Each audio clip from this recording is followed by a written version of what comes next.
CBS Sports, home of the 1998 Olympic Winter Games. The very first NASCAR race was held on these white sands of Daytona Beach exactly 50 years ago today. Over the years, some of the sport's greatest drivers raced along these slippery shores. Today, those races are just a memory, but the spirit of a race car driver never fades, not for men like Russ Truelove, Buck Baker, Tim Flock, Red Farmer, or Junior Johnson. Buck Baker was the first to win back-to-back Winston Cup championships. Some consider Junior Johnson the greatest driver in history. And two-time Cup champion Tim Flock won 4 times on the beaches of Daytona. It may only have been sand, but those races laid the foundation for stock cars' greatest showcase, the Daytona 500. This superspeedway has been the launching pad for NASCAR's most electrifying performers. Here they come. Waltrip trying to slingshot. Petty is out in front. At the line. Petty wins it. And there's a fight between Cale Yarborough and Donnie Allison.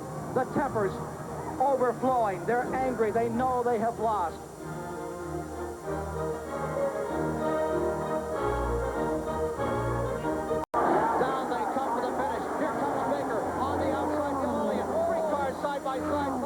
At the line, Cale Yarborough does it. What fantastic strategy. Cale Yarborough, Ken Squire, can you hear me? Thank you very much, CBS. Bobby Allison high. Davey Allison trying the inside move. Bobby Allison holds him off. They come to the stripe, and the winner of the 30th annual Great American Race, Bobby Allison. Davey Allison, his son, in second. Judy Allison ecstatic. What a tremendous family performance. Oh, I won the Daytona 500. I won the Daytona 500. Darrell, how long? Wait. This is the Daytona 500, isn't it? Don't tell me it isn't. Thank God. It's the Dale and Dale show. It's become off of turn 4. You know who I'm pulling for. It's Dale Jarrett. Bring her to the inside, Dale. Don't let him get down there. He's going to make it. Dale Jarrett's going to win the Daytona 500. All right. Oh, look at Martha. Oh, dear. Oh, can you believe it? Way to go. Hey. Man. Who will we add to this list today? Will it be the defending champion, Jeff Gordon? Perhaps one of the Labonte brothers, who start the day on the front row? Or will it be the man who's had his eye on the checkered flag through 20 years of frustration, Dale Earnhardt? But no matter what happens today, we owe it all to the men who raced on the beach.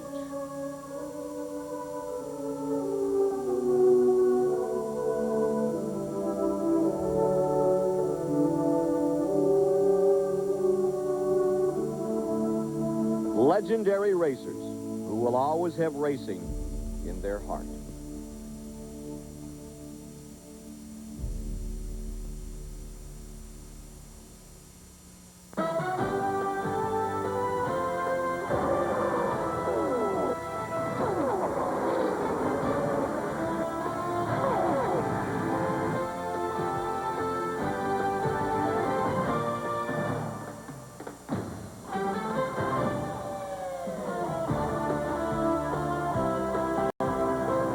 The moment every race fan awaits.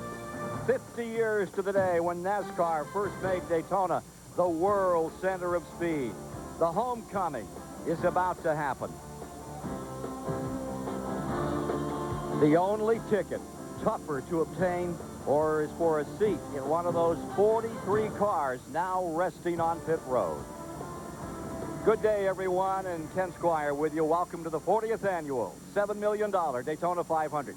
And what is it, you may ask, that makes this race so special, this day so very special? For some, It's the final act of an annual ritual, a mysterious mixture of speed and color. It's the fascination of watching 43 men commit themselves to the trial, to the danger of near 200-mile-an-hour speed, inches apart.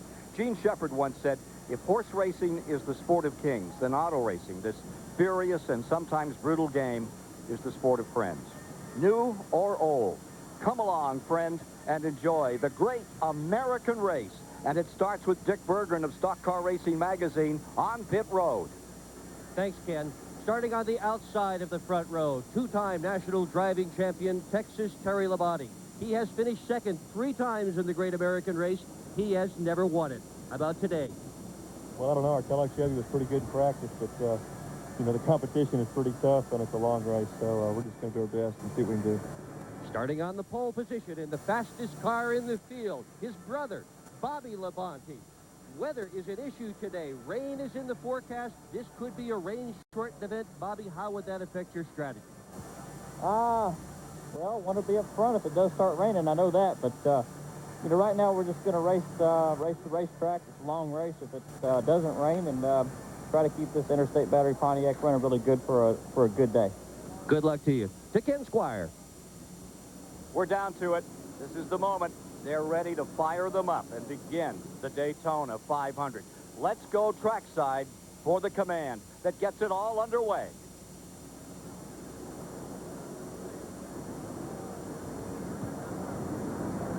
Ladies and gentlemen, will you, the great fans of NASCAR, now join with Governor Bill Graves in issuing the most famous words in motorsports?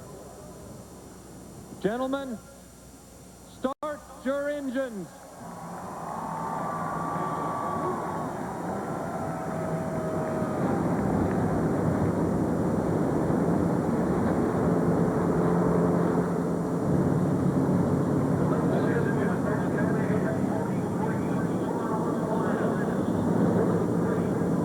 We're ready to go.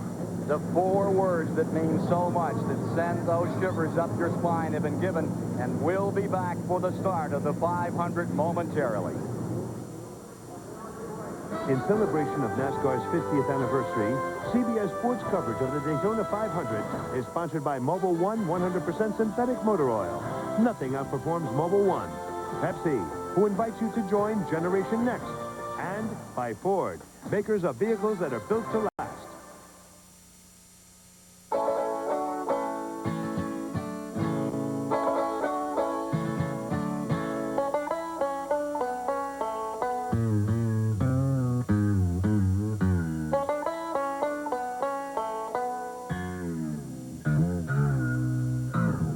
From 475 degrees above zero to 35 degrees below, nothing outperforms Mobil 1.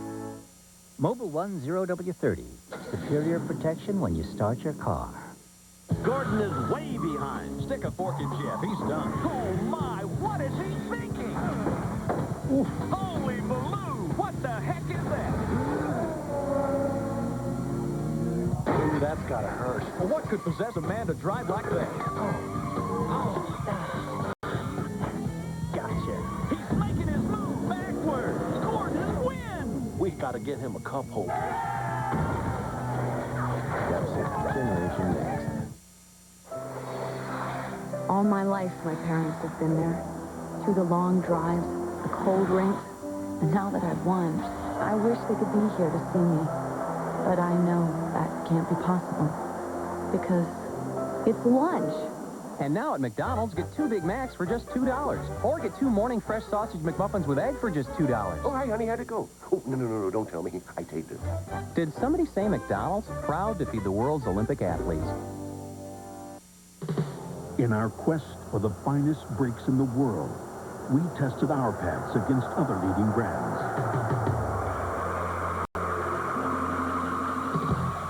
With pad after pad, in test after test, the results were always the same. No other than Performance Friction Carbon Metallic. The ones we stock at AutoZone. The largest crowd in Daytona history, held in suspense, awaiting the green flag from Dan Marino today.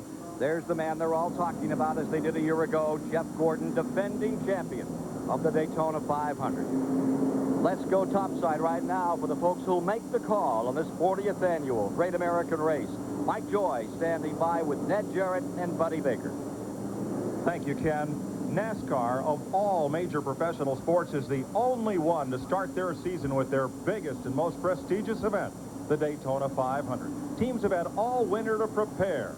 But Ned Jarrett, there's been a lot of preparation and a lot of speculation of what will happen today. A lot of questions to be answered, Mike. The new Ford Taurus, first time it's been on the track with 43 cars out there. It's untested for 500 miles. And the GM teams have the new engine combination. It's untested for 500 miles. You have some drivers with new teams and some drivers with new teammates. How will all that play out? Then there are 6 drivers in the field who are making their first ever Daytona 500 start. That's just some of the questions that will be answered here today. Well, now, when Buddy Baker won this race in 1980, if you had the fastest car, and you did, you put your foot down, and you did, and you passed everybody to win the race. Today, it's a different game out there. Well, it is. The cars have to stay in good track position. One thing they have to do is stay with other cars to draft. A few years back, when you didn't have the restrictor plate to pull the horsepower out of the engine, you could run a pack down. You could actually fall back and pull back up into the pack. You can't do that anymore. So pit stop, teamwork, and great drivers will win the race today, not just a heavy foot. 56 teams came to Daytona. 43 will start the Great American Race. Here's the starting lineup. For the first time ever, brothers are on the front row, the Labontes, Bobby and Terry. In row 2, Sterling Marlin, 2-time winner, and Dale Earnhardt, his 20th try to win this race. Dale Earnhardt, a 2-time winner, and Mike Waltrip, second in their qualifying race. Jimmy Spencer, winner of the Bud pre-shootout, and Mike Skinner, last year's pole sitter. Ward Burton, 8th last year, and Ernie Irvin, the 1991 winner. Derek Cope, who was in victory lane in 1990, and Rusty Wallace, his 16th try to win the big race. Jeremy Mayfield, 6th last year, and Jeff Burton, 5th 2 years ago.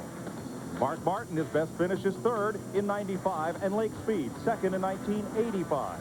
John Andretti won the 400-miler here last July. Andy Hillenberg, 2-time ARCA champ. Bill Elliott, a 2-time winner of the 500, next to rookie from Vermont, Kevin LePage. Chad Little, his 7th 500, and Bobby Hamilton, new into a car that has won here 3 times. Mike Wallace hopped in Phil Bartol's car early in the week. Greg Sachs, last 8 years, 8 different teams he's driven for. Jeff Bodine, the 86 winner, next to Connecticut rookie Jerry Nadeau. Rick Mass finished 4th in 1991, and Joe Nemechek won yesterday in the 300-miler. Jeff Gordon, defending champion of the 500, and Robert Presley makes his 5th start. Ken Schrader, a hard crash Thursday, but he's ready to go for that $1 million bonus, and Ricky Craven, 3rd a year ago. Long Island rookie Steve Park driving for Earnhardt and ageless Dick Trickle. Dave Marcus, his 31st straight 500, and rookie Billy Standridge. Ted Musgrave finished 4th here in 95, and rookie Kenny Irwin Jr. Kyle Petty, 3rd-generation driver, and Ricky Rudd, 3rd in 81.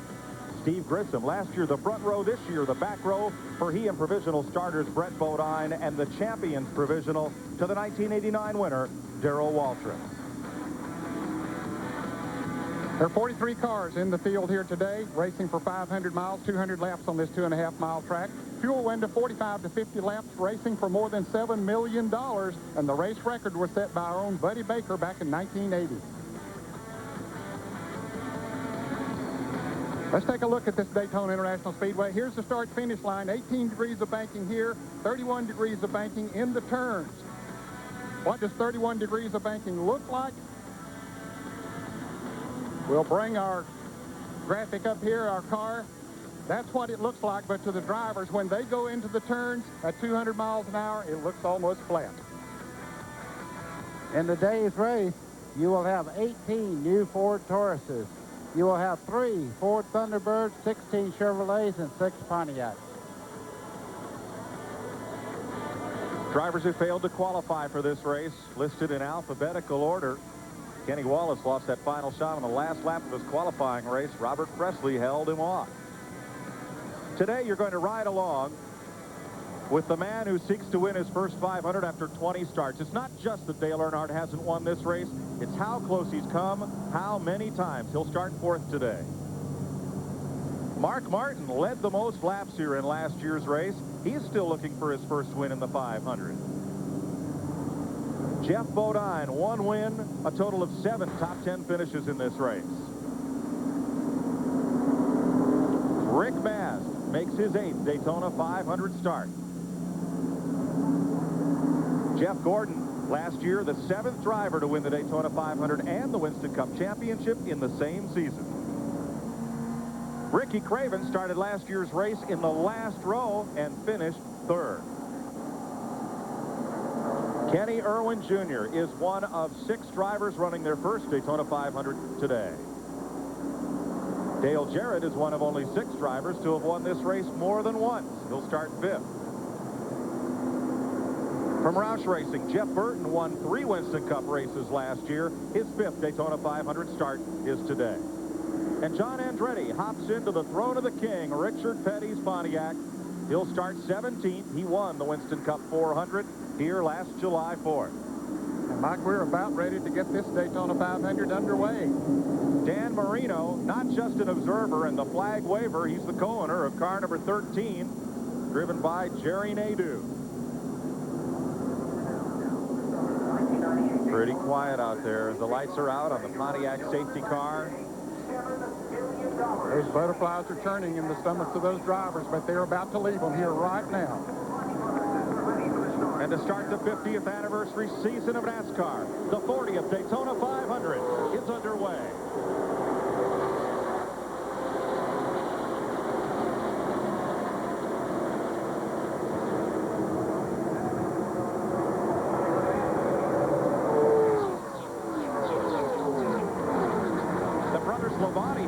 Lead, but Jeff Gordon got a slow start. He was down on the apron when they dropped the green flag. Gordon comes up to speed. This 43 car is uncoiled down the back straightaway.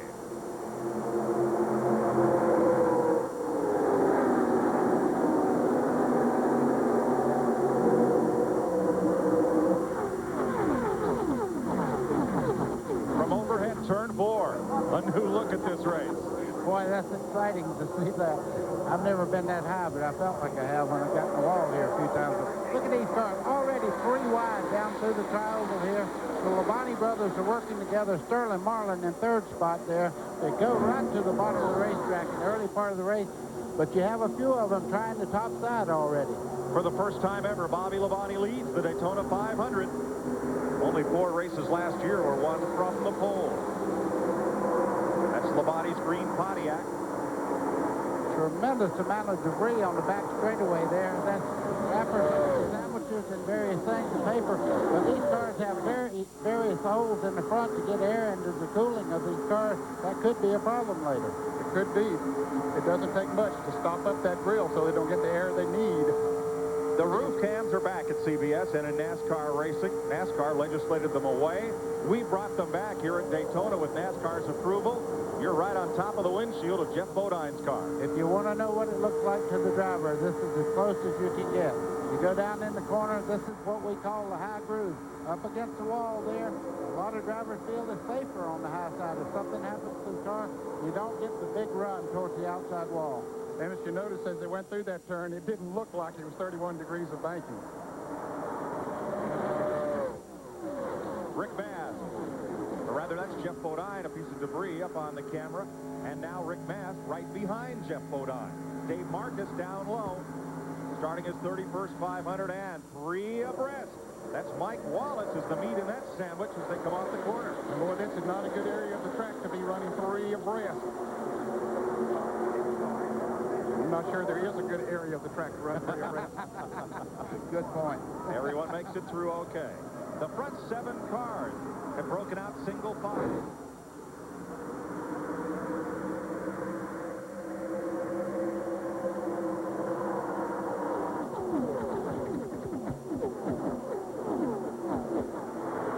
From that back straightaway, tilting sharply into that 31-degree banking of turn 3.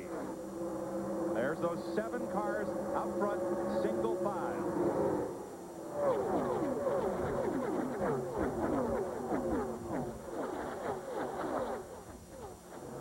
Bobby Labonte, the engineer, Darrell Waltrip driving the caboose.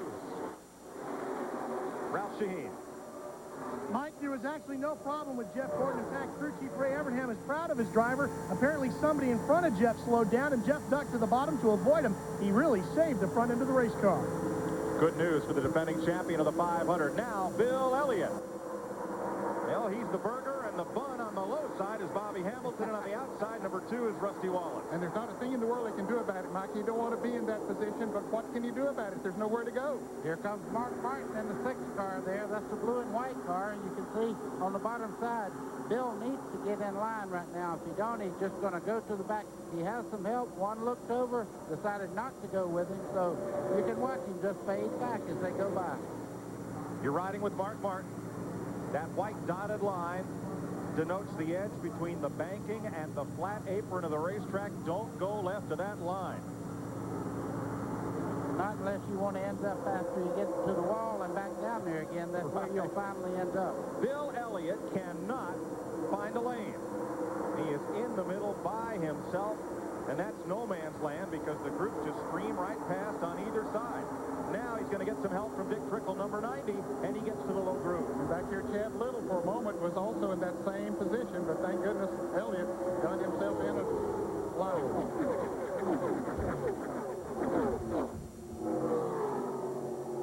Bobby and Terry Labonte and Sterling Marlin, qualifying race winner on Thursday, with the 2 drivers that time trialed onto the front row. And look at that orange car on the top groove, Michael Waltrip coming. And keep your eye just below him at Dale Earnhardt. He's moving up right now. You see the 2 of them side by side. Earnhardt gets the spot, moves in front of Michael Waltrip as they head down the back straightaway. Now, back of the 4th place car, Earnhardt, looking at Michael Waltrip, who drives for the Wood brothers, proud of that 76 victory with David Pearson and 72 with A.J. Foyt, perhaps poised to win it again. You see Waltrip looking to the outside in the 125-mile qualifying races this week. He was very strong on the high side of the racetrack. That's Dale Jarrett just under him there, moving towards the front. Dale Jarrett pulls up alongside in the low groove, and Dale Jarrett has 8 cars lined up directly behind him. He has been running the low groove since the green flag dropped. Sometimes the high groove, they get a run off of there, can be better, but right now seems to be working pretty good for him. And that 7-car single file line is now just 5 as they jostle behind the black car of Dale Earnhardt.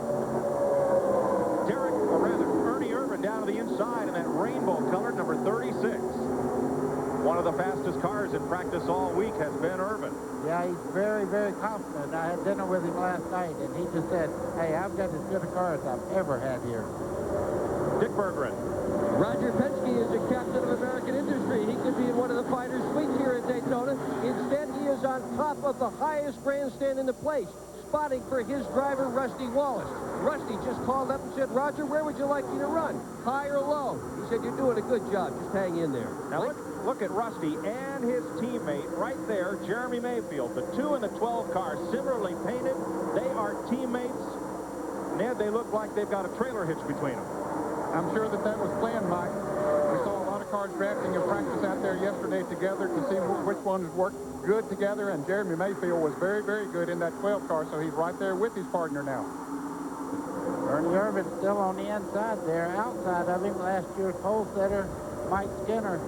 When they're running side by side and the Labonte boys are all single file like they are right now, the draft works so much better with cars in line than cars that are racing back in the pack like this front. That you'll lose almost 2-3 tenths per lap to the lead cars when they're running single file. 42 cars still in the lead draft. The only one that's out of the draft right now is Darrell Waltrip. Second place, Sterling Marlin on the inside. That blue and silver number 40. Look who's coming with him. Here comes Earnhardt taking over the third spot. Dale Earnhardt has led every single lap number of the Daytona 500 except for 4 laps. One of them being, of course, lap 200, the final one.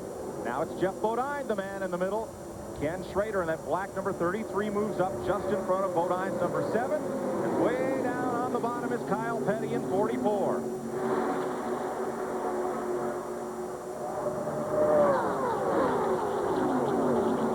Ned, I'm a little surprised that those 5 cars running single file up front have not been able to get away from the two-wide racing. That is surprising. Most of the time when cars single out, they're able to run faster than cars running side by side. But look here, 4 abreast down the backstretch. Jeff Gordon all the way on the flat part of the racetrack. The lines that you see there on the inside, that's not racetrack. It was for a moment.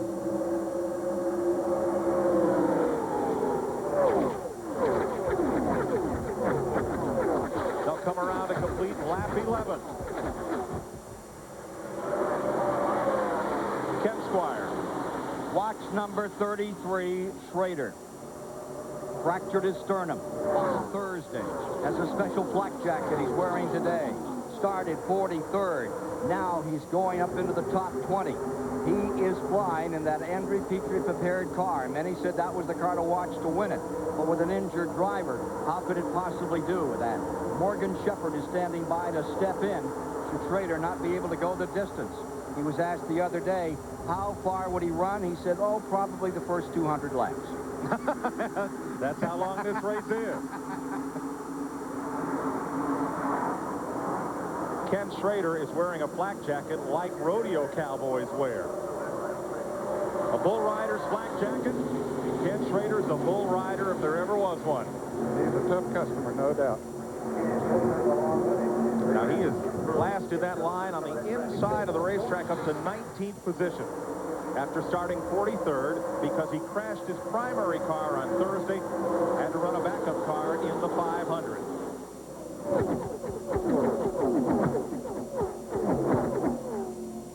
Dick Berggren.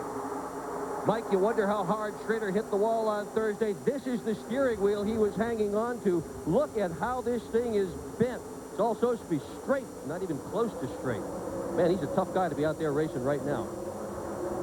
Schrader won, steering wheel nothing. Ned, you and I have probably bent him some, but I don't think I ever bent one that bad. No, that was, as Dick said, he's a tough customer to be out there now. That's very determined because he could win an extra $1 million if he wins this race today. He is third in that inside line. 13 laps complete. Bobby Labonte leads Sterling Marlin and Dale Earnhardt. Here's Ralph Sheen. Kenny Schrader is racing with a heavy heart today as well. A young man by the name of Stephen Bradley recently passed away due to cystic fibrosis, one of Kenny's personal charities. On his bed, he said to Kenny, Kenny, please win the Daytona 500 for me. It's the only thing I've ever asked from you. And that is what he is trying to do here today. His daughter Dorothy told him, Daddy, Stephen is racing across heaven cheering you on today. Likely so. To do it, though, Schrader will have to get past Bobby Labonte, Sterling Marlin, Dale Earnhardt. Dale Jarrett in fourth. Derek Cope, the 1990 winner, in fifth. Terry Labonte now back to the sixth spot. Skinner, last year's pole sitter, is seventh. Michael Waltrip, eighth. Jimmy Spencer, Ernie Irvin. That's the top 10. And right out of the top 10 is Jeff Gordon, who has come all the way from 29th up to 11th. Side by side for the lead in the back straightaway. Sterling Marlin's going to be a force. I predicted he was going to be the guy to watch today, and he's leading the race already. Earnhardt just in tow, just behind Bobby Labonte. They're trying to get up on the outside as you see them fighting side by side in the corner. On the bottom, Derek Cole, that black number 30 car, edging past Earnhardt, trying to move up in line and secure third spot, and Earnhardt will have none of it. He's not the easiest guy in the world to pass, as you can see. He's fighting back on the outside. Terry Labonte, you're looking back at him right now. These guys are going at it. There is no two-car draft, four-car draft. It's side by side all the way back through. 15 laps complete. Sterling Marlin trying to hold off Bobby Labonte, Dale Earnhardt, and Derek Cope in the great American race. The other day, Karen had to hurry to a surprise birthday party. Honey, the doctor's on her way. Almost there. So Karen didn't need any surprises from her car. Just breathe easy. Breathe easy. Ford Taurus has millions of real-life miles behind it, and a reliable Door-Tech engine in it. The doctor's here. I hear someone's in a hurry. And I know two people. Make that three people. And we're sure glad that she bought this car. Ford Taurus. Built to last.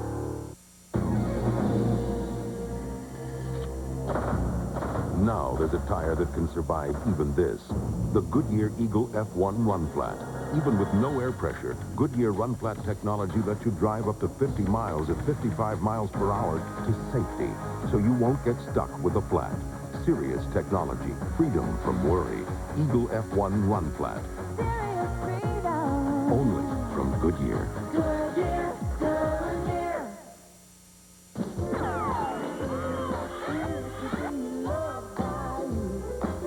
Yes, baby. Ooh, how sweet it is to be loved by you. Yes, it is. I wanna stop and thank you, baby. I wanna stop and thank you, baby. Hey, now, how sweet it is to be loved by you. This is NASCAR 98. I'm in a groove with new Scuff. Talk fast. Are fans that loyal to their driver's sponsor? Nate. What? NASCAR 98, the ultimate judge. EA Sports. It's in the game. When you're out on the road, you're not the only one who depends on good brakes. With our upfront pricing policy at Midas, you only pay for the brake repairs you approve.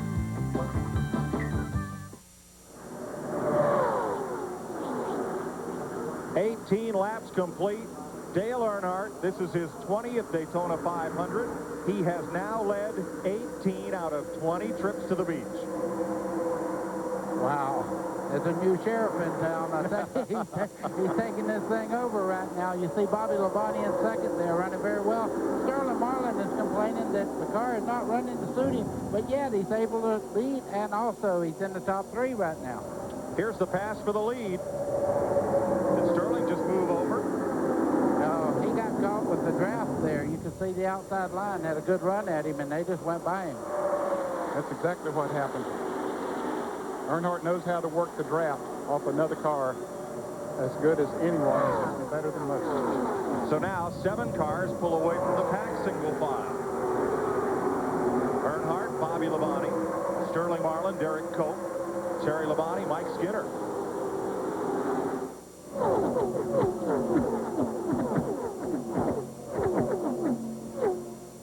But behind Mike Skinner, it's still a slugfest. There's the front 5 as they work turn number 3. Skinner a little bit by himself in 6th place, but still feeling the draft. And back behind him, it's a war zone. Look at it. Wow, you can see how close Hamilton in the 4 car come to hitting the wall as he come off the corner there. That was even too close if he meant to come off wide. And it looks as if the cars in the low groove of that pack are edging forward. Mike Walter, number 21, is the first car in the top groove, and it doesn't look like he's running quite as well. No, and Dale Jarrett's trying to follow him through there, and they just simply, the cars are passing them by down on the inside. You're right, the low groove right now seems to be working the best. What a Congo line down the back straightaway there. And you know the incredible part, they're running 200 miles an hour that close to each other, and the wind today is gusting a little bit. The cars are moving 3 to 4 feet in the corner at each other. Dick Berggren. As Dale Earnhardt leads this race today, everybody wonders, can he finally win it? Everything seems to have happened to Earnhardt. He's been upside down. He has had a seagull hit the front of the car. He's run out of gas. He's had a flat tire, all while he's running in the front. And last night, in the last practice session, he lost an engine. A push rod failed. Maybe the bad stuff is all done and over with, and today will be Earnhardt's day. Bill Stevens? There's also a fresh engine in the number 2 car, Bobby Labonte's Pontiac. Yesterday in the last practice, they didn't think that motor had enough power. Jimmy Makar told me this morning that they have enough power to run up front all day long. It's a fresh engine right off the shelf. Ralph Shaheen. Still, while a lot of teams have been forming multiple Winston Cup teams to learn new speed secrets, the Valhari team of driver Derek Cope have been going over the pond and working with an upper echelon Formula One team to develop new things for Winston Cup competition. Seems to be working here today. They run in 4. 20 laps and 50 miles. Average speed 186 miles per hour. We'll be working on Buddy Baker's record here today. Keep this up. 1980, fastest 500 ever. Mr. Baker won it. Well, that's why they call them records. They can be broken. These guys are doing a great job out there right now. The one thing I'm watching is the Pontiac. There is some concern that as they run along, they get better. They get faster. They have a tremendous amount of downforce, meaning they have good grip through the corners. And right now they're running second and fourth on position here. And you can see the Pontiac is a major force this year. The top forward at the moment is Michael Waltrip, who is running 8th. 5 cars begin to break away from 6th place Mike Skinner, trying to run down that single file draft. Skinner number 31 in blue and yellow. I believe they're beginning to do it, Mike, now that they've sort of singled out back there behind those others. 44, right side of your screen, that's Kyle Petty. His granddad won this race in '59. His father won it 7 times, and Kyle's making a charge. He started 39th. He's moved up to 16th. 3 Pontiacs on the top side of the racetrack right there. Petty, Andretti, and also Chad Little. They're coming on the high side and really moving line. And that red and white number 23 there, Jimmy Spencer, he was one of the favorites going into this race because he run so well in the qualifying race and the Bud Shootout last weekend. He got down on the inside and he just didn't go for it. Now he's getting up another line. Maybe he can pick up a little bit. 3 wide going into the turn. Chad Little on the high side, and that green car had to give way. Kenny Irwin Jr. in 28 was down on the bottom. And things got pretty close there going into turn 1. Bill Stevens. One of the interesting things we're seeing today are the Pontiacs running well nose to tail. During practice this week, the crew chiefs for the Pontiac cars were saying that when they get together in the draft, they actually slow down. They worked very hard during happy hour yesterday. Some of the Pontiac teams obviously today have found the answer. Last time a Pontiac won this race, Cale Yarborough, 1983. A little further in that pack, Rusty Wallace and teammate Jeremy Mayfield have traded places to see if they'll work better. They're 3 wide again. Ernie Irvin in the middle there. You can see him. He thought better of that move right there on the outside there. Michael Waltrip is really running well on the high side of the race. Ernie Irvin and Michael Waltrip made the same move at the same time going in. They were going to move up to that groove, and Michael Waltrip had already committed himself too far, and Ernie wisely backed out of that situation. It's awful early in the race. We have pit stops to consider. Racing right now, you're really getting an idea what you need to do as far as adjustments for later on in the race. Let's check with Ralph.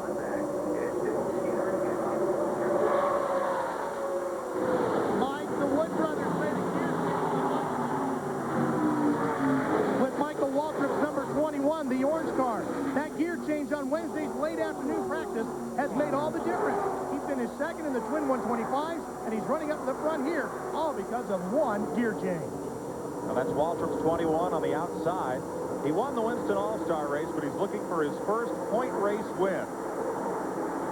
Cloudy, cool, and very windy here at Daytona. Bobby Labonte said his car was really getting buffeted around. There's Mike Skinner on the bottom, 31. Michael Waltrip up top. Chevy versus Ford. And here are your leaders. Mike, you can see the first 5 cars there beginning to get a little gap on the next group of cars there. That's because they're not racing. They're staying in line. These guys are double file. Ned, that's something we saw worked a very good effect yesterday. Yes, we did in the 300-mile Grand National race. And just moments ago, 2 or 3 laps ago, those cars back there had singled out and had caught the front runners, and then they decided they wanted to go racing again. You see how quickly they can lose that draft and the others pull away.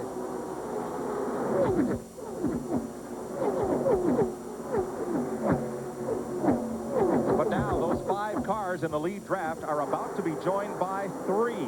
Mike Skinner in 31 now has Michael Waltrip and Ernie Irvin working single file. The draft here is so important. Why? Well, you have a car out front breaking the air up, and it's turbulating. If you've ever been in a boat and watched the water actually try to follow the boat from behind, that's what the air does as it goes over these race cars. It builds a vacuum that pulls the car behind towards the lead car. Also, you're not bucking any wind or anything in the second, third, fourth, and fifth car. So in line, it feels like you have 2 motors instead of 1 in there. You're really accelerating. Dale Earnhardt, your leader. Looking back at pole sitter Bobby Labonte, the green car. And just behind them, Sterling Marlin went up to the high side of the racetrack, and he is getting kicked well back in the field. Yeah, Mike Skinner has gone past him. So has Michael Waltrip. And now, too, Ernie Irvin.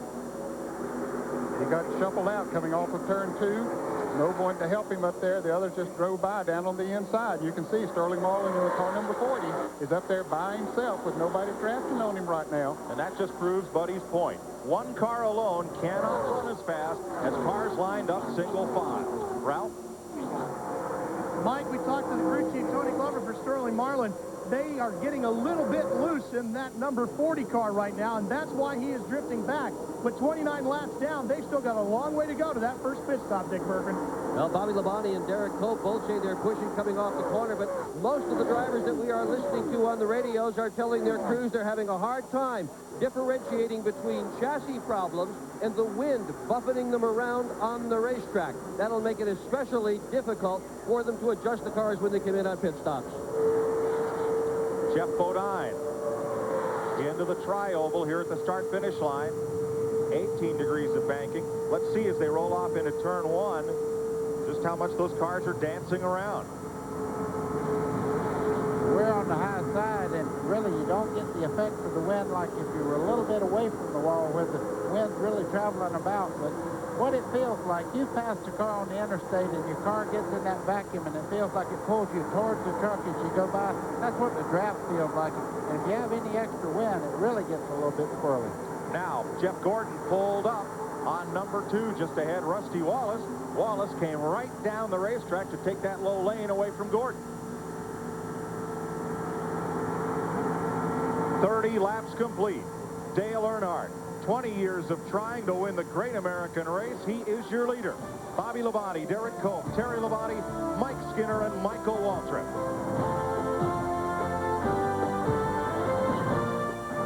You know what?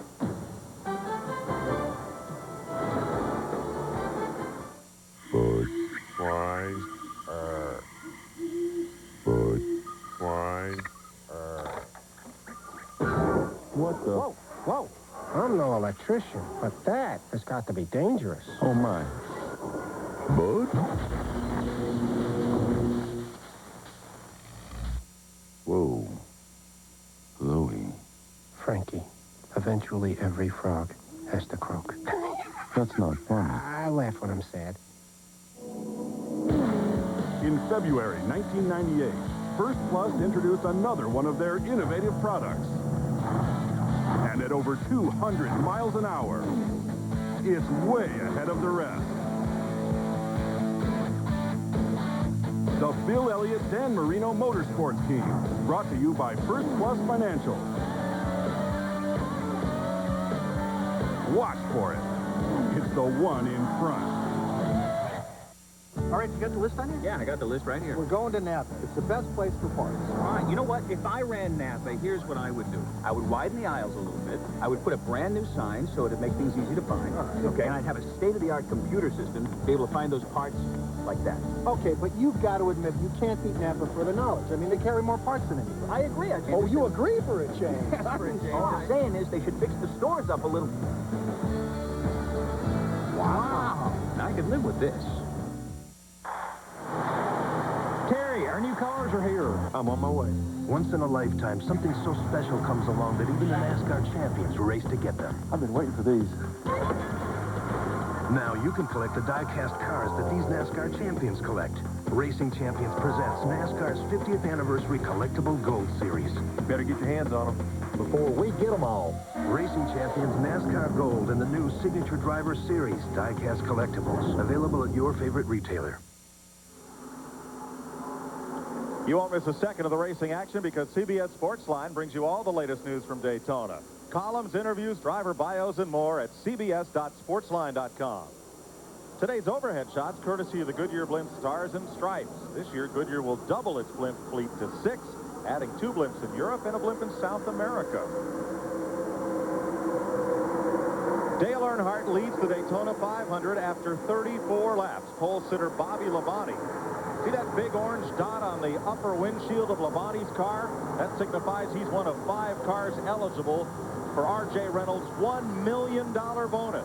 From finishing in the top 5 at Talladega in October, they could put an extra $1 million in the bank if they win here today. It's part of a season-long promotion. And this race pays $1 million already to the winner, so one of those 5 drivers, if they could win it, that's $2 million.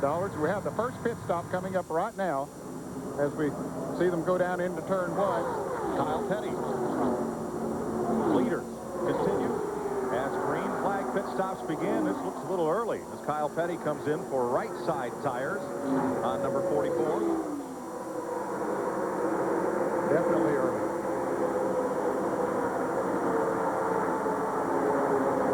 Up front, Earnhardt in a Chevrolet, Labonte's Pontiac, Derek Cope.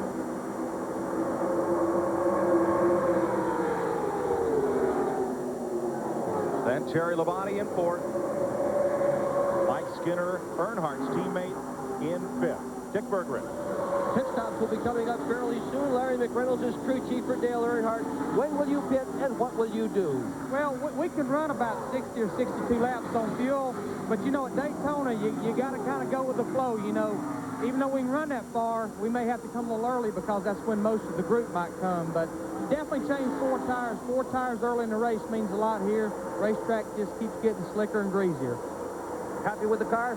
Yeah, you know, right now, if I knew it was going to be leading, we'd have put more tape on it because it's pretty cool right now, but we can't count on leading all day long. And our tire carrier just made it, David Rogers, who had a baby girl about 8 o'clock this morning. So proud for him, proud to have him here now. Well, Larry is not leading anymore. Here comes Bobby Labonte and Derek Cope with him. Another Pontiac pushing the Pontiac as they go by Earnhardt, down through the tri-oval and down towards turn 1. Buddy, we said on yesterday's show, to take the lead, you need to have a friend. Bobby Labonte found one there in Derek Cope. One thing he has to do, though, he has to deal with the 3-car. Earnhardt fights back as they head to the back straightaway, side by side down through there. And there's a bright bit of color right in that pack, and here it comes. Jeff Gordon is caught the front pack. He nestles right up behind Dale Jarrett's Ford. He saw Jarrett go high, Jarrett's been running high between turns 1 and 2, and Gordon saw that and said, hey, let me try that. They got a good run and picked off a couple of positions. Jeremy Mayfield's number 12 inside of Jeff Gordon and Jarrett. Terry Labonte inside, and he bumps Derek Cope. You'll see a big black donut, a wheel mark on the right side of Labonte's yellow and white machine. Here comes Ernie Irvin making it too wide into turn 1. These guys are going at it like it's the last lap. And it's only the 38th lap. Now Gordon has moved down to the inside and is working, and there Terry Labonte gets another bump into Mike Skinner. And Skinner may have brushed the wall in that encounter. Gordon, Rusty Wallace go by unscathed. Is it way too early for this kind of action? Oh, way too early, Mike. No question about that. But as Larry McReynolds pointed out, the track is beginning to get slicker now. The tires are getting hot. They've been out there for almost 40 laps, sliding around a lot. Terry Labonte is definitely having a little bit of trouble with his car. You can see the back of his car losing grip, getting a little bit sideways off the corner, and he had to chase it up the bank, and he got into Mike Skinner getting off the corner over there. Skinner hit the outside wall. Lucky we didn't have a caution there. And joining that group of front cars there is Kenny Schrader, who started back in 31st, so he's done a great job of coming up through the pack. Look at Labonte's car just in front of Mark Martin Dance coming off the corner. That's a pretty bad feeling when you have to turn right to go left. When that back end starts around, you have to steer into the slide, and that's going opposite of what you really need to do. Good handling race cars, you turn left to go left. Off turn 4. Oh, and Labonte, again, that car just wiggled loose just a bit. In the blink of an eye, you've got to catch it and set it straight. No, a blink would be too long. You can see the flag there. It's really blowing around right now. But that's just part of the story. There's a 200-mile-an-hour wind out there between the cars. And when you get up beside somebody, the vacuum from the inside car to the outside car is unbelievable. 3 abreast again off turn 2. Ken Schrader in that green 33. And trying to squeeze between him and 99 Jeff Burton. It's Dale Jarrett, the 96 winner. And look at Kenny Irwin, buddy. He has come from 38th position up there with the lead pack. That's that black and red number 28. There's Irwin, the rookie. Bill Stevens. Kenny Irwin is flying. Mark Reno, the crew chief, just told me the biggest problem they've had with him today is telling him to be patient. He has been wanting to get out of his double file deal since the beginning of the race. But remember, he crashed in one of the qualifiers the other day, and the spotter's really trying to calm him down. They ran him in the ARCA race the other day. He won the race, and he said, I had no idea how much I had to learn. And he learned so much by winning that race and actually getting in the competition before the Daytona 500. On board Kenny Irvin.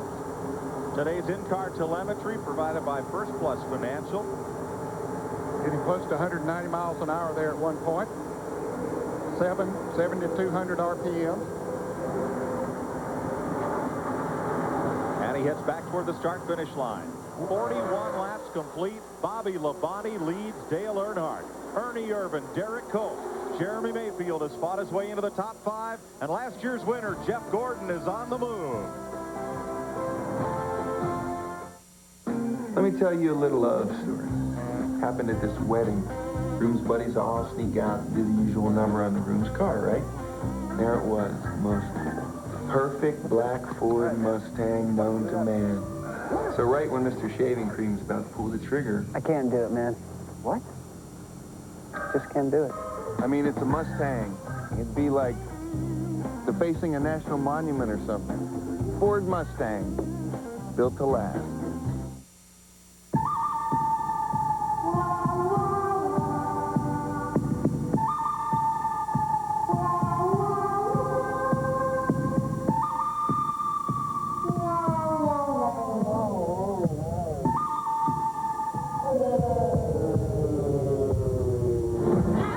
Mobil 1 synthetic motor oil is from 35 degrees below zero to 475 degrees above.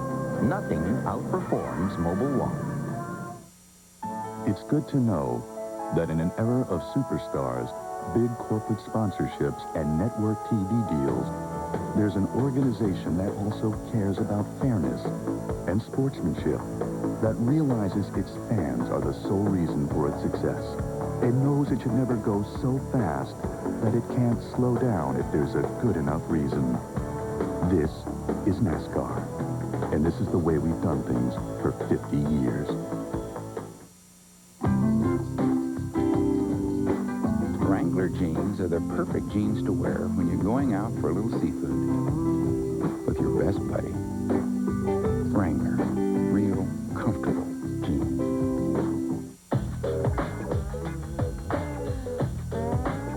Wrangler jeans, perfect when you're training your dog, or when your dog is training you.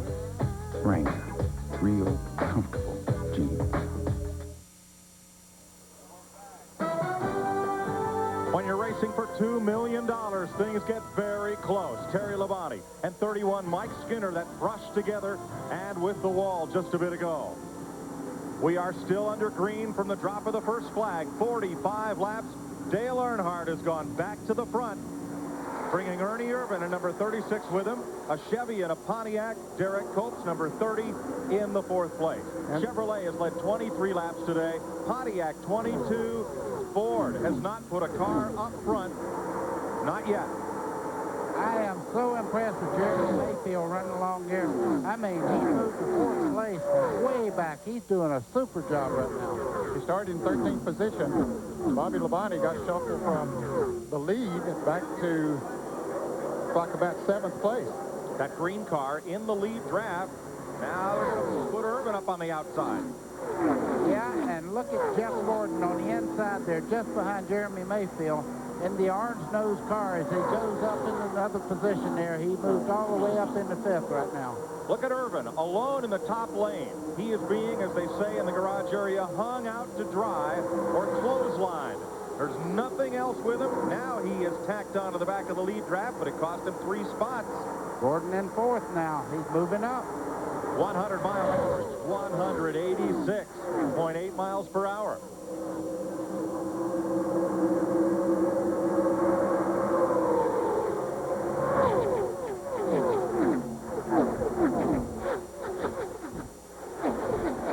That's as close as we can show you to how fast that feels, folks. Someday you have to come here. Stand next to that fence and feel it for yourself. I've been up against that wall and coming 200 miles an hour, and I couldn't get out of the way, too. One car way up high, almost brushing the wall back of the leaders as they try to work in that second pack. And that was Michael Waltrip in 21. He really kicked the dust up at the top of the wall, but don't believe he made any contact with it. Michael was up there in the top 5 a little while ago, but now has dropped back to around 10th or 11th. He and Mark Martin drafting together. Those are 2 of the new Ford Taurus body style. Guys, it's time to talk about pit stops a little bit. There's a lot of things going on down there. You can see the crew starting to move around, getting ready for the first pit stop. Deals are being made. Who will they come in with? Everybody's trying to pick it up here. Oftentimes, when the leader comes to pit road under green, many of the top contenders follow. But crew chiefs and their emissaries scurry up and down pit road, talking to other teams, trying to make deals on who might stop when. At the front of the field, Dale Earnhardt, as he's been so many times before. And this time, just as on the last lap of 1990, he has Derek Cope filling up his rearview mirror. That time, Earnhardt cut down a tire and Cope went on to victory. Pit stops begin. This is Andy Hillenberg in the Sadler Brothers Chevrolet, making his first stop of the day.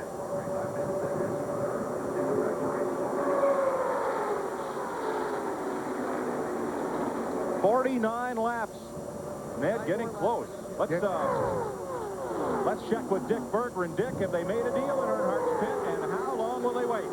Well, it's hard to tell if they really have made a deal. I can answer your second question, and the answer to it is 9 more laps, and Earnhardt is going to be in. I can also tell you that we have had men with virtually every uniform from the front group in Earnhardt's pit trying to make that deal with Larry McReynolds. It's a good bet that they all will come in at the same time and that they all will take 4 tires, Mike. 50 laps will be halfway, 125, or rather will be 125 miles quarter distance. 41 of 43 cars on the lead lap. And one car comes off into the pits. It looks like Ernie Irvin, first of the front runners that will be making a pit stop here. It is indeed Ernie Irvin. Head towards the pit, number 36. Bill Stevens. Ernie Irvin slides into the pit. Brian Pemberton was just talking to John Wolf from the Interstate Battery Bobby Labonte car, and their deal was, let's do 4 tires. They only wanted to do 2. But Bobby said, well, my car's a little bit shaky out there. I'm going to need the 4. So Ernie Irvin and Bobby Labonte should be getting tires on all 4 corners. Also, 2 rounds of wedge in the right rear, and away Ernie goes. Ernie Irvin, though, by pitting by himself, has lost that lead draft. Good stop, 19.5 seconds. Dave Marcus is in. And one thing Ernie Irvin does not want to see now is a caution flag. He would go a lap down. He is on the same straightaway as the leaders. They'll put him a lap down going through the second turn over there. You cannot make a pit stop at Daytona without losing a lap. The NASCAR mandated 65-mile-per-hour speed limit down pit road is largely responsible for that.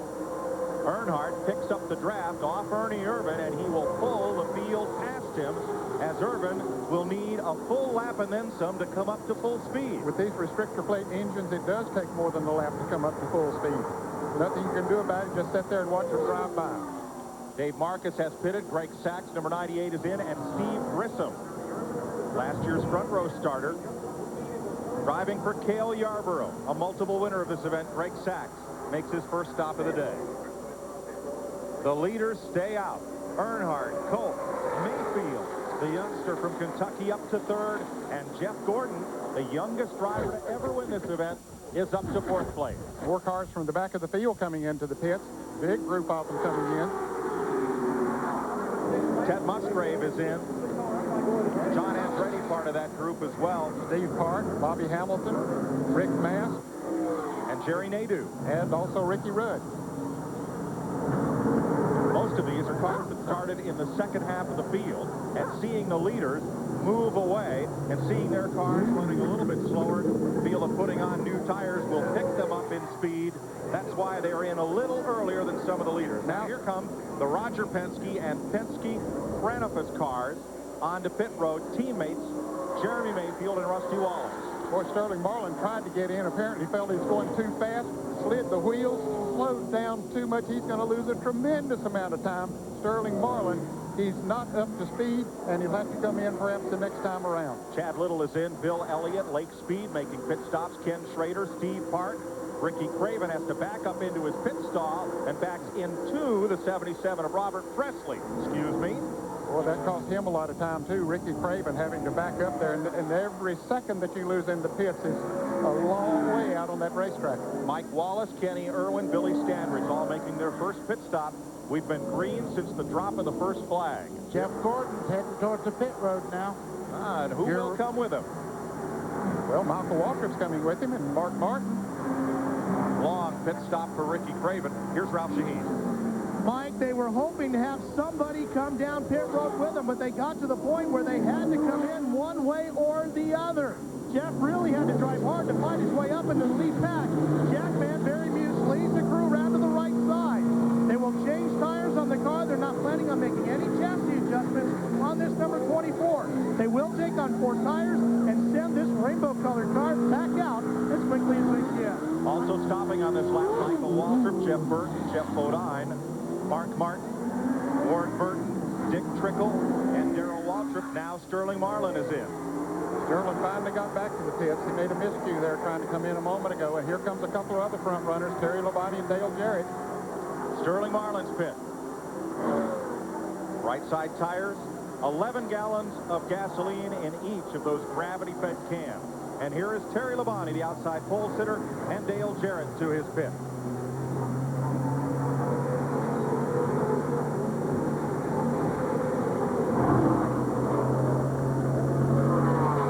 Cold drink there for Terry Labonte, a wipe of the grill. They use those long poles because only 7 men are allowed to go over the pit wall and service the car. Everything else is done with a long reach from behind pit wall. 4 tires, tank of gas, cold drink, clean windshield. Goodbye. Terry Labonte back in the race.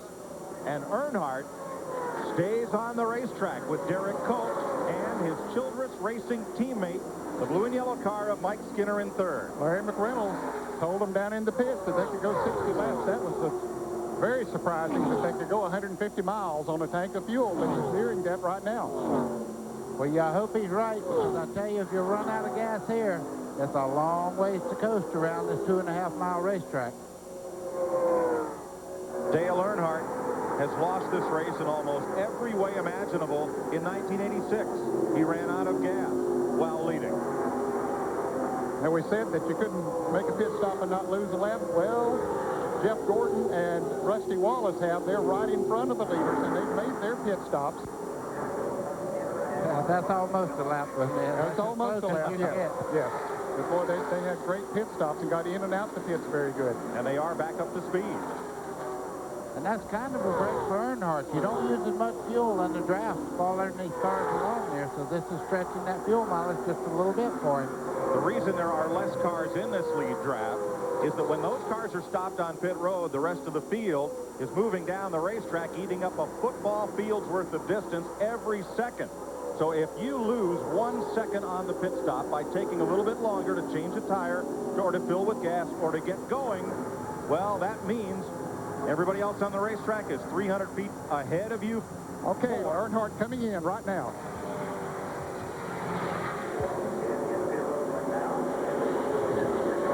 Derek Coates comes down pit road with him. 65 miles an hour. Looks like they're stopped. Bobby Labonte and Mike Skinner coming in at the same time. Dick Berggren. Remember last year at Daytona, Earnhardt smokes the tires coming in. Remember last year at Daytona, Earnhardt's crew was very slow. They changed the members on that crew since then, and in fact, there are 2 new outside, front and rear tire changes. Jack Lewis on the front, Craig Lund on the rear are new this year. Earnhardt and the 30, Coates, came in together. They are going to do their same service together. Well, Earnhardt up and gone, Coates right behind him. They're going to try to hook up and see if they can continue to run fast. 21-4 on Earnhardt. Earnhardt comes off pit road. That yellow line is the blend line. You must stay inside that line and then gently blend up into traffic. And all 4 cars there that went into the pits together come out of the pits together. That's a tribute to those guys in the pits changing those tires.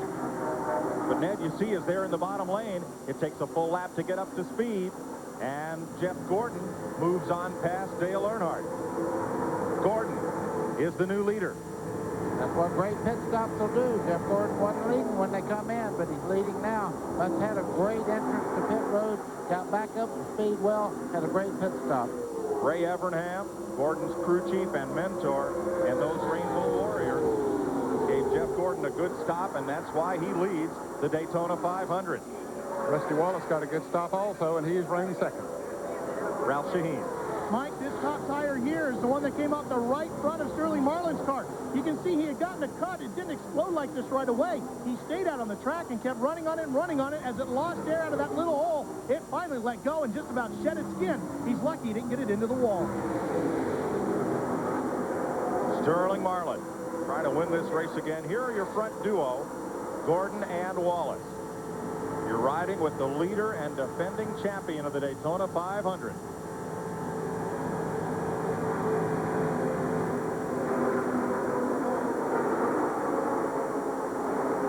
We'll be right back to the Daytona 500.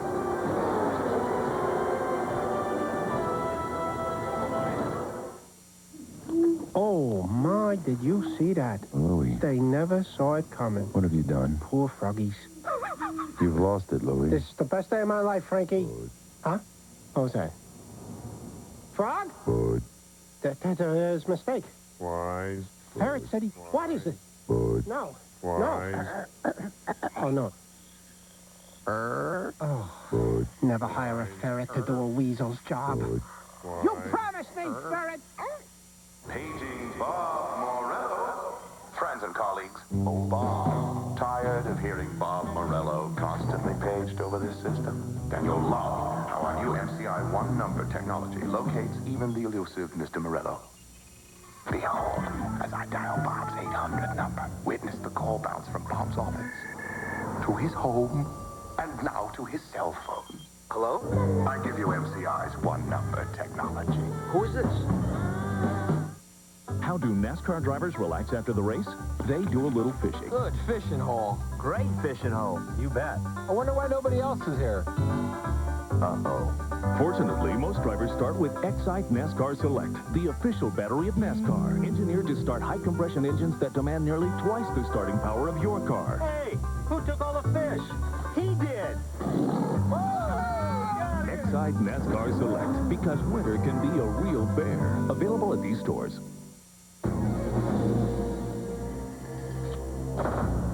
Now there's a tire that can survive even this. The Goodyear Eagle F1 Run Flat.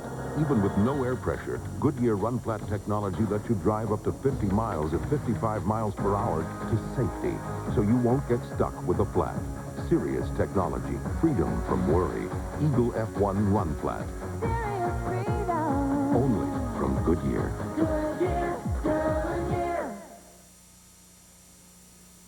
This CBS Sports Race Summary is sponsored by Goodyear, innovators of run-flat technology. 40th annual Daytona 500 after 60 laps, 4 different leaders, 5 lead changes, and it's a record pace over that mark of Buddy Baker back in 1980 at 183 miles per hour. No cautions today, and everybody is still trucking out on the speedway. Joining me right now, 4-time winner of the Daytona 500, Cale Yarborough, now a car owner. First question, Greg Sachs is out there. You're running out of the top 30. What's happened to him? Well, we either got a shock going to the bad, Ken, or wheel weight. I hope that on this pit stop that it corrected it. We just don't know. You know, so many working parts on these things, anything can happen. Thornapple Valley Farm having its problems. What about this race, Cale? What do you think? Well, this is some race. You know, to go this long without a caution flag is unusual for the Daytona 500, but it's quite a race. Great American race. Yeah, it sure is. You've won it 4 times. What's most memorable to you about winning the Daytona 500? Oh, Ken, that first one is something that I'll never forget. You know, every driver that's ever driven anywhere in the world, I guess, would like to have a Daytona 500 on the resume. And we did it early on in our career in 1968, and it was probably one of my biggest wins. I'll never forget it. It was a great battle with Leroy Yarborough that year. Cale, good luck. Let's get back to Mike Joy, and we'll follow this record-breaking race. Thanks, Ken. You saw Dale Earnhardt there at 9th place after the round of pit stops.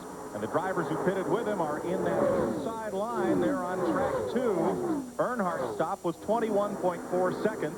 The man leading the race, Jeff Gordon, had a 17.7-second stop, and that made all the difference. Like we talked about it in the introduction to the race today, it's so important. Track position, I can't begin to tell you, as close as these cars are matched right now to be in that front draft. Here with Dale Jarrett. Now there's Ernie Irvin just ahead, the car that pitted all by himself. Irvin had a good stop, and he's in third place.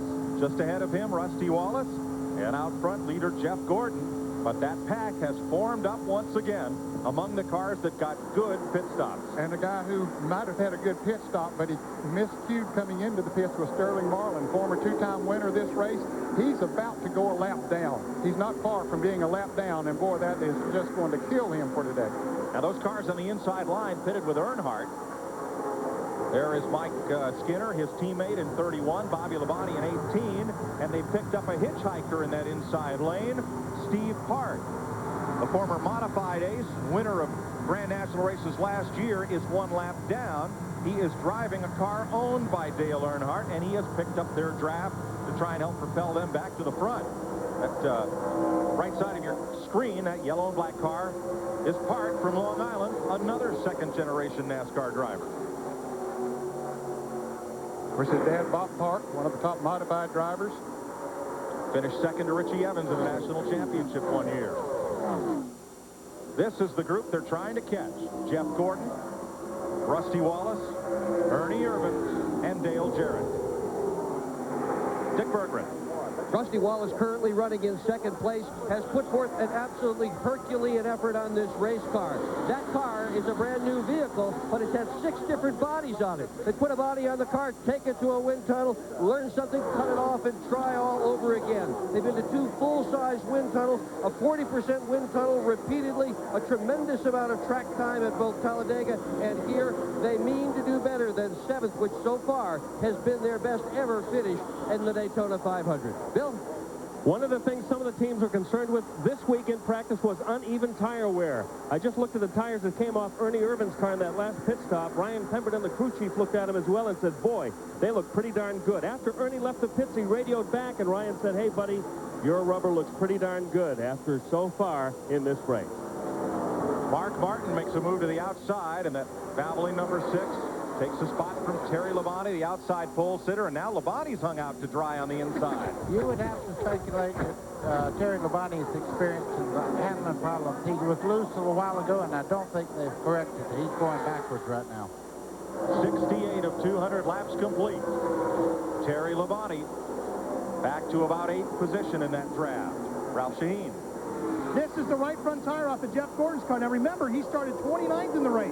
As he came up through the pack, he was behind cars. He developed a bad push due to the wind buffeting around the car. The tire tells a story. 140, 190, 200 degrees across the width of the tire. This means this car was pushing severely as it was going through the corners. Now that he is out front, the car's nice and loose. It's not so bad. The tire temperatures will be a lot different the next time around. A great charge by Gordon. But the greatest charge in the history of this race, Fireball Roberts, 1959, started 46th. Without a caution flag, he had the lead by lap 23. Took Jeff Gordon 59 laps to lead after starting in 29th. He's gained 28 positions. That's Sterling Marlin. As you know, he was leading the race, and Jeff Gordon fixed to put him a lap down. Look at these cars fighting in the back here. Earnhardt side by side with Chad Little, and Ward Burton just behind him. They're moving up on the lead pack. That's through 6th through about 20th there. Side by side for 6th place, the black car Earnhardt. In green and yellow, Chad Little. You're with Dale Earnhardt as he chases Mark Martin down the straightaway to turn 1.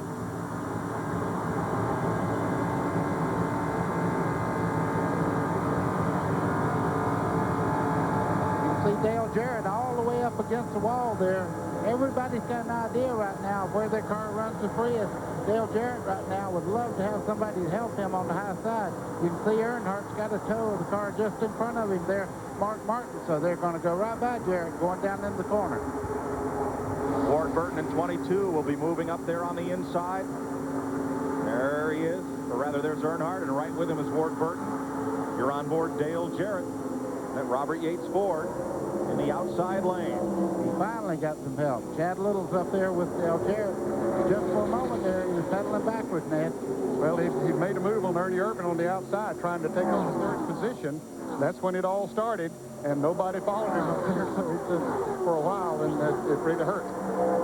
Well, sometimes you just got to go blaze a new trail and hope you get some help. Mike Skinner now in 31. That Childress Chevrolet pulls up behind Chad Little's Jack Roush, number 97. Now they pulled up on Sterling Marlin. I said a moment ago he was about to go a lap down. That's the 40 car right in front of Jeff Gordon. Now, if he can stay there, he'll be okay, similar to what Jeff Gordon did a year ago. You know, remember he had a flat tire early in the race, and he was about to get lapped, and the leaders came around. He was able to stay in front of them when a caution came out. Well, he got it all made up. So if Sterling Marlin could do that, you know, it might not be hurt too bad.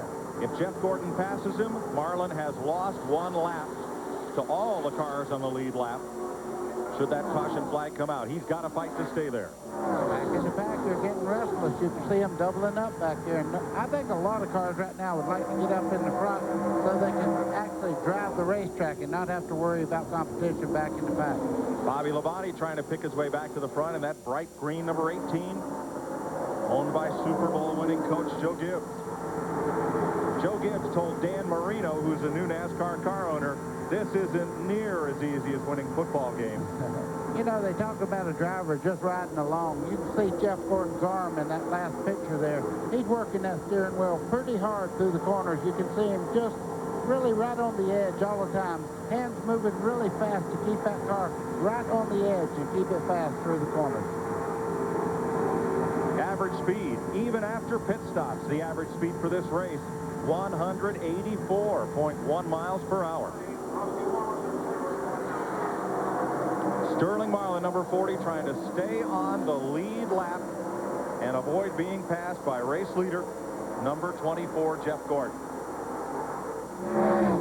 CBS Sports coverage of the Daytona 500 will continue after this message and a word from your local CBS station. At Pennzoil, we know brutal driving doesn't just take place on a racetrack. It begins at the end of your driveway. You stop, you go. You stop, you go. If this reminds you of your commute, we recommend you use Pennzoil Motor Oil. Pennzoil, formulated for today's stop-and-go driving. Morning, Bob. Morning, Henry. Stop, go, Pennzoil. Next time you purchase Pennzoil Motor Oil, get a free subscription to your favorite magazine. See store for details. Tom Selleck is The Closer, premiering CBS Monday after the Olympics. Hamby has it all.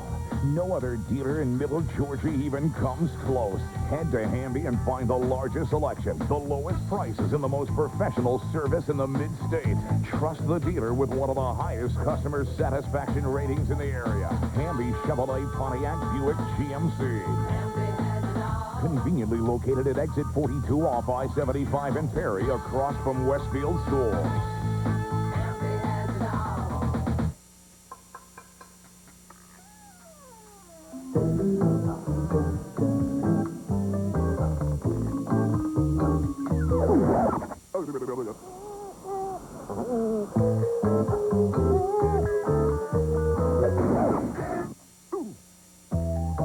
Ever notice how 2 is a lot more fun than 1? Well, now you can play the big game from the Georgia Lottery every Tuesday and Friday night. After all, 1 is a pretty lonely number. Central Georgia Pioneers, only on 13 WMAZ, straight from the heart. Celebration of NASCAR's 50th anniversary, CBS Sports coverage of the Daytona 500 is sponsored by Brewery Fresh Budweiser, the official beer of NASCAR. Hey, race fans, this Bud's for you. Goodyear, innovators of run-flat technology. And by Pennzoil, specially formulated for today's stop-and-go driving. 76 laps complete in the biggest race of the NASCAR season, the Daytona 500. Jeff Gordon, number 24, the race leader. Rusty Wallace, Mark Martin, Dale Earnhardt, and Chad Little has fought his way up to 5th place. Boys, I tell you what, the Taurus is beginning to show its strength right now. 2nd, 3rd place right there. Rusty Wallace, and just behind him, Mark Martin.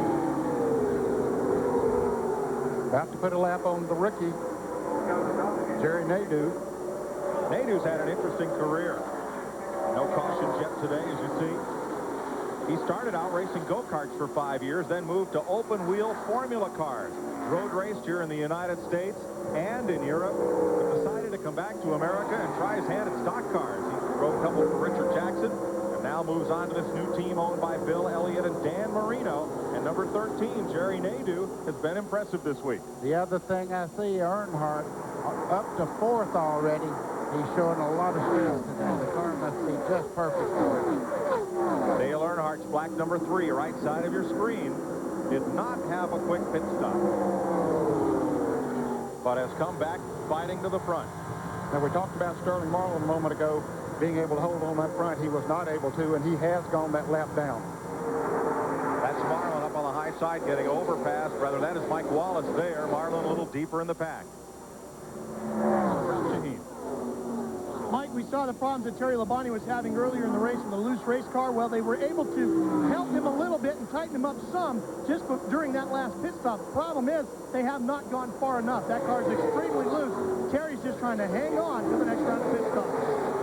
Labonte, number 5, running just ahead of Ward Burton and Lake Speed. And here is your lead pack once again. Nadeau doing a good job of hanging on to the lead lap. Yeah, he's running in 30th position. Yeah, but he's fixing to go a lap down. You can see Gordon. Look at all the lead cars there as they get single file. That's what happens in the draft. I mean, you're just out. There's nothing you can do. Nadeau's driving a perfect line around the racetrack, but these guys hooked up there. They just go right by him. Jerry Nadeau, though, he's going to learn a lot about drafting at 190 miles an hour this week. He certainly will. This is great experience for him. He did a good job in the 125-mile qualifying races on Thursday. And there's Nadeau being overpassed by Bobby Labonte and Derek Cope. Carrying the Dolphin colors there for his new car owner. Cope in the Bahari Racing ride vacated by Johnny Benson after last season. Benson, torn up in a crash not of his own making in Thursday's qualifying race, has to sit out the 500, one of 13 drivers that came here to run and had to go home.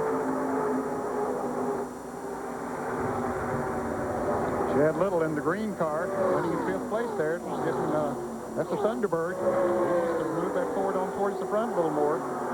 4 teams this year have the option of using the newly approved Taurus body style or the Ford Thunderbird. They can use a 98, 97, or 96 model year car. For Chevrolet, the Monte Carlo. For Pontiac, the Grand Prix. Those are the approved models. Most of the Ford teams have elected to go with the Taurus right from the start of the season.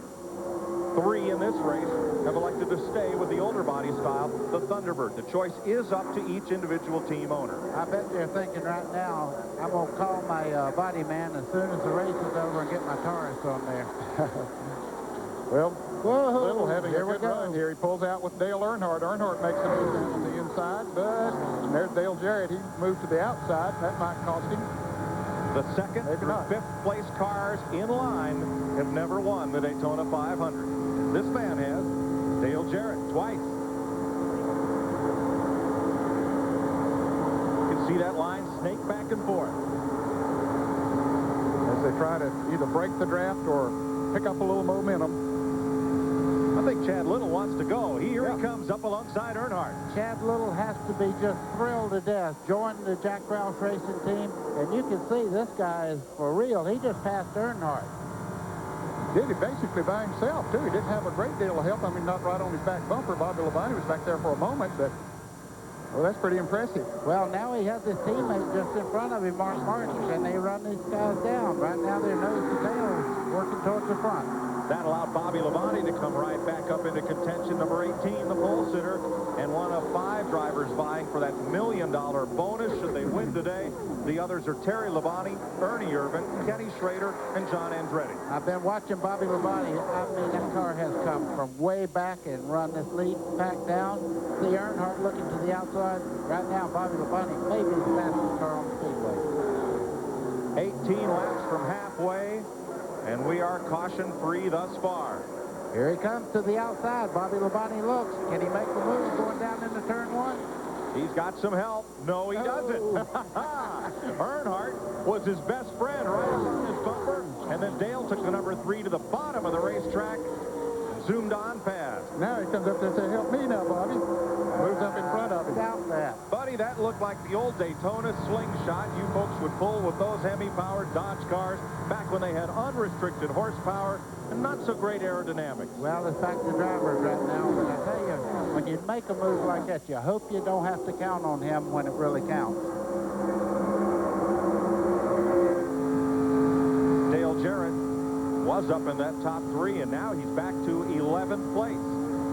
Got out of the groove down on the inside, and no drafting partner there, and boy, they just went by him right on the outside. That's Michael Waltrip just ahead in the Wood Brothers Ford.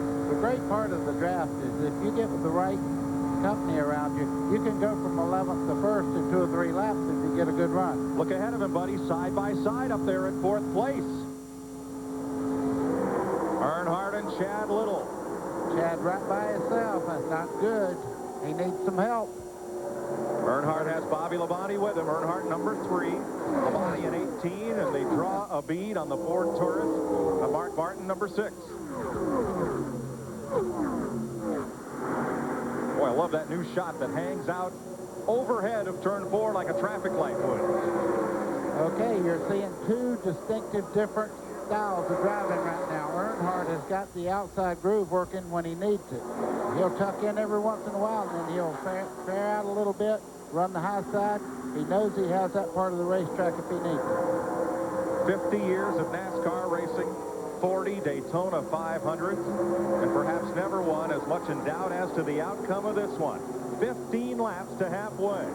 Last year's winner, Jeff Gordon, leads Rusty Wallace. 16 years he's been looking to lead and win this race. So is Mark Martin. So is Dale Earnhardt. So is Bobby Labonte, Chad Little, Derek Cope, Jeremy Mayfield, Mike Skinner, and Ernie Irvin, the top 10. Since they started using Quaker State motor oil, Jeff Gordon won the '97 Winston Cup. Jack Spray brought home the '97 Craftsman Truck Series trophy. Tony Stewart won the '97 Indy Racing League Championship. And the Quaker State Saturn Racing Team took first place in the '97 SCCA Championship.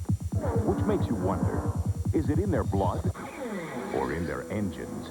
Quaker State, chosen by winners. From the producers of The Fugitive, a daring escape, a cross-country manhunt.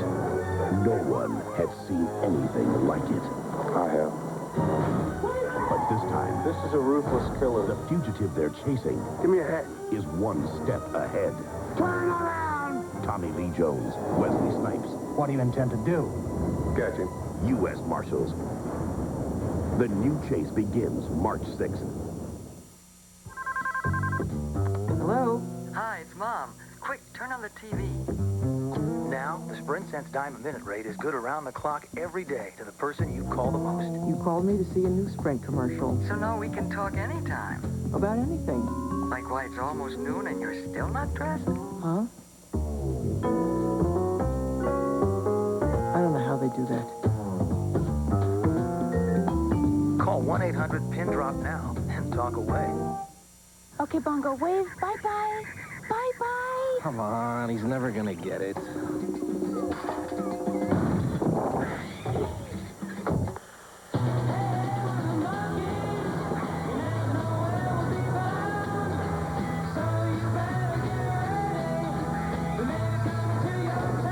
you look at that? Yeah, finally learned to wave bye-bye. The new redesigned Ford Ranger, the only compact pickup built Ford top.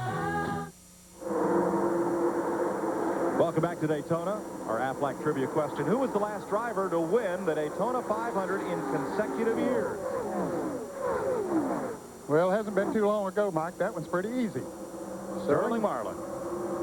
Won it for the team that Bobby Hamilton is driving for today, and Jeff Gordon is trying to win it in consecutive years today. Bobby Hamilton running near the tail end of the lead lap, though, in 28th position. Lee Petty in 1959, Marvin Patch in 1961, and Fireball Roberts in 1962 drove to victory lane in a Daytona 500 run without a caution flag. Fireball was the first driver to win this race, starting on the pole. Mike, I have to wonder if Earnhardt might be getting a little bit of chassis problems. He made a great run up towards the front. Now he's moving out on the racetrack and beginning to show a little bit of looseness off the corner. The back of the car seems to be dancing around a little bit. Earnhardt with Bobby Labonte close behind. 89 laps complete. Let's visit with Ken Squire. The man of the hour is Buddy Baker. That's the big story.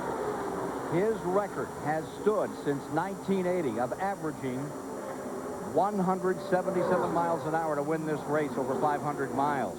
Now, consider that when he did that, there were 15 laps of caution in that race, and he still powerhoused the field to establish that mark. But it's in jeopardy because as we're coming to halfway, they're averaging 184.7 today. So Buddy Baker's mark that has stood all these years is the one they're talking about in the press center right now. Well, I certainly hope that we don't have a caution. I love the idea of having the record, but I want these guys to be safe for 500 miles, and competition's what the thing's all about. They're doing a great job today. Jeff Gordon trying to take Baker out of the record book right here. 184 mile an hour average. Rusty Wallace right with him. You're in with Mark Martin. Here's Dick Berggren. Mark Martin currently running in third position. It's a bit of a surprise because they got a real late start trying to get their cars ready for Daytona. They were hoping for some rules considerations from NASCAR. They didn't get them. They got started late, and all week long they have been saying, we may not be a factor. We're really not ready for the Daytona 500. But the crew has worked hard on Martin's car. They've done their work on the chassis rather than the aerodynamics. He is flying today. It is, most importantly, a brand new crew and a brand new crew chief. For the first time in 10 years, Mark Martin does not have Steve Meal as his crew chief here at the Daytona 500. And right now he doesn't have a drafting partner, Dick. He's on the outside, and the train's going by him down on the inside. Jeremy Mayfield, number 12, pulls alongside. Bobby Labonte has gone past. I cannot tell you what a great job Jeremy Mayfield's doing at this moment. Derek Cope's going with him in the 30 cars. You see him come across Mark Martin going down the back straightaway there. Jeremy Mayfield's running the race of his life right now. There weren't inches between Cope's car and Mark Martin's when Cope slid across up into the high lane in front of Mark Martin. 190 miles an hour, the thickness of the Sunday paper apart. Kyle Petty on pit road for tire change. Last car on the lead lap in 29th place, but he was the earliest one to pit before Mike, so he's a little off sequence from the others. Jeff Gordon is pulling this train around Daytona, but it's Rusty Wallace, the man who wants to lead. He has not led the Daytona 500 since 1991. He sits there in second place in Roger Penske's number 2. In the last 5 Daytona 500s, Wallace has been running at the finish only once. Earnhardt to the inside on Wallace, who comes right down to slam the door on his nose. Nada. And that means not gonna make it. These guys are going at it right now. You don't only race out of the windshield. You have a mirror in there that's almost a foot wide to look at your competition back there. You'll see right there. He pulled over a little bit, protecting that spot. Earnhardt went to the inside, and Rusty Wallace did the same thing. Rusty saw it coming. He said, no, sir, I'll block that spot. That's mine. Behind them, they're 3 abreast in that pack. As they try to get past Nadeau, Ernie Irvin was 3 abreast with Derek Cope. Mark Martin, they are again. It's Michael Waltrip on the inside. Wow, what a drive by Michael Waltrip. Down into turn 3, he got a great run off the corner there. The guys were kind of racing side by side. He got a great spot. But look at Chad Little on the outside of the 97 fighting back. That's the green car. Mark Martin, his teammate, both of those Roush cars. Mark Martin on the outside there in the white and blue 6. 5 laps to halfway. In the Great American Race, Jeff Gordon leads Rusty Wallace and Dale Earnhardt.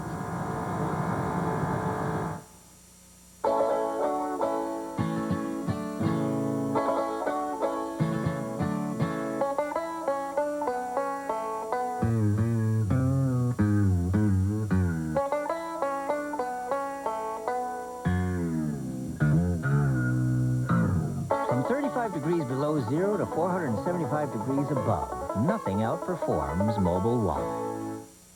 Mobil 1 0W30. Superior protection when you start your car. Finally, after 49 years, you now have a soft drink that not only refreshes your thirst, it refreshes your sport. Drink accordingly.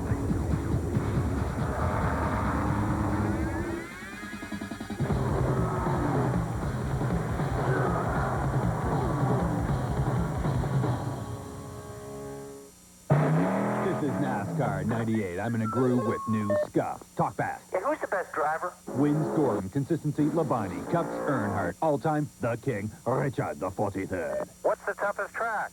Bristol's a blender, gonna hang rough at the Glen, but Darlington's too tough to tame. Are fans that loyal to their driver's sponsor? Nate? What?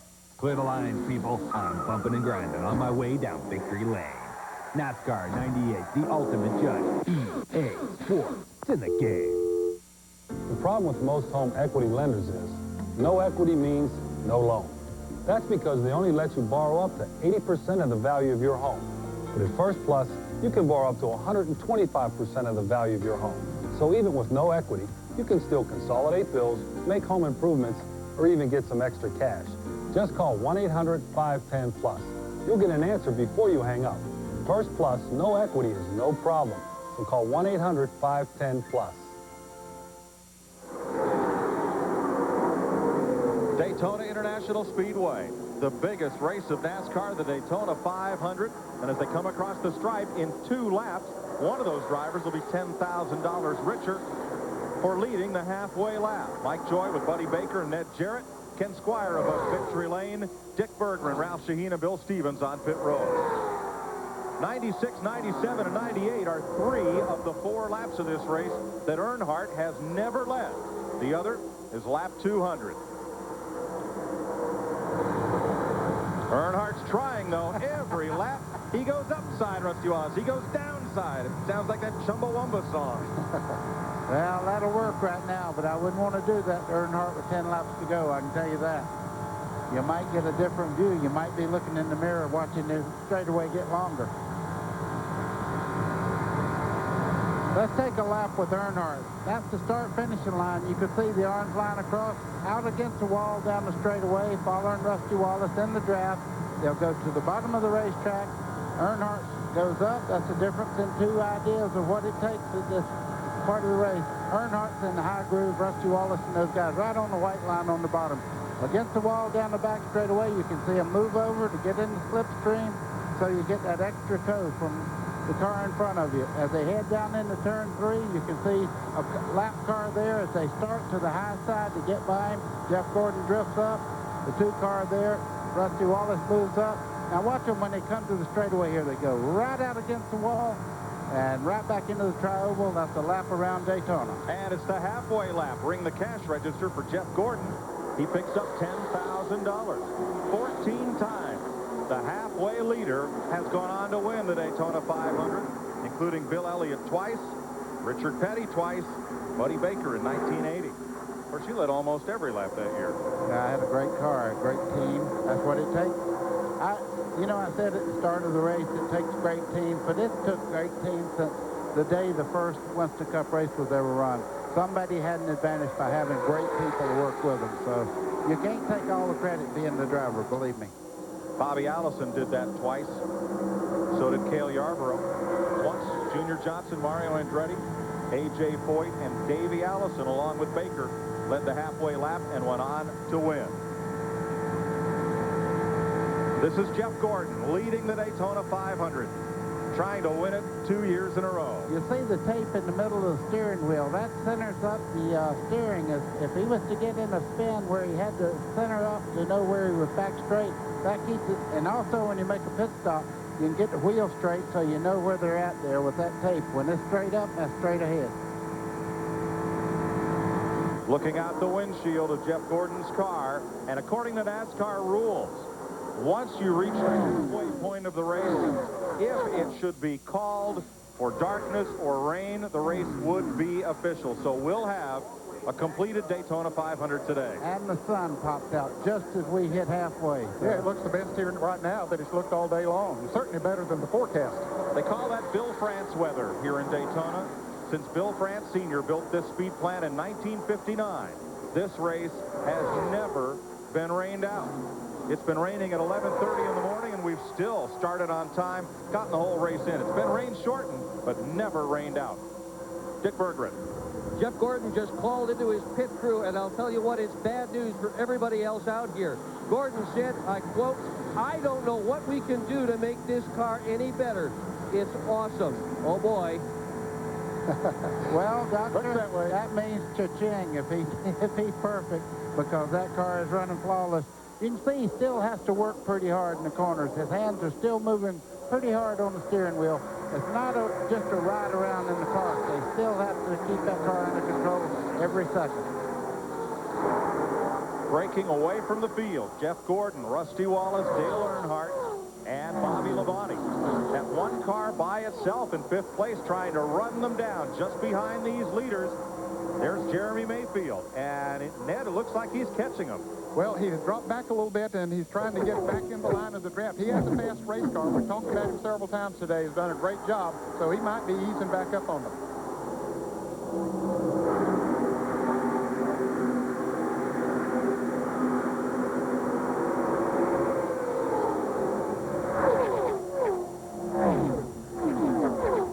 Some people like the opera sound. To me, that's the prettiest thing I've ever heard. When those cars come off the corner like that. Pit stops, buddy. Is this Ernie Irvin? Ernie Irvin's in the pits. He stopped, if you can remember, just a little bit before the leaders last time on pit stop. We expect the leaders in 2 more laps. Bill Stevens. Down here with Ernie Irvin, this will be a 4-tire stop for the 36 car. Also, they're going to take 1 round of wedge out of the right rear. There you see they're cranking on the back of the car. Right side rubber is on, left side rubber going on right now. They want to get back into the lead draft. It's very important. These Pontiacs are very quick when they're in the lead draft. They don't like to trail anybody, and that was the beauty of a pit stop. That overhead view among the 85 lenses available to Director Larry Cavallina. Most ever for a single location, single day sporting event. And that chrome foil number on the roof of Irvin's car, denoting he's one of those 5 cars that could win the $1 million bonus today. And a lap back right now. You can see the leaders putting him 1 lap down right at the moment.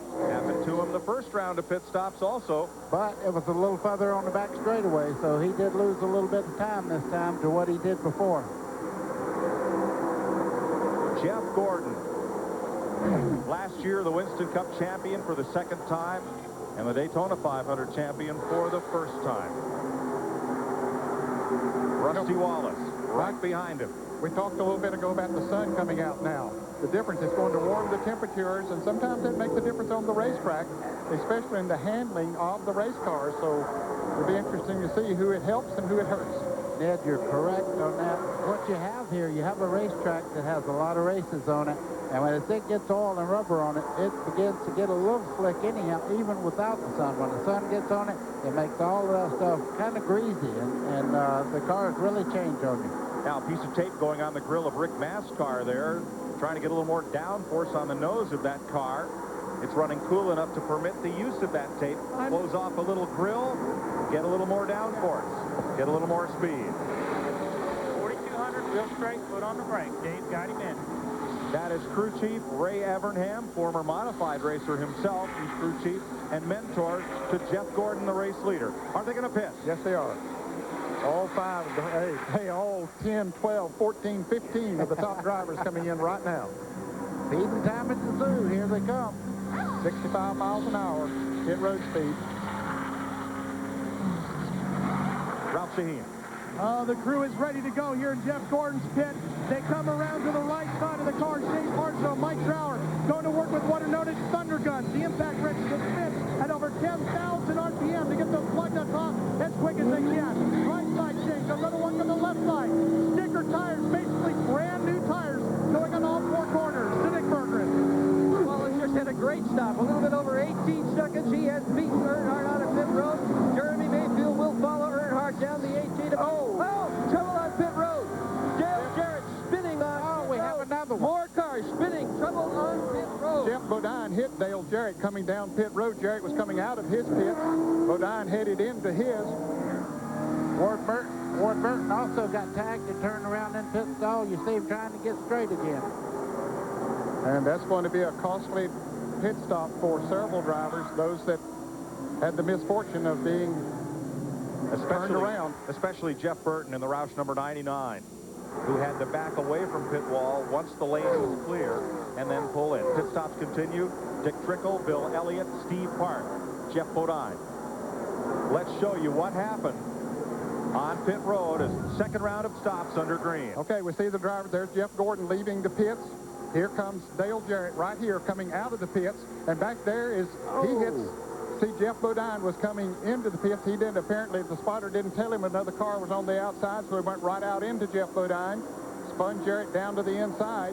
And coming into the pits, Jeff Burton coming into his pit stall had to spin out to miss Jarrett. I'm going to make a prediction. He was looking at the wreck and almost overshot his pits and slammed the brakes on and almost spun out. That's what Jeff Burton looked like he did. See right there, oh, he got tagged. I seen something hit him there on the left rear corner. Right front badly crumpled on Dale Jarrett's 88. You see it from that in-car camera. Not all of the leaders have pitted. Joe Nemechek moves up onto the front spot after pit stops. Work on Derek Copes. Chuck Ryder owned number 30. There's Nemechek, number 42. Yesterday's winner in the Napa Auto Parts 300 for the Busch Grand National Cars. You saw that one live here on CBS. Nemechek led 106 of the 120 laps yesterday. It was all but boring behind him, but front row Joe became first place Joe. Dale Jarrett is coming back onto pit road. Since we are still under the green flag, this second stop will be very, very costly. Mikey has a lot of damage to the right front corner of that car. You can see there, the right front tire is flat. Let's show you again what happened on pit road.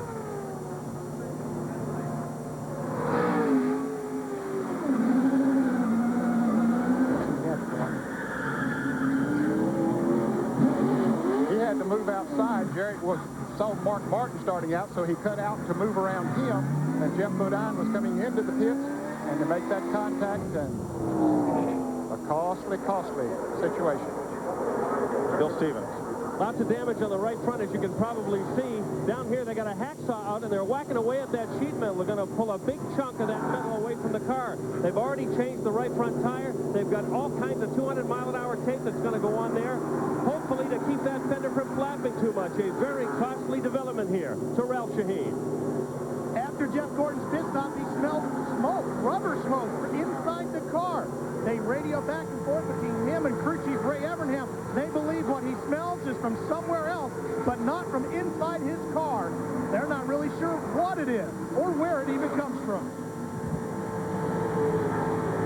Jeff Gordon continues on. Joe Nemechek leads this race. Gordon now in second, pulling up on Kenny Irwin Jr., the rookie, and moving past on the inside.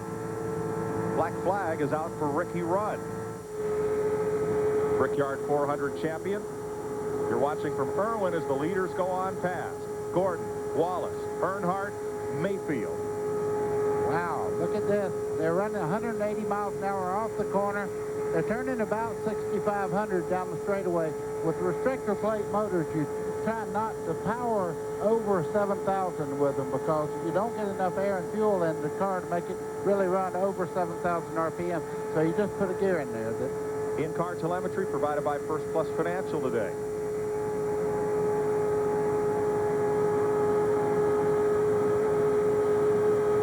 Pit stops continue, but Joe Nemechek, driving for Felix Sabates, leads the Daytona 500.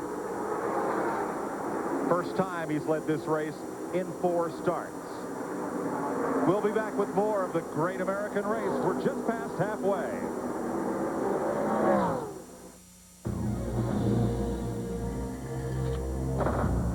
Now there's a tire that can survive even this. The Goodyear Eagle F1 Run Flat.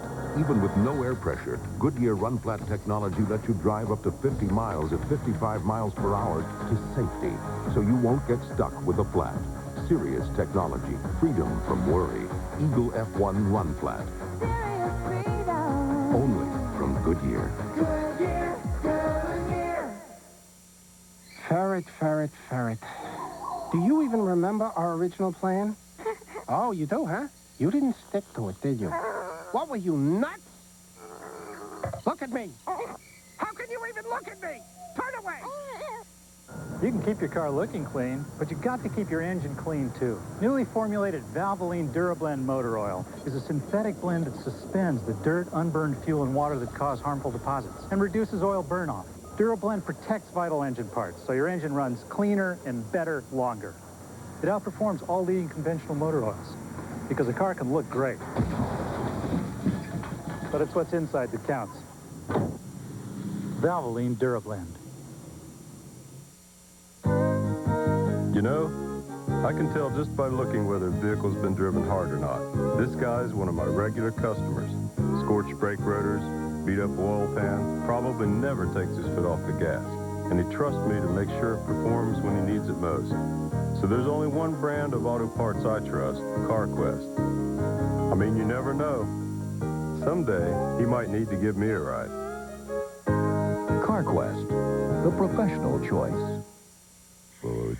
Louis, I've been thinking. What's up? I'd like you to start sitting on another branch. But this is our branch, Frank. Louis, you tried to rub out the frogs. It was the ferret. See that branch over there? That's not a nice branch. It's a beauty. That's your new home. There's no view from there. The Daytona 500, where a moment's miscue can dash your hopes of winning $1 million.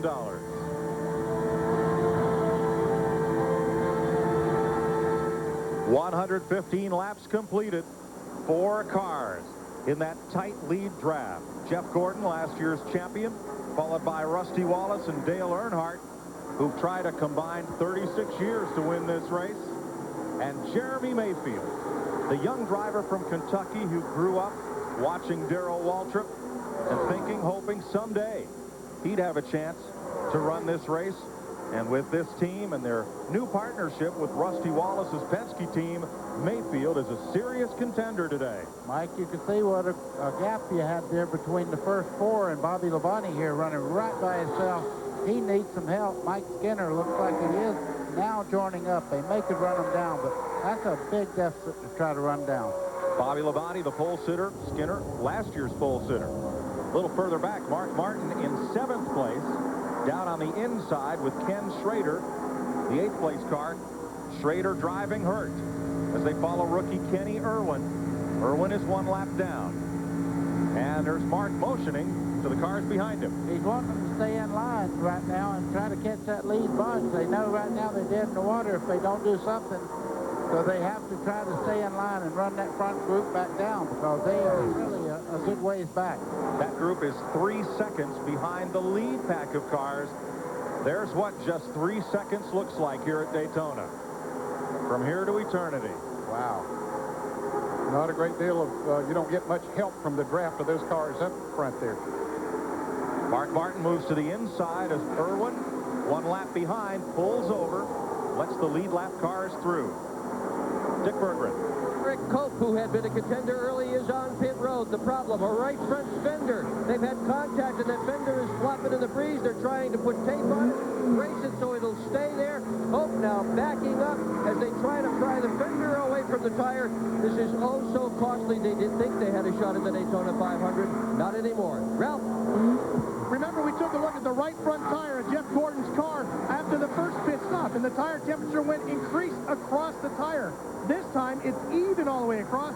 That's an indicator that that push that he had in the front of the car is now gone because he's running up front in clean air. Jeff Gordon, your leader, Rusty Wallace, Dale Earnhardt, Jeremy Mayfield. And you're with Dale Earnhardt. Out of turn number 4 and down the front straightaway. Let's have a look back at last year's 3rd place finisher who started in the last row and came up to 3rd. Ricky Craven, the Newburgh Maine driver today, running on the lead lap in 19th position, right behind Mike Wallace.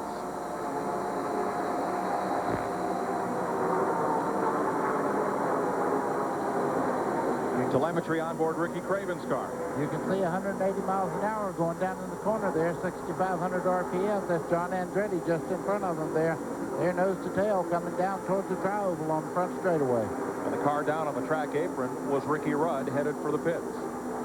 And, Buddy, when you talked about the lower RPMs with these restrictor plate engines, when they are unrestricted, as they'll be next week at Rockingham, North Carolina, they turn those things about 8,500, sometimes to 9,000 RPMs. The Daytona 500 is annually a sellout, but there are still seats available at Rockingham, North Carolina on the 1 Mile Speedway for next Sunday's second race in the Winston Cup Tour. Bill Elliott leading a pack of cars. John Andretti driving for Richard Petty this season with Craven and the number 4 of Bobby Hamilton, who was Petty's driver last season. Musical chairs rather common in the off-season in NASCAR racing. Bill Elliott's picked up a pie plate. Sure does. You don't think he went through the drive-thru on one of those pits? No. Don't go there. Now, the leaders are able to get away from that second pack, Ned, because they have picked up the draft of these cars about to be lapped. We saw that happen here yesterday in the 300-miler. Some cars broke away, and they didn't pull too far away from the pack behind them until they started lapping cars. And then when they picked up that draft, like these cars have done right here, then they really picked their speed up. Look at Earnhardt. He was trying to go high on the outside, but I think he got boxed in there. He was trying to go where Jeff Gordon didn't as they came to those lap cars. What he's trying to do is use these slow cars as a pick so he can make a move towards the lead. He's got the lead. Gordon, though, is not going to be denied. Gordon has Rusty Wallace. Earnhardt had Jeremy Mayfield.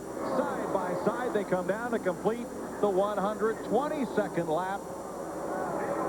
Gordon at the stripe, but Earnhardt has Rusty Wallace with him. Gordon's out of the draft right now. They should go right on by him. He's leading Rusty Wallace and Jeremy Mayfield as they go right on by him down in the turn 1.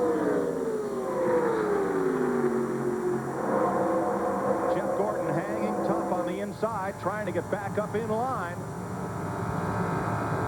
And you said they were picking friends. Find their friends there.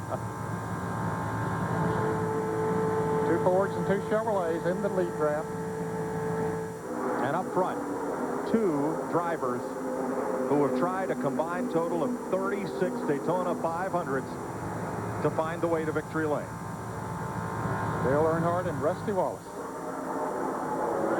Jeremy Mayfield now third, and Jeff Gordon, who has led much of this race, back to fourth. There, that blue car is Joe Nemechek, just ahead of the leaders. Nemechek was leading, made a late pit stop, came back out on the racetrack, and now he's at the tail end of the lead lap. There's Nemechek. Pulling pretty quickly, Mike, now that they've caught him. As we talked about those cars a moment ago, once they get the sniff of that brake, they really pick up. Nemechek drafting Steve Grissom.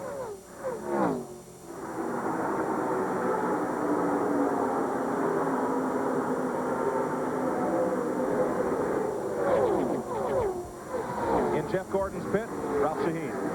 Mike, apparently push developing in the 24 car now with Jeff Gordon. They'll keep an eye on it and see if they can't get it fixed. The next time in, they're going to have to stay out as long as they can to keep him in the lead pack. You can see Jeff Gordon right on the white line there. He seems to... I got to set it tire down low on the back stretch. And you've got Ward Burton slow in the back straightaway. That guy's throwing it all over. He's going into 3 right now. Spotters and crew chiefs talking with their drivers. And there is Ward Burton, who has cut down a tire and will make it back around to pit road. You could hear Jeff telling Ray Evernham there's stuff all over the racetrack back here. And caution is out for the first time today. The yellow flag waves over the Daytona 500. 125 laps of green flag racing now.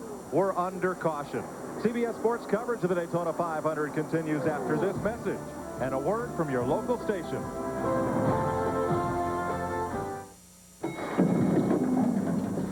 Hi. Matt, got your email. Vancouver? Genius. Passed it on to Epps. He's running it through the Northwest. Hey, Matt. Idea's a hit in the Northwest. Expect love letters. I've got purchasing checking suppliers. There he is. Good morning. The specs had it pretty, Mac. Beagle's putting it through the mill. Now, Jill. Counselor? Looking a little golden this morning, son.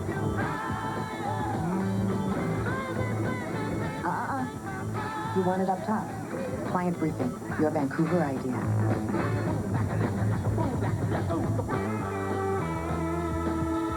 Want to take your business to the next level? See it here, see it live, or you'll never see it again. The Grammys on CBS.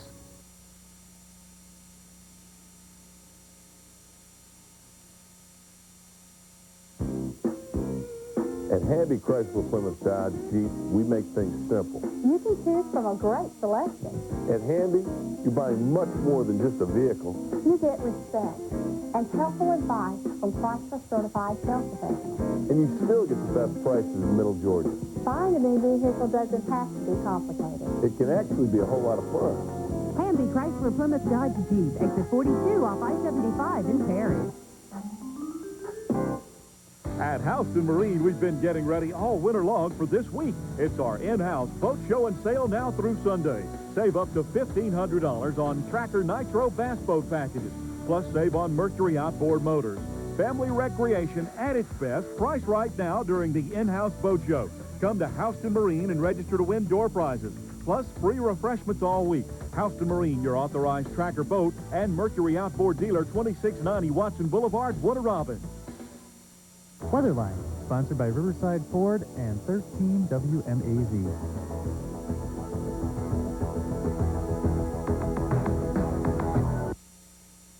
...1998 U.S. Olympic team, and by the more than 1,800 AutoZone stores across America.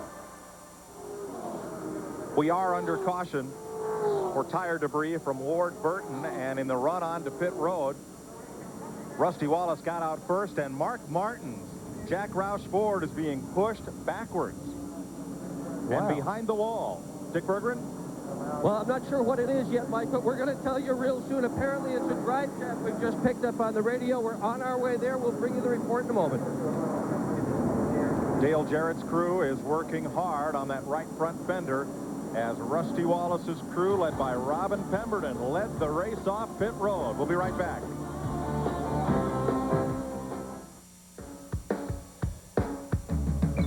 Well, if I had money, to tell you what I'd do, I'd go downtown, buy a Ford truck or two. I'm crazy about a Ford truck. Lord, I'm crazy about a Ford truck. I'm gonna buy me a Ford truck and cruise it up and down the road. I'm gonna buy me a Ford truck and cruise it up and down the road. The official truck of NASCAR is built Ford tough.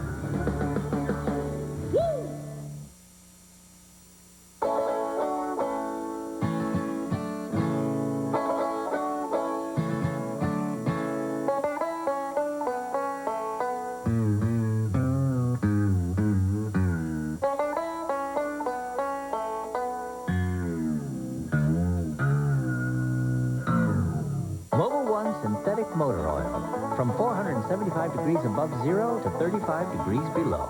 Nothing outperforms Mobil 1.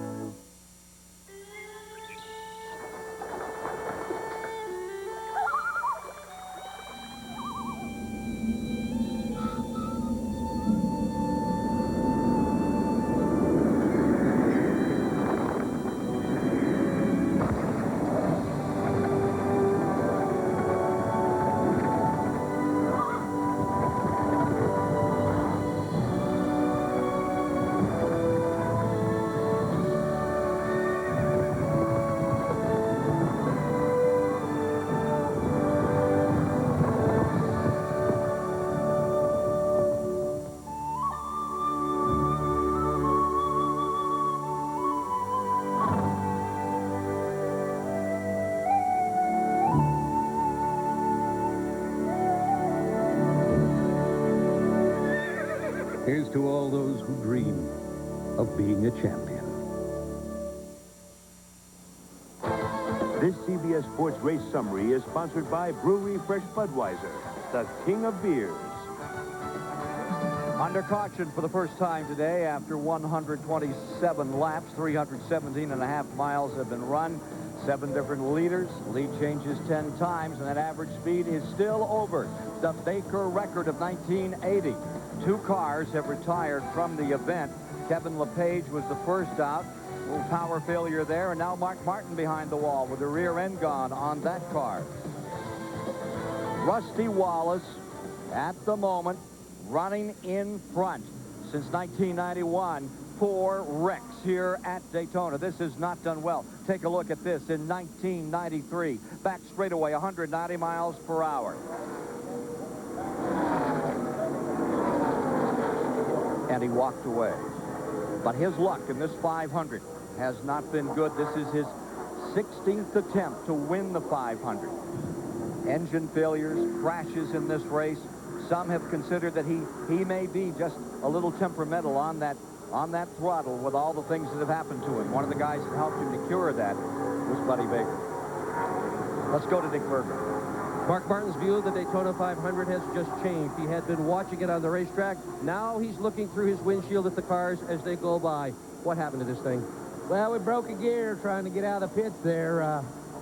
Just a bad luck thing. I mean, you know, nothing we did. It just happens once every 10 years or something like that. Man, we had a good run going. You know, I thought we were giving Valvoline, Cummins, and Bugles, Bosch, Ford, Eagle One, all these guys something to cheer for. You know, I don't know if we had a shot to win, but we had a top 5 car. And the guys, everybody pulled together and worked real hard to put this thing together. And this is just a real disappointing way to have it turn out. And Mark Martin is yet another of those veterans who has never won the Daytona 500. He'll have to wait till next year, Mike. Finished third here in 1995. He's been trying for a decade and a half to win this race. Getting set for the restart, Rusty Wallace won the race off pit road. Dale Earnhardt, Jeff Gordon. Let's see how the rookies, 6 of them in this race, are faring today. Jerry Nadeau, there he is. Jerry Nadeau, number 13 from Danbury, Connecticut, is 22nd. Kenny Irwin, 25th. Steve Hart, 29th. Andy Hillenberg, 32nd. Billy Standridge, 39th. And in the garage area, Kevin LePage among the rookies in this race. So Nadeau leading what is expected to be one of the finest Winston Cup rookie crops in many a year. There are some great drivers with good talent in the rookie chase this year. Ralph? Well, there's a problem with the front air dam on Jeff Gordon's car, and that's why he has the big push. It has been dented in. Now, they have changed tires on this car, but there is not a whole lot they can do to compensate for that. Jeff is going to be dealing with a push for the rest of the day. Aerodynamics are so critical, a component of speed here at Daytona. Green flag.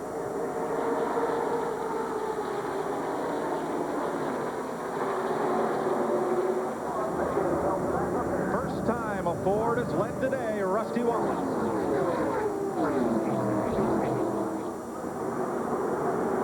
Earnhardt behind him, and Gordon nestled up against Earnhardt's bumper. Rusty Wallace is in a bad spot right now. You see all what they're talking about right on that corner right there is bent back just a little bit on Jeff Gordon's car. That's what they're talking about being bent in. It don't look like much, but at 200 miles an hour, that's a lot of lift on the front of the car.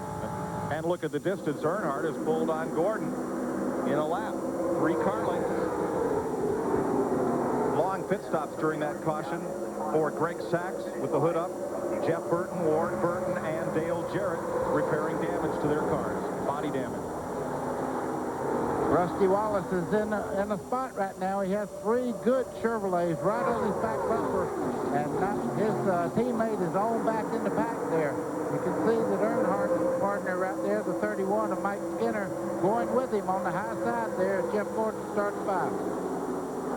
4 wide in the back straightaway once again. Oh, this could get interesting. Bump Justin. That's what it's all about right there. When you go down the back straightaway, you bump into them. You see, into the lead they go. That was not an attempt to bump Earnhardt out of the way. That's his teammate, Mike Skinner, trying to shove him forward. Absolutely. And they did a great job. Captain, and that's what you do. It's about 200 RPMs every time you touch him. Bill Stevens. Interesting to see that maneuver in the race. Yesterday during happy hour, we watched that same sequence. Skinner coming up on Earnhardt, tapping him on the back. It may have been by design.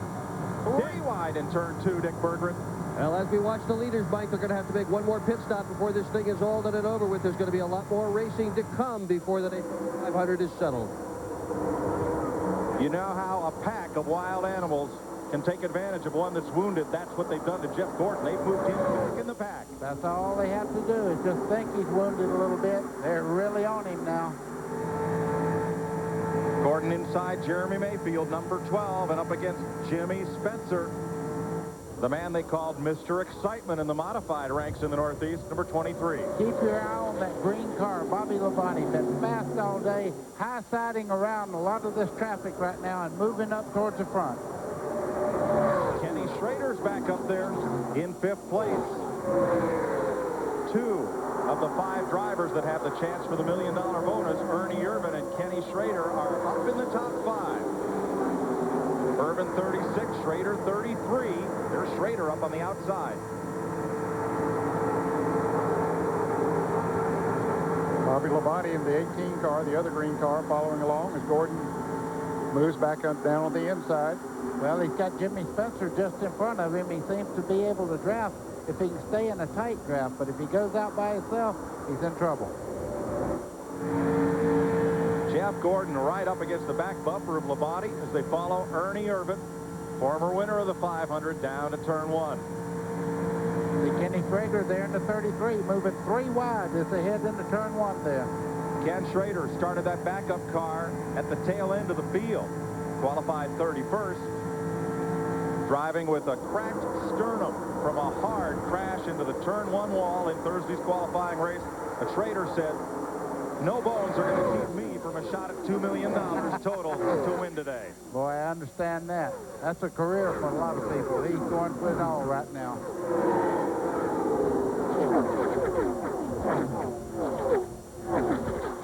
Giving our camera a little work over there. You can see how much air pressure is off those cars. It actually moves the camera then.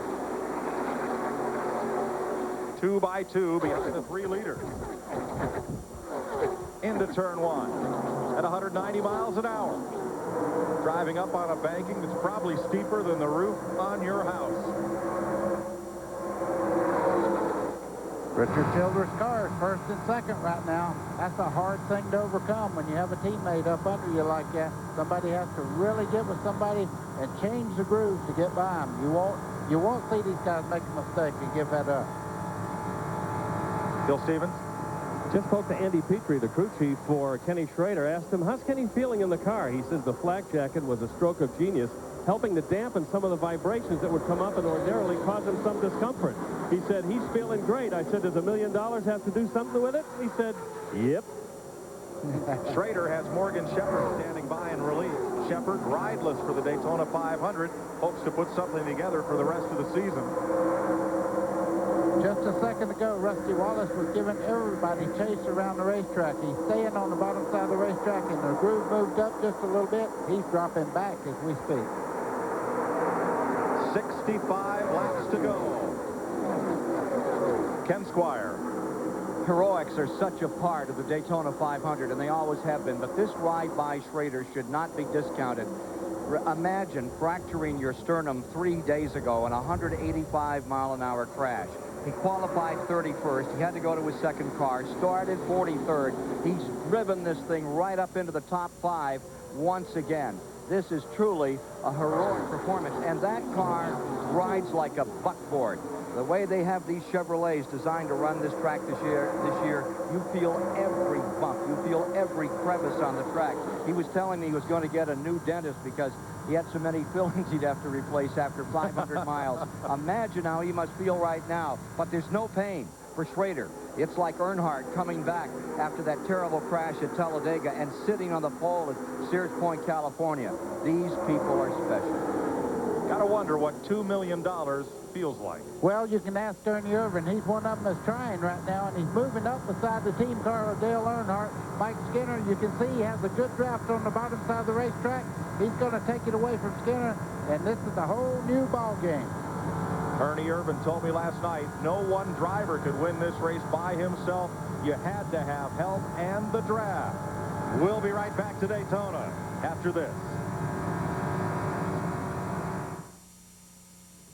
In our quest for the finest brakes in the world, we tested our pads against other leading brands.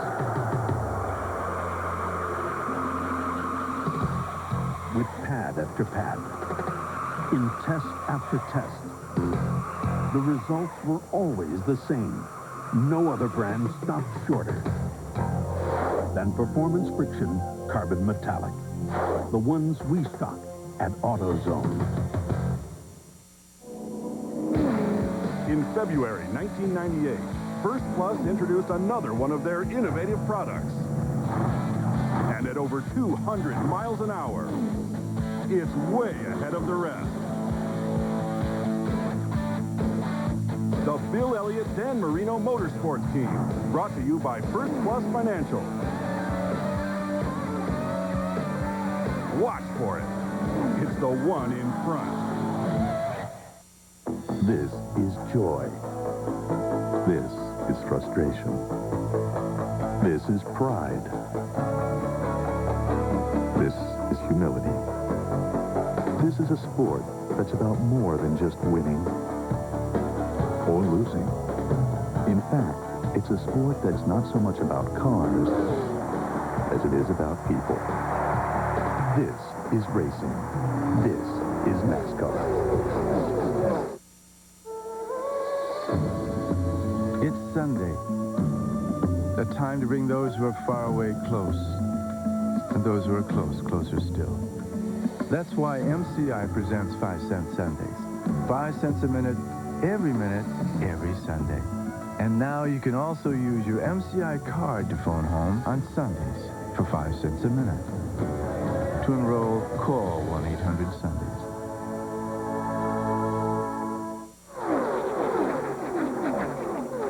Mike Skinner had vaulted to the lead. Ken Schrader came up with him. Dale Earnhardt dropped to the low groove behind Skinner, and as they went into turn number 3, Earnhardt went under his teammate. Schrader went up high around him. Skinner got kicked back to 3rd. Earnhardt's back in the lead. Schrader's 2nd. You know what that's called? One winner for the Daytona 500. You have to go when you have the chance. That's Ernie Irvan down on the inside, trying to get something going. Rusty Wallace working with him. After that caution, the cars are all bunched up together, and that's where they're still running. Some of these cars are a lap down. There are still 17, 18 cars on the lead lap. Earnhardt and Schrader, how many times have they run side by side together? I hate to say this, but when you get them bunched up like this, anything can happen. Earnhardt to the inside, wants the lead back.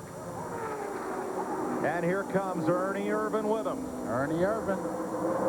That's a brand new ride for him, but it is working like Ernie Irvan's cars always do. Has something to do with the driver, I guess.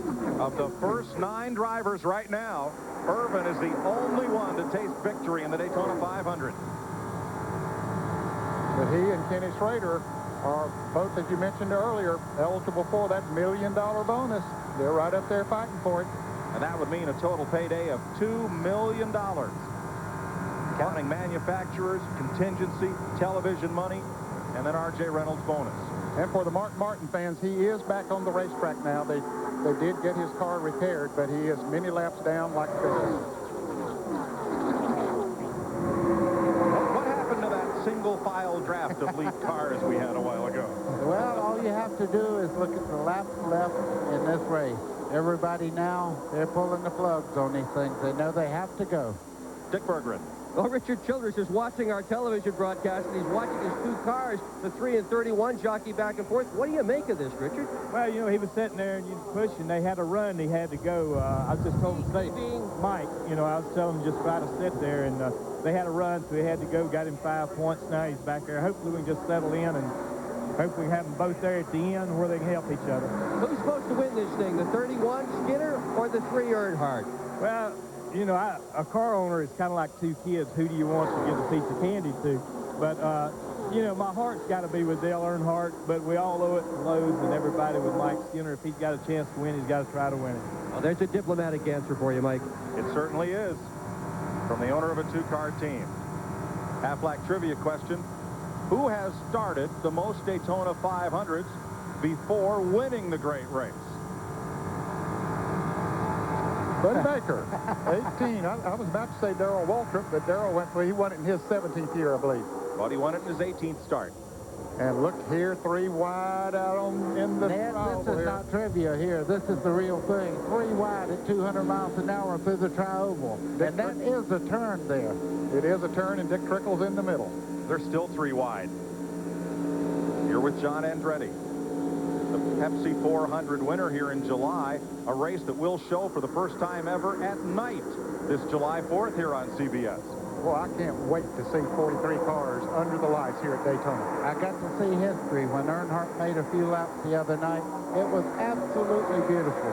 The car looked like a diamond out there. The people cheered the whole 20 laps that he run. And they expect a packed house here in Daytona for the first ever Pepsi 400 run at night. And you'll see it live in prime time here on CBS. Earnhardt the leader, Irvin in second, Rusty Wallace in third. 56 laps to go, Ralph. A tip of the hat to the Fab Shop guys on the number 2 of Rusty Wallace. They worked day after day. They only got 2 days off at the end of the season, Christmas Day and Thanksgiving Day. Crew Chief Rodman Pemberton, he gets 3 weeks off a year. He's only had 5 days off in all of 1997. They built over 7 Taurus chassis leading up to the Daytona 500, and that great body work has gotten Rusty into the thick of this year's Daytona 500. Now that inside lane is moving forward, Ralph, and the reason is Mark Martin, the lapped car up ahead. Earnhardt could sniff out a draft off that white and blue machine of Martin. I'm watching all these guys right now. Outside line's fast 1 lap, inside lane is fast 1 time. The biggest thing right now, you don't only have Earnhardt with a lot of help, other people are getting great toes around the racetrack. Back down to turn 1, 146 laps complete. Bill? I just spoke to Ryan Pemberton, the crew chief for Ernie Irvin. I said, are you starting to make some deals on who's going to run with you for the finish? He says, no, it's happening too fast. 135 miles to go. Dale Earnhardt. Jimmy Spencer on the inside of Mike Skinner. Number 23, Spencer. Number 9, Lake Speed. Number 90, Dick Trickle. And Mark Martin, 1 lap down, trying to stay away and out of the way of the contenders to win this race. That's exactly what he's doing. A true champion-type driver to never create a problem this close to the end of the most important race these guys run. Still got over 50 laps. 3 wide. Over 50 to go. Down there at the start-finish line. That's Dale Earnhardt's team communicating with their driver. 53 laps to run. From this point in the race on, Dale Earnhardt's led this lap, lap 148, and every other lap in the rest of this race, 1 year or another, except lap 200. That's Larry McReynolds in the upper right. Well, Earnhardt's running super well, but just behind him is a young guy on the move right now, Jeremy Mayfield.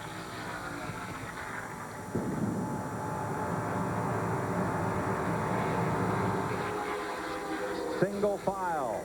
The lead pack comes down to the start-finish line. Earnhardt Irvin, right behind, there's Ernie Irvin's Pontiac. He moved out of Robert Yates Ford at the end of last season. That's now driven by rookie Kenny Irwin Jr. Jeremy Mayfield is third, Rusty Wallace fourth. Teammates, Ken Schrader fifth, Jeff Gordon in sixth, Mike Skinner, Jimmy Spencer, Bobby Labonte, John Andretti, the top 10. We'll be right back.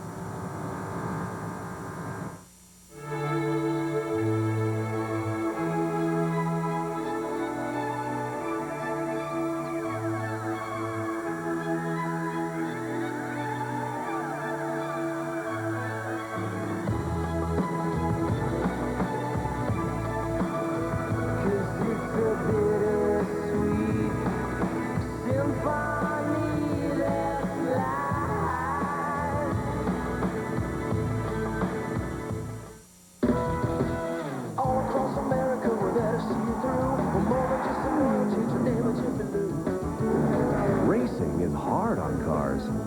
Always has been. So is everyday city driving. Jiffy Lube makes it easy to take care of your car, and they offer Pennzoil.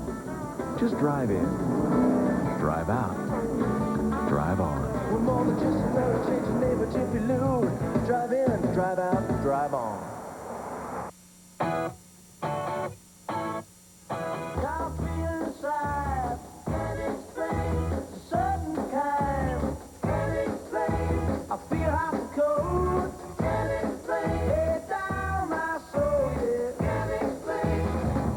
competition won't be able to explain when the only four-door rookie in NASCAR starts blowing their doors off.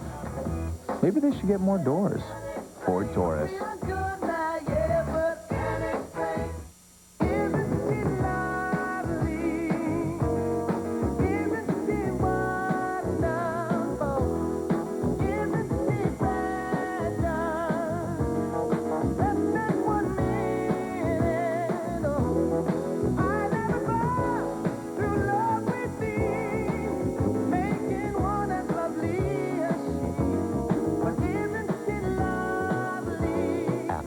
Insuring over 40 million people worldwide. 49 laps to go in the Daytona 500. Dale Earnhardt's been coming here for 20 years trying to win this race. Ken Schrader for almost that long. That's Schrader in number 33. Thursday, in the 125-mile qualifying race, Schrader got bumped from behind by the yellow car of David Green. Turned to the apron and then whammed into the turn one wall, taking Johnny Benson with him. Schrader's impact speed, about 180 miles per hour. The force jolted him forward in the shoulder harnesses, cracked his sternum. He's wearing a flak jacket today, but he said nothing would keep him from a shot at $2 million if he could get in that car, and he has.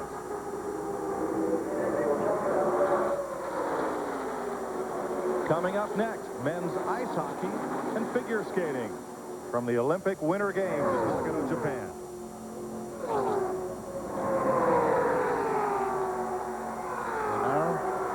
Feeling Schrader's going backwards. He's starting to push in the center part of the corner. And Gordon's coming forward. Yeah. Jeff Gordon is on the inside of Kenny Schrader's 33. And Schrader may drop to the tail of his lead draft as Mike Skinner goes past as well.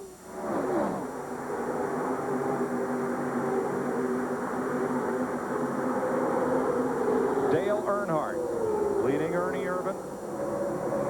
48 laps to go. One pit stop will remain.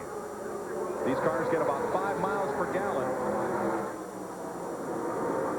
and hold 22 gallons of fuel. Mike, I think Jeff Gordon may have changed his driving style just a little bit. That car seems to be working on the bottom of the racetrack again. He was pushing out a little bit, getting into turn one not too long ago. Looks to be working quite well. He's moving back up on the lead cars now. These are the two leaders. You're just perched on the back bumper of Dale Earnhardt Chevrolet, looking back there at Ernie Irvan, Jeremy Mayfield, the youngster from Kentucky, his teammate Rusty Wallace, and Jeff Gordon. He was thinking about making a move. Look at Mike Skinner. He's looking on the outside of Jeff Gordon. I don't believe he's going to be able to pull that one off yet.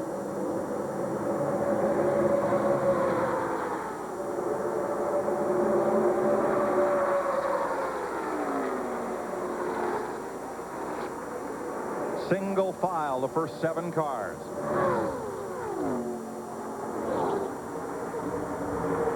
Right in the middle of that group, Jeremy Mayfield, 5th start in this race. Looking for his first top 5 finish.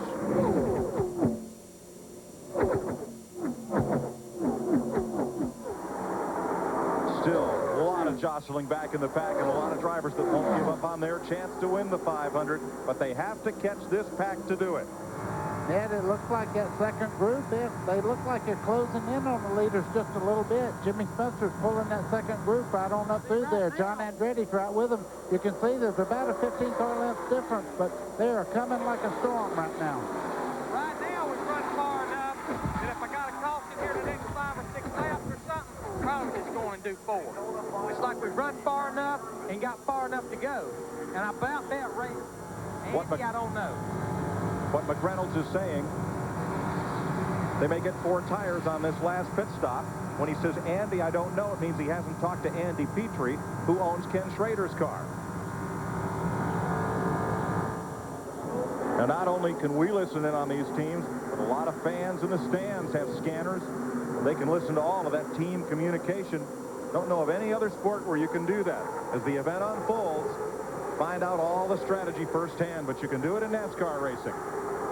There's Buddy Baker's record for the race, 177.6, and they're running almost right on that record pace today.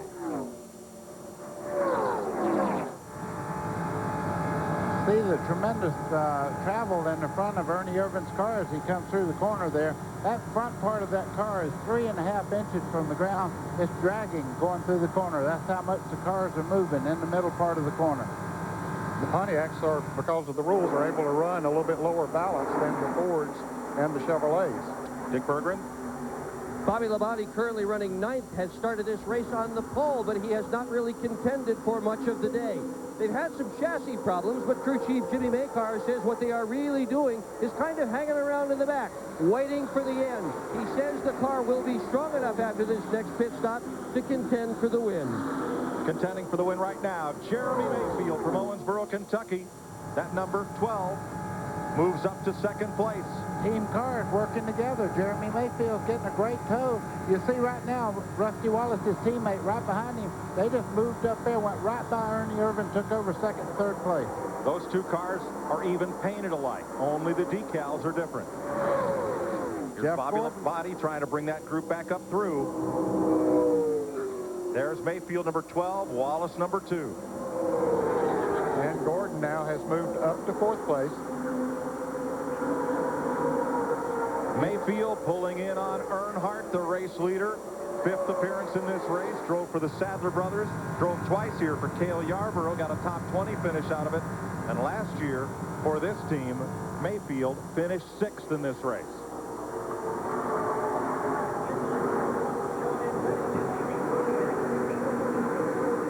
Continuing the battle further back, Joe Nemechek with the 4 of Bobby Hamilton. New driver for Larry McClure this year, that yellow car. 99, Jeff Burton, accident damage. And number 16, Ted Musgrave, the blue and yellow car, just ahead of his teammate, Mark Martin. And Mike Wallace in that white and yellow 73. 159 laps complete this time by. Dale Earnhardt leads it. CBS Sports coverage will continue after this message and a word from your local station.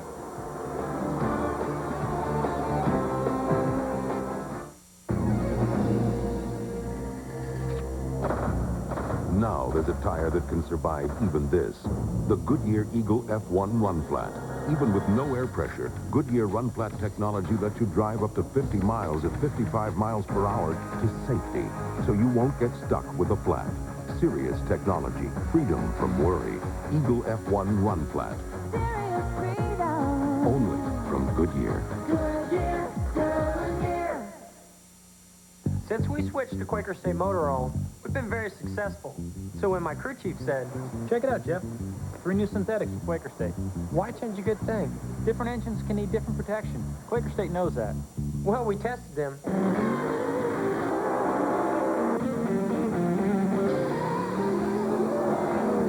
And guess what? Now we're winning with the same oil you can buy at the store. Quaker State. The choice is clear. 4 Corners premieres CBS Tuesday, February 24th. The Olympic Winter Games, the chance for athletes from around the globe to meet in the mountains of Nagano and shine in front of the world. Competing on snow and ice. What leaves? Yes, indeed, it's the Winter Olympics Southern style. Join the Eyewitness News sports team and see how we compete in the South. It's a different kind of Olympic glory. Don't miss our special series, the Winter Olympics Southern style. Weeknights only on Eyewitness News Night Watch at 11. Oh, that's great. Okay. Hey, look, the race is on. Lowe's Home Improvement Warehouse is proud to sponsor Richard Childress and Mike Skinner in the Team Lowe's number 31. So if you're into home improvement and love racing, we're going to do everything we can to put you right in the middle of the action. Dad, nice job. Lowe's, the official home improvement warehouse of NASCAR. Hit the web at WMAZ.USAtoday.com. If you guys can get 162 laps complete, 38 to go next time by. Dale Earnhardt leading Jeremy Mayfield and his teammate Rusty Wallace. Larry McReynolds and Ray Evernham. On the left, McReynolds, crew chief for Earnhardt. McReynolds won this race with Davey Allison. Ray Evernham won it last year with Jeff Gordon. Talking race strategy. And mainly when to make the final pit stop. And what to do on that final pit stop. Do you just put fuel in? Do you take 2 tires? Do you take 4 tires? I wouldn't be surprised to see a splash and go this close to the end. For somebody, yeah, or maybe all of them. Jeff Burton has come back to pit road.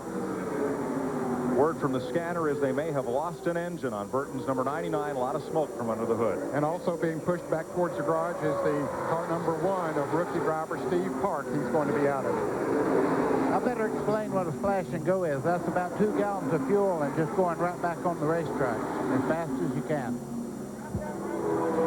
Ralph? Well, Larry McReynolds told Ray Evernham he would be back in about lap 170, which is just about 7 laps from now, to figure out exactly what they're going to do. We have also seen members of Kenny Schrader's team down here as well, Dick Berggren. Yeah, we've also had Robin Pemberton down here. He is in right now. Earnhart's pit. Have you guys cut a deal? There are no deals. We're just discussing some things right now. How many tires are you going to take when you pit in? When will you pit? We don't know what we're going to do yet. We're discussing things. That's coy. Well, Robin Pemberton is the crew chief for the 3rd place car of Rusty Wallace. That was Kevin Hamlin on the left, Mike Skinner's crew chief, talking with the car that is also owned by Richard Childress and engineered by Larry McReynolds. I think there's as much hard running up and down pit road as there is out on the racetrack right now.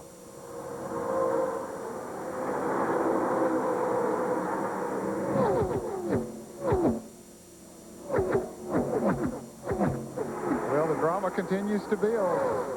It does that because just behind these lead cars that we're looking at right now, Bobby Labonte, Jimmy Spencer, and a few other cars are moving in on this lead draft. It may be a 15-car shootout once they make their pit stops because they're really catching the lead group. Rick Mast running here for car owner Butch Mock, and he is presently posted 29th. Mast is 3 laps down. He didn't make the race last year, and he said that took 10 years off his life. He says, I know when I die of natural causes, if it hadn't been for missing that race, I'd have lived another 10 years.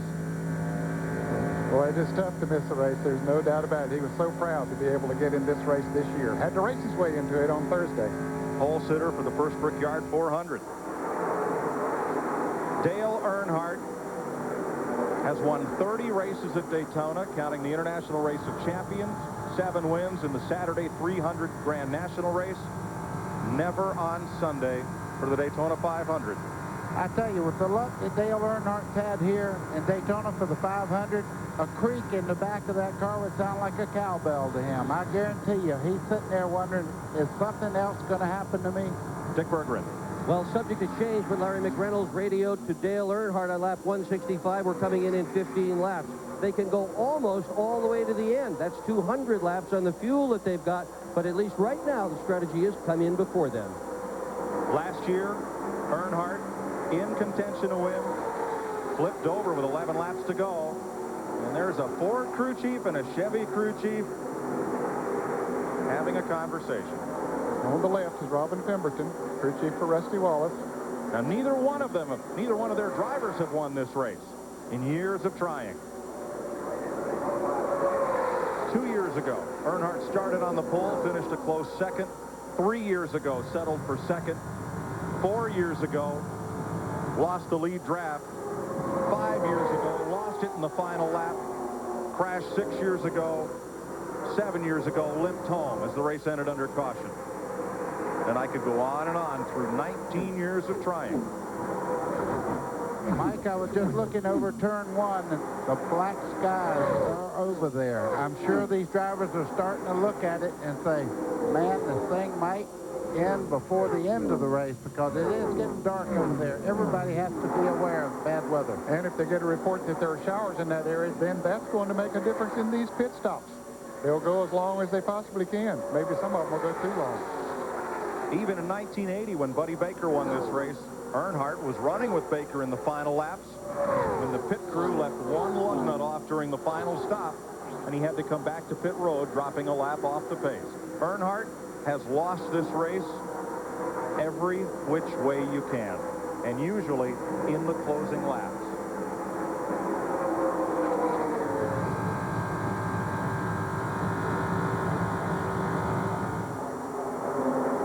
Jeff Gordon aiming to be the spoiler in Earnhardt's party or Wallace's celebration. The 1997 champion sits in 4th place behind Earnhardt, Jeremy Mayfield, and Rusty Wallace. 31 laps to go next time by.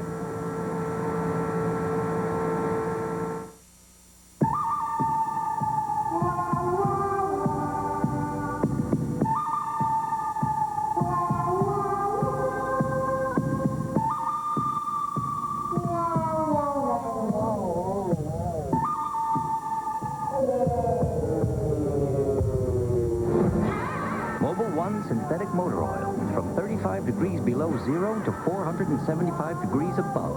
Nothing outperforms Mobil 1. Let me tell you a little love story. Happened at this wedding.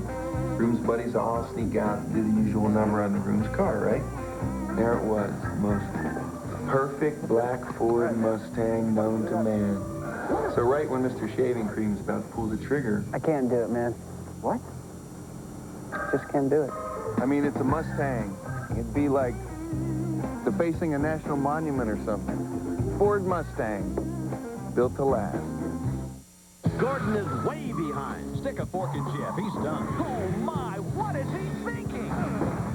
Oof. Holy baloo. What the heck is that? Ooh, that's got to hurt. Well, what could possess a man to drive like that? Gotcha. He's making his move backwards. Gordon wins. We've got to get him a cup holder. That's it. Generation next. This is NASCAR 98. I'm in a groove with new scuff. Talk fast. Are fans that loyal to their driver's sponsor? Nate. What? NASCAR 98, the ultimate judge. EA Sports. It's in the game. When you're out on the road, you're not the only one who depends on good brakes. With our upfront pricing policy at Midas, you only pay for the brake repairs you approve.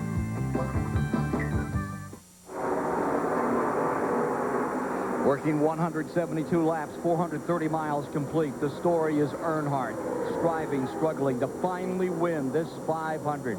Earlier this week, he told the press, everyone saw the look in John Elway's eyes, look in mine. He's out in front, but there are two Fords deployed directly behind him. And before this is over, you can be sure they're going to be on the attack. Mayfield and Wallace working together. Let's go back to the call and Mike Joy. Ken, 28 laps to go. 8 times in 19 years, Dale Earnhardt has been in this position at this juncture of the race in the lead. 4 times with trouble on the backstretch.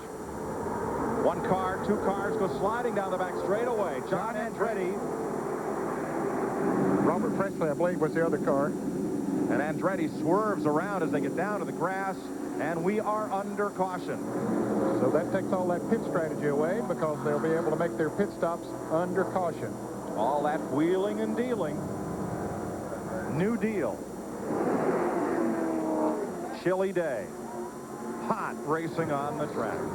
It's only the second caution of the afternoon, and it comes after 173 laps are completed, beginning lap 174. There are 15 cars on the lead lap, make that 16.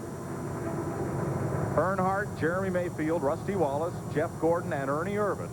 Mike Skinner, Bobby Labonte, Ken Schrader, Jimmy Spencer, and Ricky Craven, the top 10. Then Kyle Petty, Michael Waltrip, Bill Elliott, Terry Labonte, Chad Little, Bobby Hamilton, and Lake Speed. 17 cars on the lead lap when they form up for the restart. But first, pit stops. Here's what happened out of turn 2.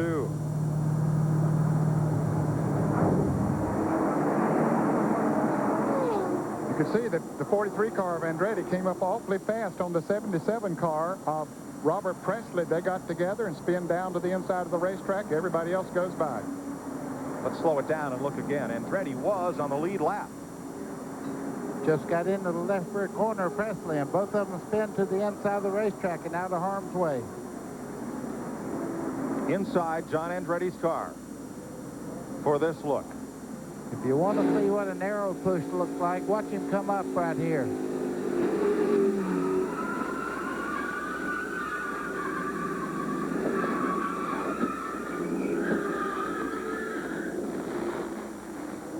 quickly gets to those gears and gets it on out of there. He has made a pit stop. Yeah, that makes me pretty proud of my Sunday job up here. I'm not in that windshield behind the steering wheel anymore.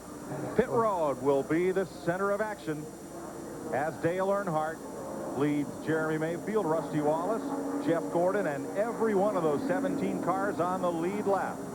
Dick Berggren. Earnhardt cutting down pit road for what will be his final pit stop if all goes well. The plan, take 2 tires. That's what Rusty Waller's plan is as well. Let's go to Bill. Rusty Wallace is in. Robin Pemberton said to his gas guys, get 1 can in and don't worry about it. Let him get out of here. Right side tires only. He's away with Mayfield. Earnhardt has the quick pit stop. It'll be Earnhardt leading the charge off pit road. And his teammate, Mike Skinner, gets out second. That could be a major reminded point. of a conversation we had yesterday, where to win the Daytona 500, you'd have to have a friend, and Earnhardt has his teammate right behind him. You got to remember something else. So his teammate wants to win the Daytona 500. 2 teammates. That's 2 teams right there. The first 4 positions. Buddy, this is going to be good. Get a good hold. 25 laps to go next time by. Earnhardt made a great pit stop, but you got to hand it to those guys in the 31. They were back in 5th place when they came in. Now they're in 2nd place. They really made a great pit stop. Now, even leaving the pits, they're subject to that 65-mile-an-hour speed limit. So it's who gets their job done first and who gets up, out, and into the lane. Bill? Robin Pemberton very unhappy with that pit stop. I asked him, not enough fuel in the car? He said, no, too much. He thinks they took too much time. They wanted to get out before Earnhardt. They came out in 4th place. Well, and that track position is so important. You know, they actually time how long it takes to dump a gallon of fuel in these cars, so he knows when it's too long. Dark clouds on the western horizon. The Daytona 500 has 25 laps left to run.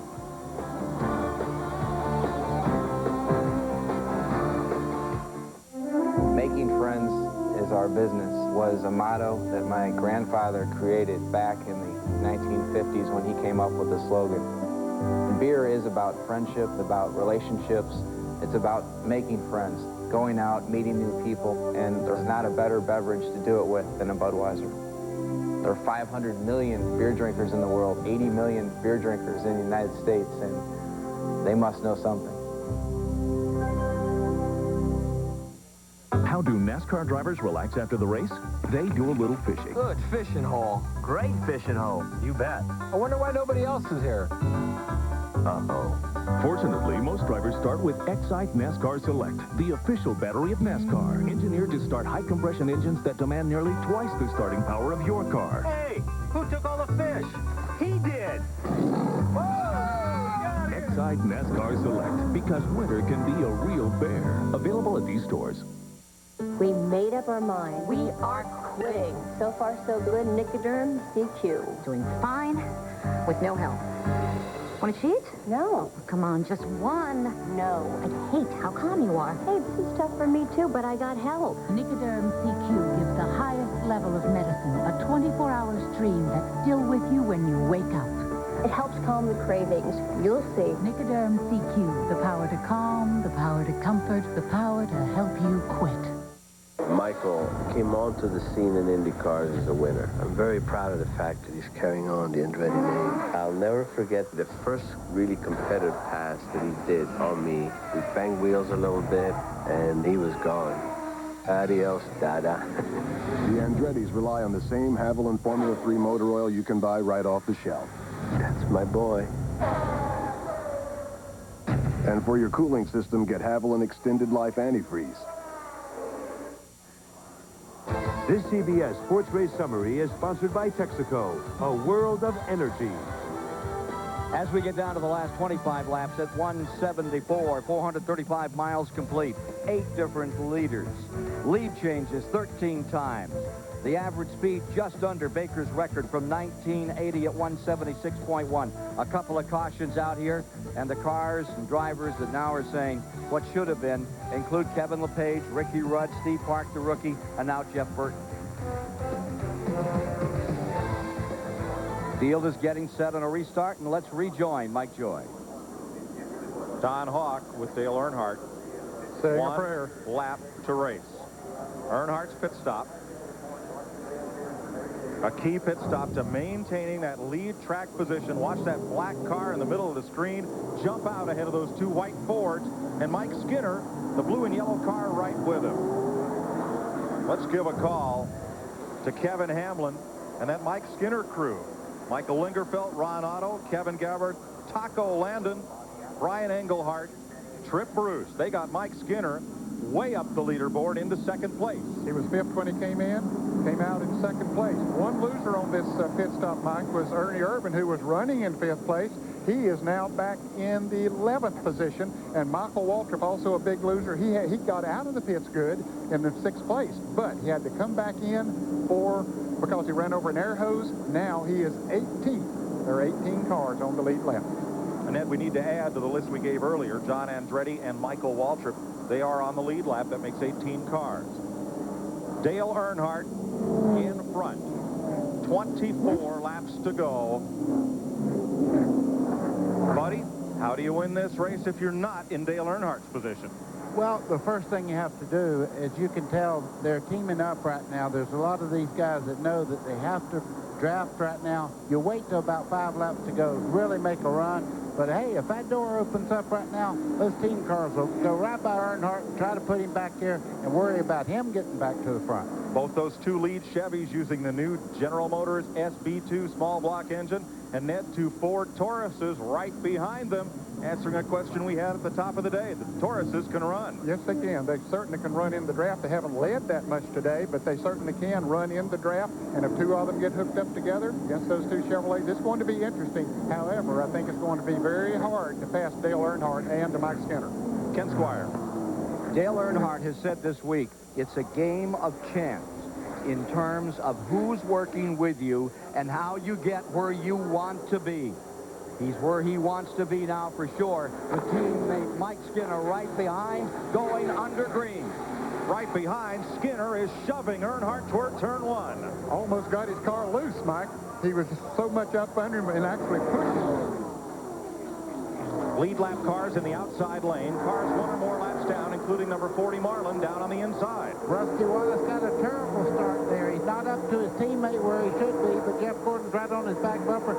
They ought to be able to pull up. That's a lap car there, the 40 car that you can see of Sterling Marlin and pull right up into the draft there. 23-lap gang fight, and Jeremy Mayfield's gang has not yet shown up. He's the only Ford in the front of that pack. He's had a good car all day. He has drafted well, has driven it well. Now Rusty Wallace is back there with him.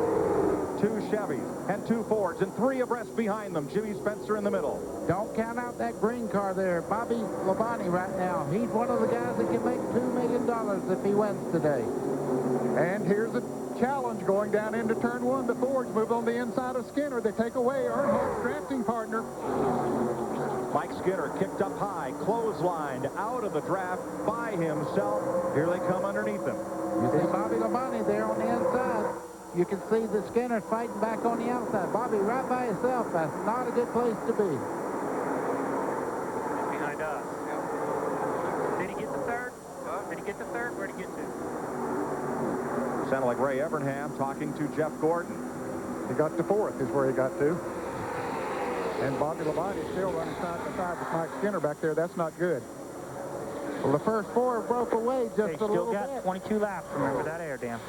That is Ray Evernham telling Jeff Gordon that air dam is bent up. Stay in line as long as you possibly can and take advantage of the draft off the car ahead of you.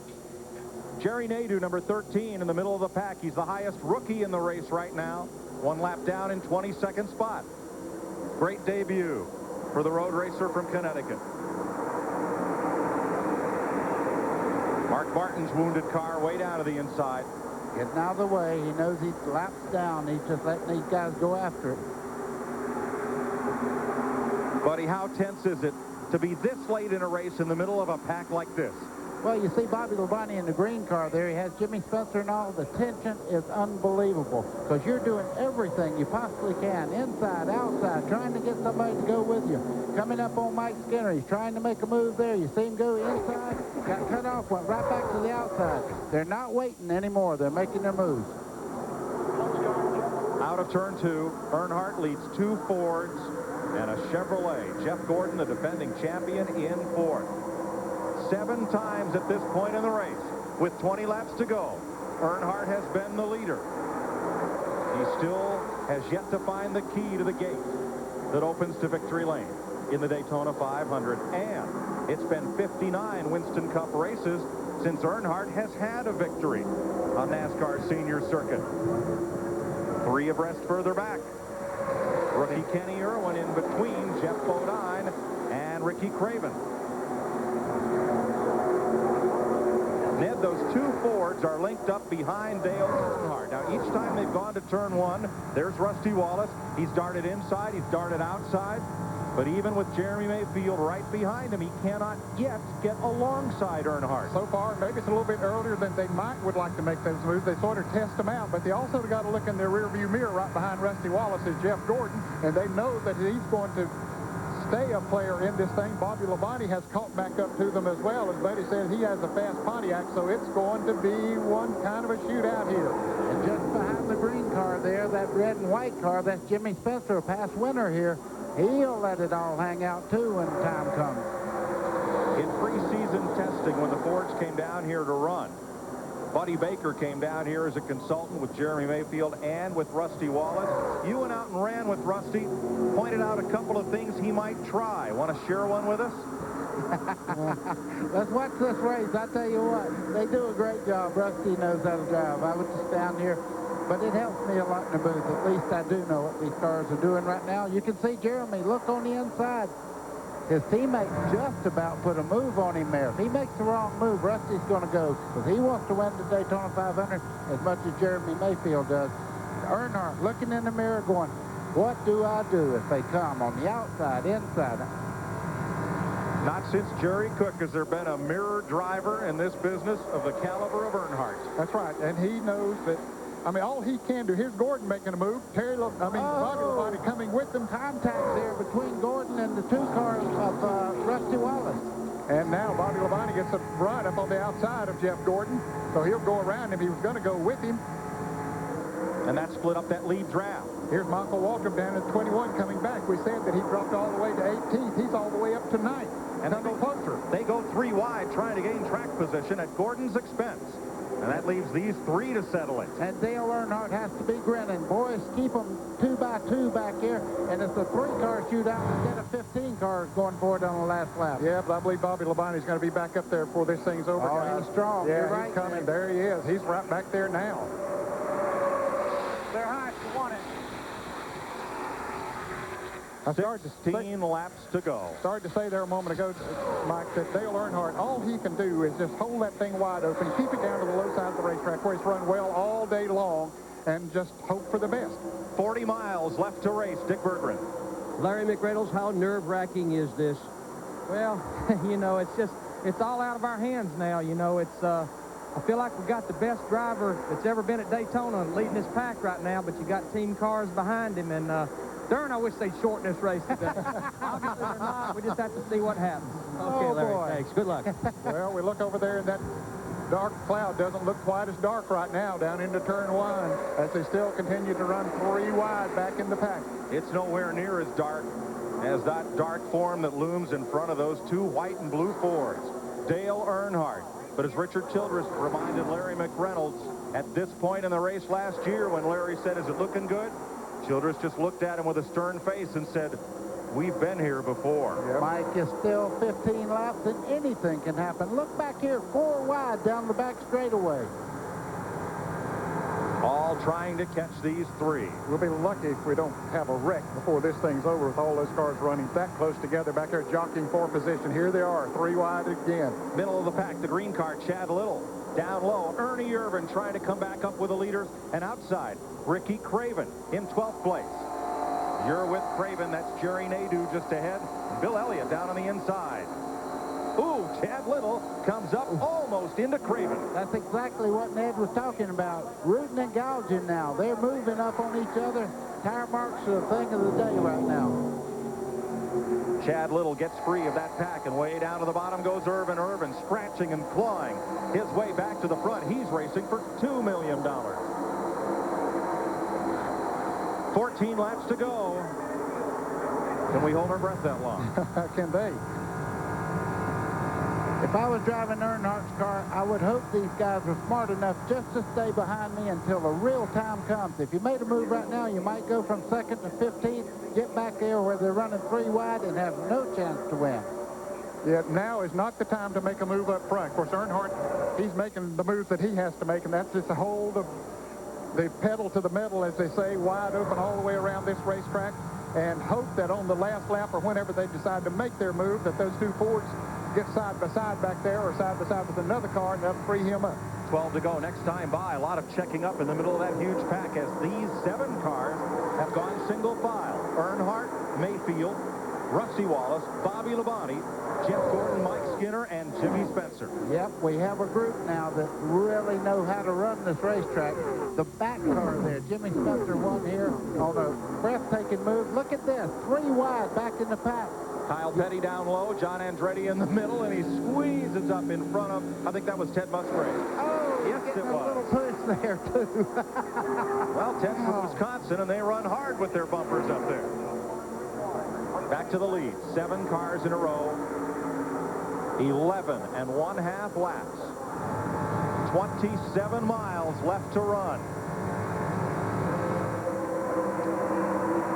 Dale Earnhardt has won his qualifying race the last umpteen years in a row here. Every one of the 1990s. 9 years he's won the qualifier. But in between last year's qualifying race win and Thursday's win, he's been shut out of victory lane. You know, Jeremy Mayfield sitting there in 2nd does not have quite as much time on the major speedways as the guy in front of him, the guy behind him. But right now, he has a great race car.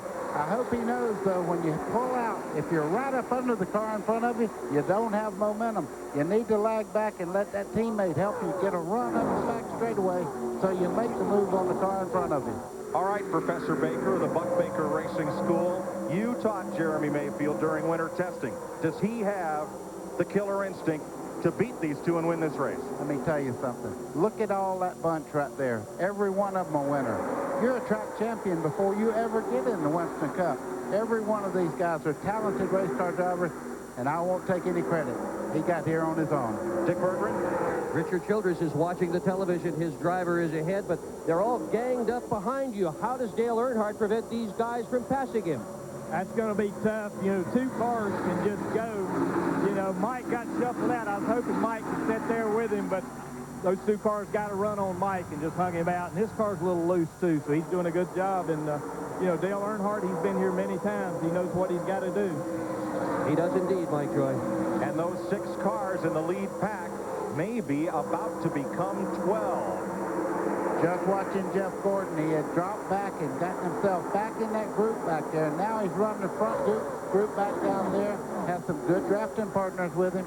10 laps to go. The driver leading with 10 laps to go has won 22 times in the 39 runnings of the 500. But 4 times, one of the drivers of the 17 that have not have been Dale Earnhardt. 1989, 1990, 1991, and 93. Earnhardt has been right here with 10 laps to go. Bill? I'm with Paul Andrews, crew chief for Jeremy Mayfield. Kid's doing a great job, but what happens next? Well, I don't know. We've got about 8 more times to go around here. We'll find out. You know, the Mobil 1 car's been real good the whole week down here. We feel like we're in pretty good shape. We feel like we got a real good car.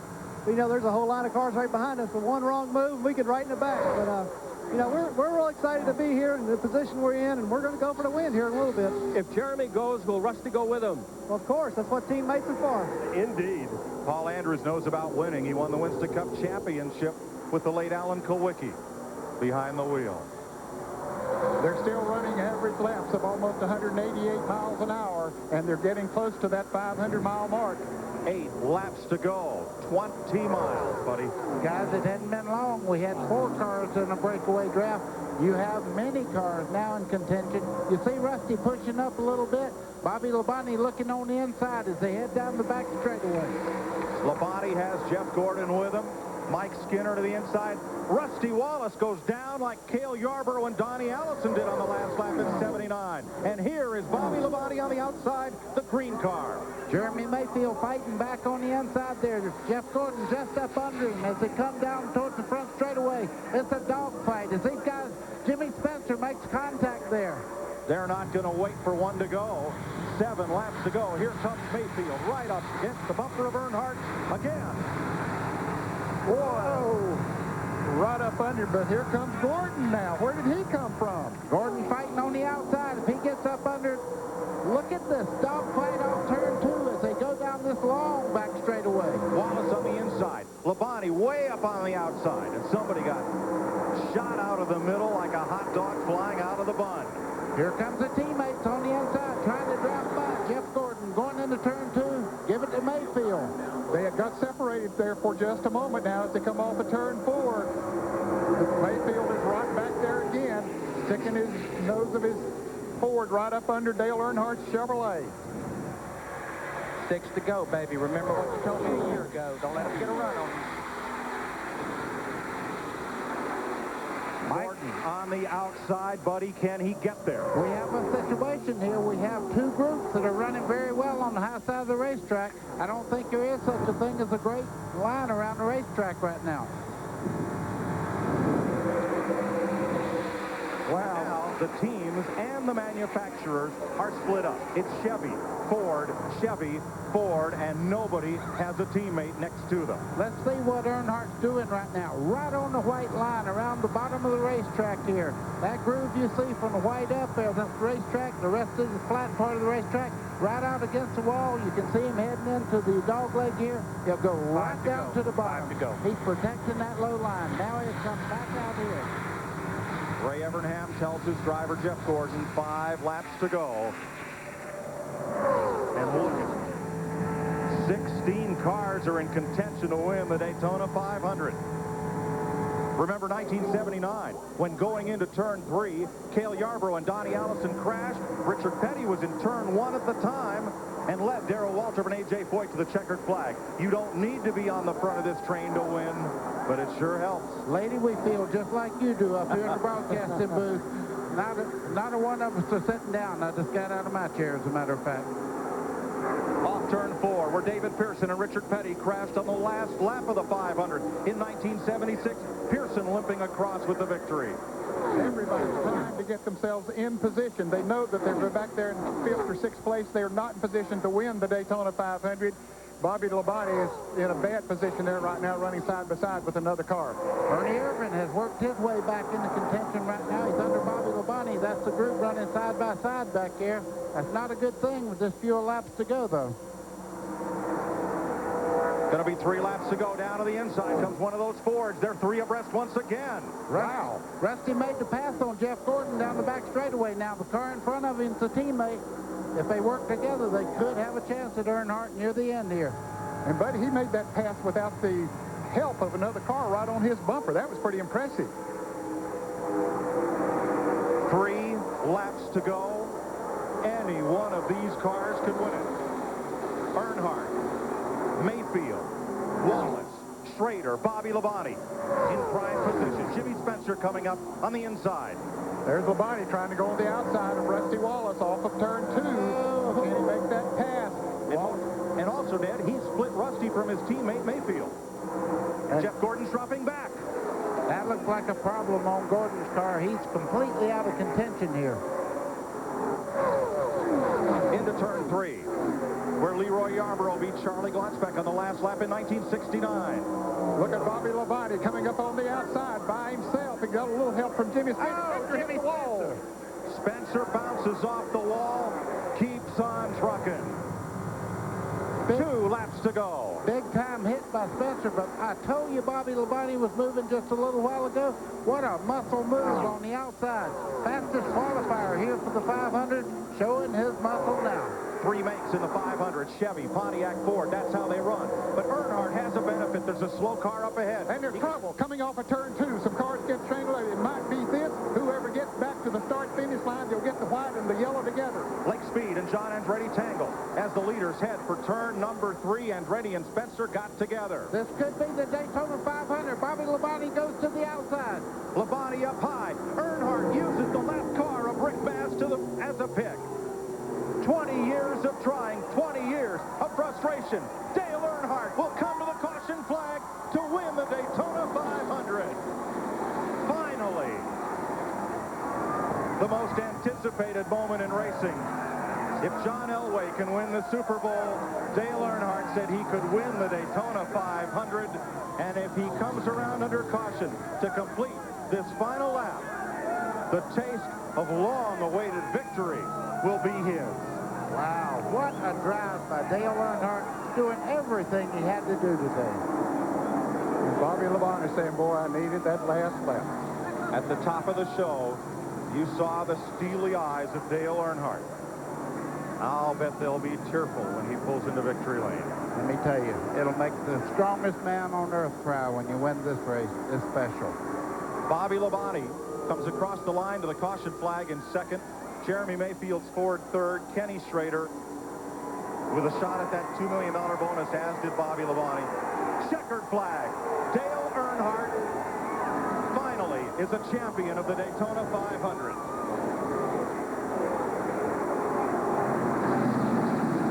Larry McReynolds, for the second time in this great race, will go to victory lane, once with the late Davey Allison and today with Earnhardt. It's been a long time coming. The run to the caution flag from turn 3. He came up on Rick Mass. Rick Mass moved to the inside, and that's all Earnhardt needed, buddy, was just some racetrack up there to run on. Yeah, you can see Bobby Labonte and Mayfield hitting as they come down towards the tri-oval. Mayfield, not quite.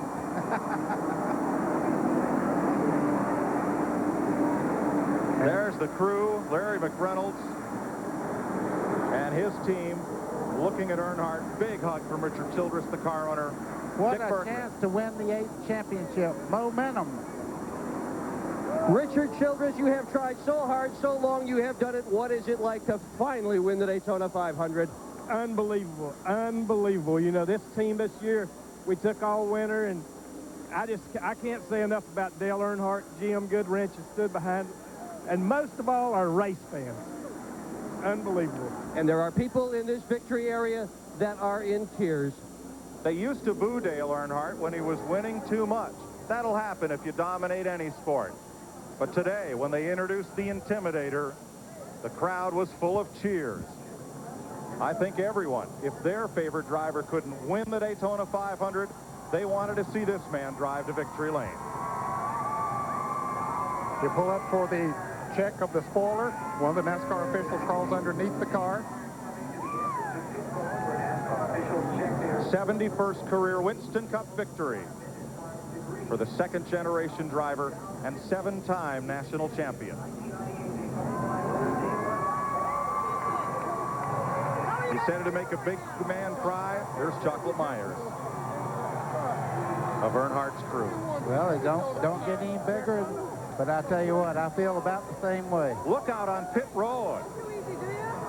Every man on every crew has come out to the edge of pit lane to congratulate the man who has dominated everything there is to win in this sport, except this race, until today.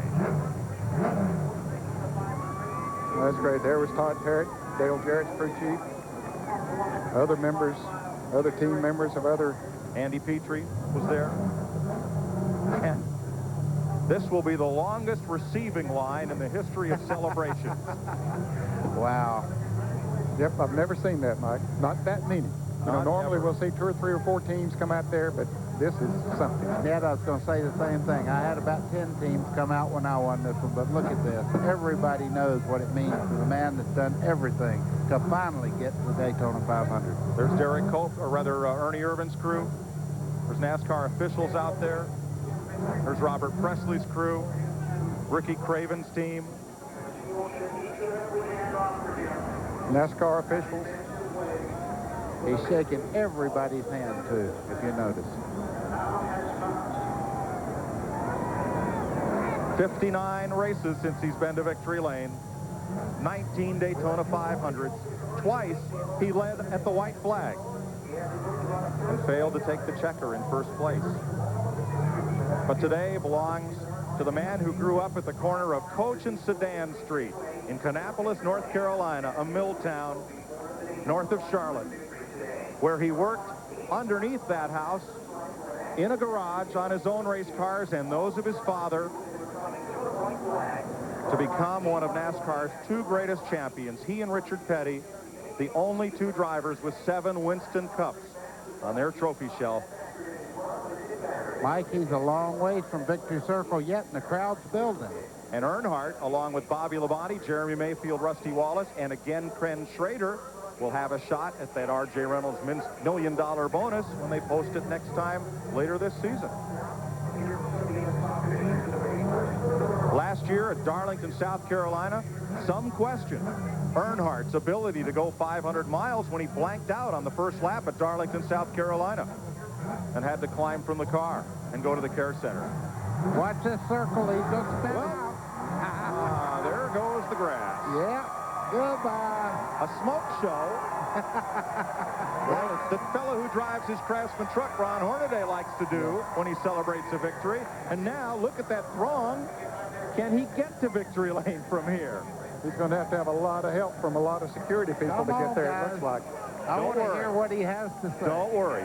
He's won at this racetrack 30 times. He, better than anyone, knows the way to victory lane.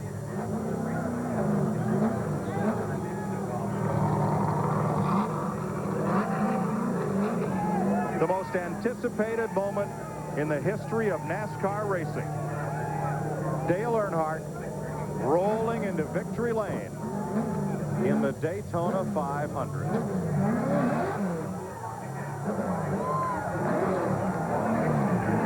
Awaiting Dale Earnhardt is the man who brought the Daytona 500 to CBS, Ken Squire.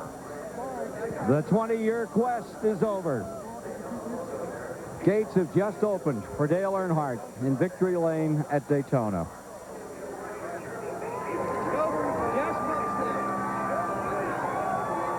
Here's his wife, Teresa, coming to speak to him. One for Dale Earnhardt, perhaps one for Neil Bonnet as well. About to ratchet himself out of this beautifully prepared car. He said patience was what it was going to take, and patience is what he gave it. All right, getting on the hat. He's waiting on this. And he's ready to clamber out. Ready to step out of car number 3. The winner of the Daytona 500. Oh, gonna have a drink of soda here. It's been a long time before refreshment here. All right, here he comes. Out of his car, and listen to this.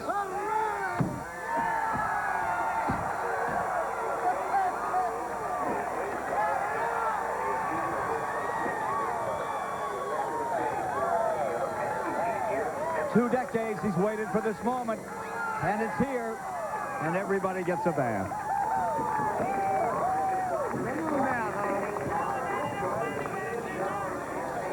Dale.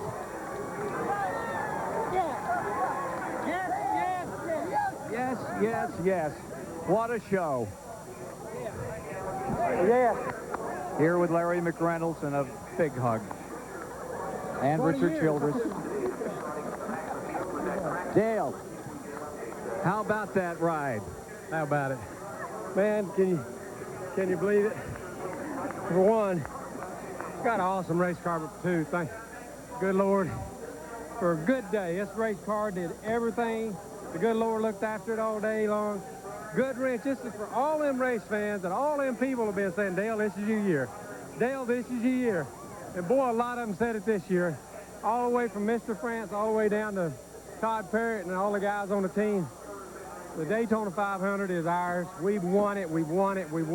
and everybody took a shot at you at the end. I don't care who was taking shots at me. I was driving the mirror more than it was the front. But, you know, I tell you, these great sponsors, these great people that's worked with us and give us everything we need to win with. This is a good race car.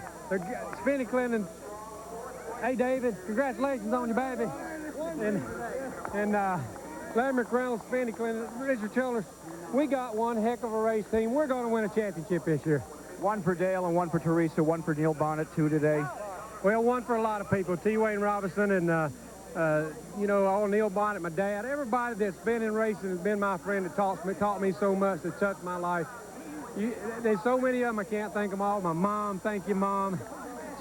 I know she's back home. Dale Jr., hope you're not too sore. Carrie and Kelly, I love y'all. You've touched a lot of people here today, and we'll be back for the trophy presentation in a moment after these messages. You the man. You a bad man. Good job. You next, buddy. Good job, buddy. Friday! See the new dirt-eating Ford Ranger. Think on the road. Road. See its 4-liter V6. No prisoner. See its switch-on 4-wheel drive. Drive. Go where others fear to tread. Friday!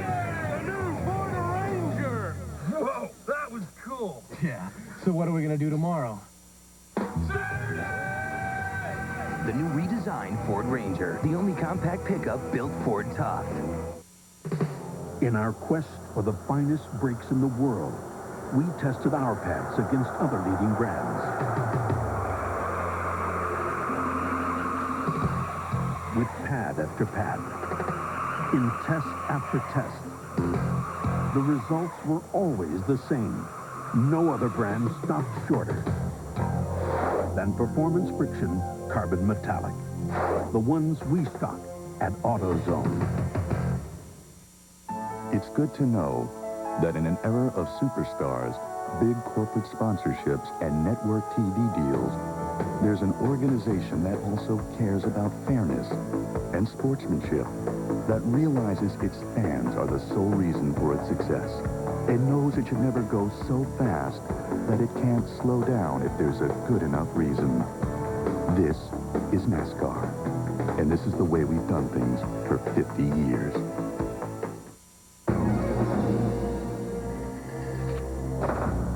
Now there's a tire that can survive even this. The Goodyear Eagle F1 Run Flat. Even with no air pressure, Goodyear Run Flat technology lets you drive up to 50 miles at 55 miles per hour to safety, so you won't get stuck with a flat. Serious technology, freedom from worry. Eagle F1 Run Flat.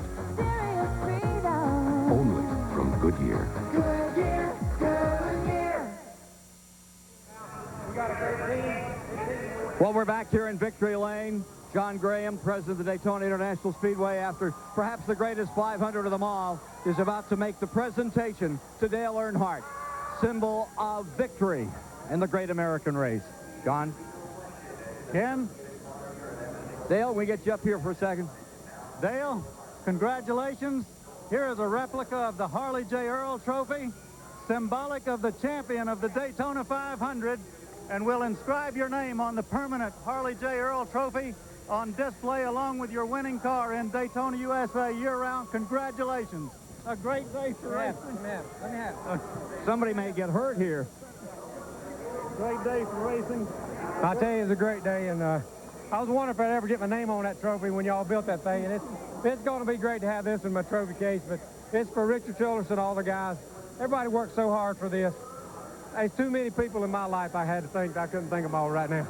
Dale, you lose that car for a whole year. It's going to be at Daytona, USA. They'll roll it in tonight. That's why I took it out in the grass and spun around a little bit. I knew I wasn't going to race there again. I just thought I'd throw a little grass up.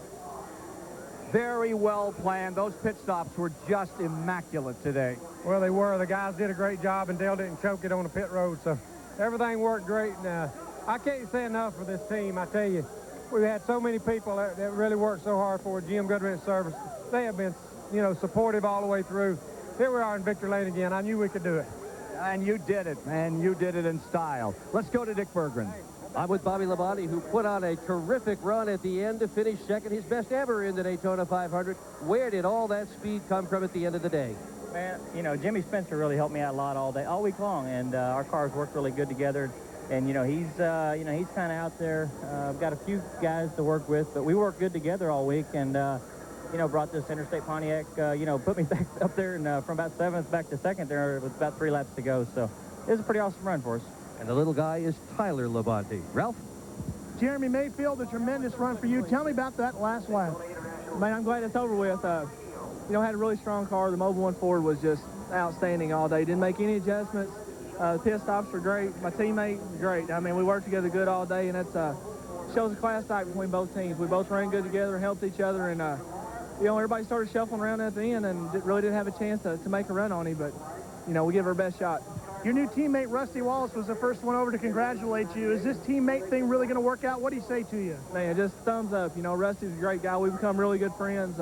We're here to help each other. The 2 and the 12 cars aren't going to race each other. We're here to help each other, and that showed today. And Rusty, man, what a guy. He's won everything there is to win, and have him in your corner means a lot. This could be a new powerful force. Jeremy Mayfield and Rusty Wallace in Winston Cup Racing, Ken. You're done good. Victory Lane, that's the place to be.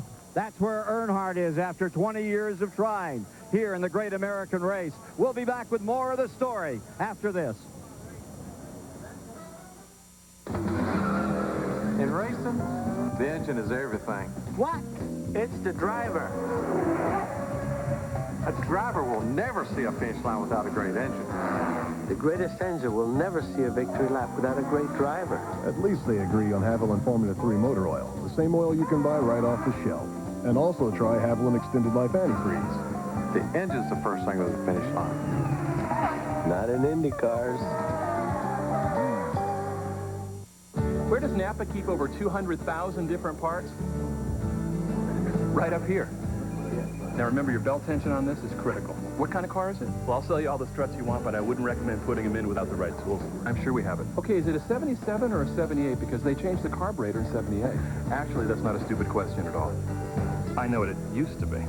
You don't stay at Napa long handing out the wrong answers, and I'm not planning on going anywhere. America running. If you've been getting those phone stickers, you may be getting a little confused. So allow me to simplify. I love stickers. Okay, but if you're calling anywhere in America or anywhere around the world, most calls from home will cost you less with AT&T One Rate and One Rate International. So you're saying the sticker... I'm saying if you use those stickers, you could get a little sticky. You might get stuck paying more with those stickers. Yeah, I know, I got that. But I love stickers. Never been more frightened in my life. In America and around the world, the AT&T One Rate plans. And let's start with the brewmaster for just a moment. The brewmaster is the chef. And that is the key brewmaster role, to understand the blending of his or her ingredients. Not only he or she tastes the beer every day, there's another person who tastes the beer every day, and that is me. The ability to have hands-on brewmasters working with the finest ingredients gives you Budweiser. The 500 is concluded, but the racing action is not. CBS Sportsline brings you all the latest news from Daytona with exclusive columns, interviews, driver bios, and more at cbs.sportsline.com. Next, snowboarding and bobsledding from Nagano, the 18th Winter Olympics on CBS. And tonight, 60 Minutes, followed by continuing coverage of the Olympic Winter Games, ice dancing, two-man bobsleds, and men's speed skating. If you were a bumper sticker on the back of Dale Earnhardt's car, here's what you would have seen.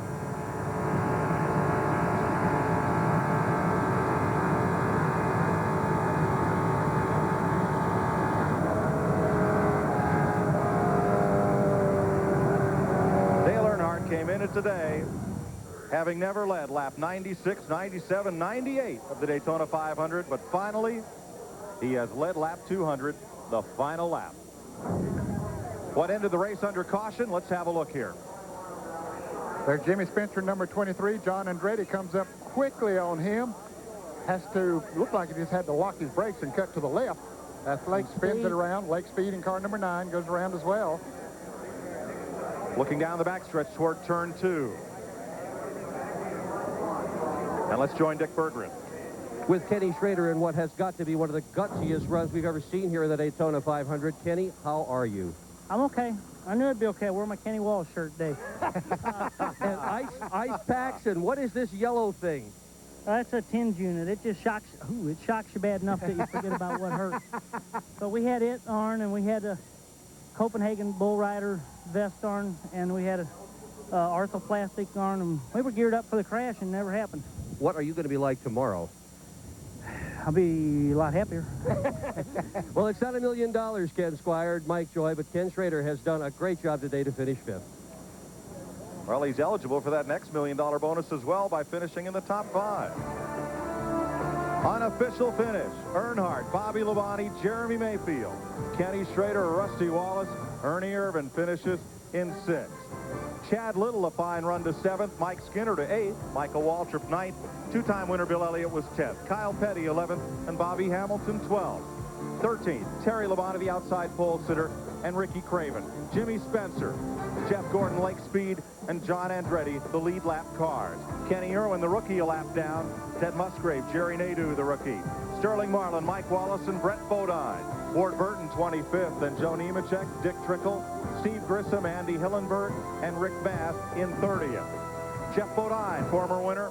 Robert Presley, former champion Darrell Waltrip, and Dale Jarrett. Billy Standridge, the rookie, and Dave Marcus, the veteran. Then Derek Cope, Mark Martin, and Greg Sachs, the last man running. In the garage were Jeff Burton, rookie Steve Park, Ricky Rudd, and rookie Kevin LePage. Take it right now. CBS Sports coverage of the Daytona 500 will continue after this message and a word from your local station.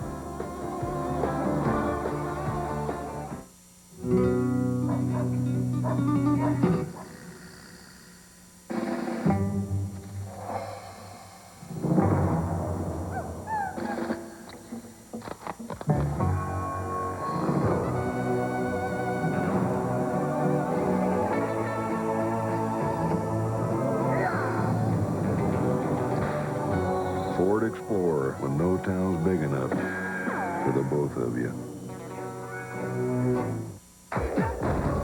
March Madness is on CBS. Buy a new home now and put $0 down. You heard right, $0 down. Just call the toll-free number on your screen to find out how you can be in a home now for $0 down. This unbelievable offer is available for a limited time only from All American Home Super Center on Gray Highway with huge factory direct savings and first-time buyers program. Right now at All American Homes, you can use your W-2 for a down payment. The easiest way for you to buy a new home. For the lowest prices and the best houses, come to All American Homes on Gray Highway. My husband and I were very satisfied with Commerce Equity. I would definitely recommend Commerce Equity to anyone that needed any kind of financial assistance. When we found the house that we wanted, they helped us, and we closed very quickly on it. They were very helpful and very knowledgeable about financial needs. We had a very pleasant experience with Commerce Equity. The staff were very knowledgeable. Our loan was approved in 24 hours, which is extremely fast. Commerce Equity Mortgages, Perry. 5 million star accommodations. Gaze at the stars or howl at the moon. When you travel in a Coachman motorhome, rest assured that your luxury suite will be ready when you are. Get 24-hour room service and a room with a view. Mid-State RV Center, the world's largest exclusive Coachman dealer. Exit 46 off I-75 in Byron, Georgia. The address is WMAZ.CBSNow.com. In celebration of NASCAR's 50th anniversary, CBS Sports coverage of the Daytona 500 is sponsored by Brewery Fresh Budweiser, the official beer of NASCAR. Hey, race fans, this Bud's for you. Goodyear, innovators of run-flat technology. And by Texaco, a world of energy. A huge crowd here at Daytona, numbed, smiling, as this man wins his first Daytona 500. Here's Ralph Shaheen. Well, Rusty Wallace, this is the best you've run at Daytona, your first top 10 finish here. How much of that is due to your new teammate, Jeremy Mayfield? I think a lot of it's due to the newest thing we put together. We started developing the Taurus a long time ago, meaning about 6 months. And we've been really working hard on that car, but the engine ran great today, and the car handled perfect. And Jeremy and I really were working together perfect all day long. We were in the top 5 all day, top 2, 3 mostly all day long. And it just felt really good to get a good top 5 run out of it. For a while there, I thought that maybe I might be able to win it. We had a really good run going on Dale one time, but man, we might have got to him, but it wasn't no getting around him. He wanted his Daytona 500 win really bad. He deserved it, and I'm proud of him.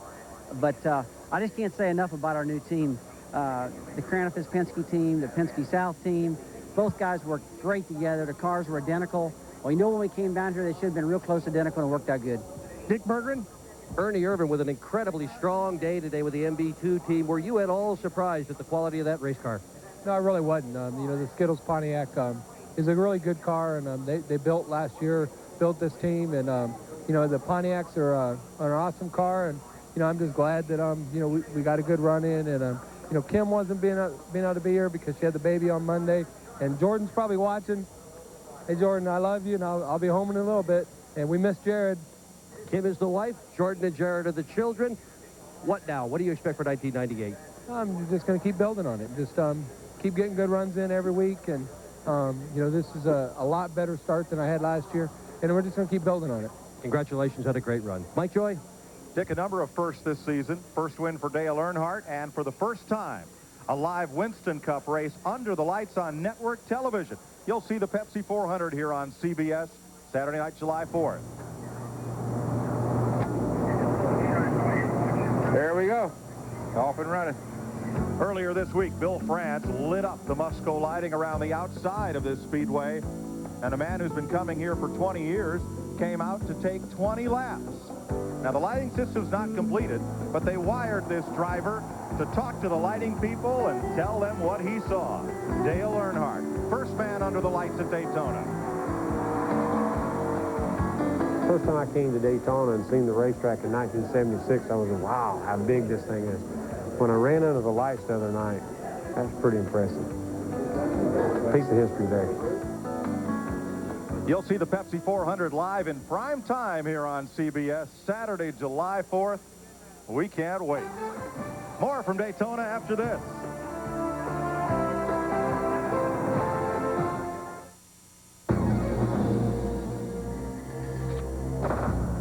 Now there's a tire that can survive even this.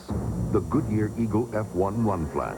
Even with no air pressure, Goodyear Run Flat technology lets you drive up to 50 miles at 55 miles per hour to safety, so you won't get stuck with a flat. Serious technology, freedom from worry. Eagle F1 Run Flat. Serious freedom. Only from Goodyear. Goodyear, Goodyear. This is NASCAR. This is you. And this is us. Hot Wheels Pro Racing will get you this close to the action with Hot Wheels Pro Racing Die-Cast, the best of NASCAR in 3 scales. The Legends Series, unsurpassed detail in 64th scale, and Legends to Life with real racing motion and digital sound.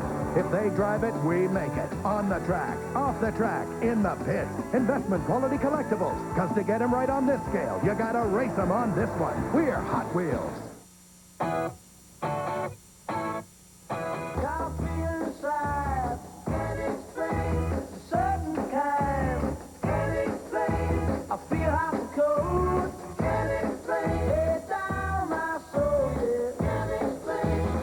Competition won't be able to explain when the only 4-door rookie in NASCAR starts blowing their doors off. Maybe they should get more doors. Ford Taurus.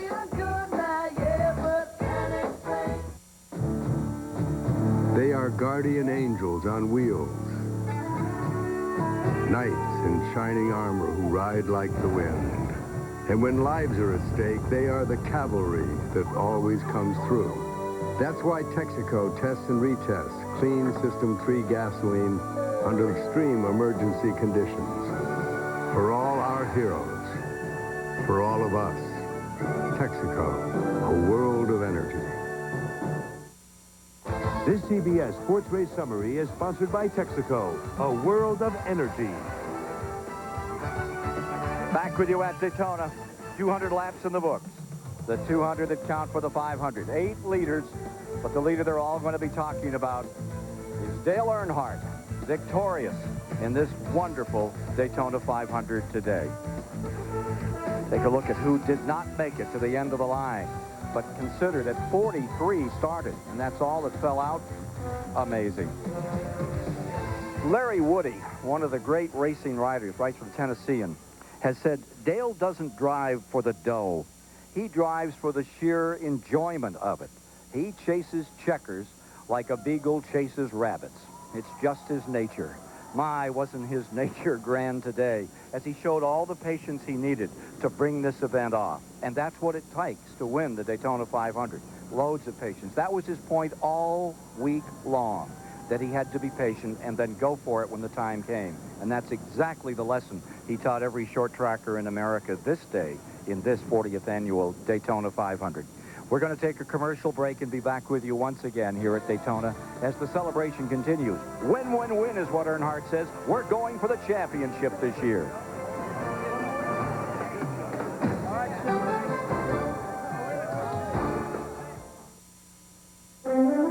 It's been a tradition since 1876. Think about that. That's more than 120 years ago that this company started making Budweiser under Adolphus Busch. The family has always put in the forefront, protect the excellence of the product Budweiser. And I think he would be very happy that the generations of his family have practiced what he taught us. The problem with most home equity lenders is no equity means no loan. That's because they only let you borrow up to 80% of the value of your home.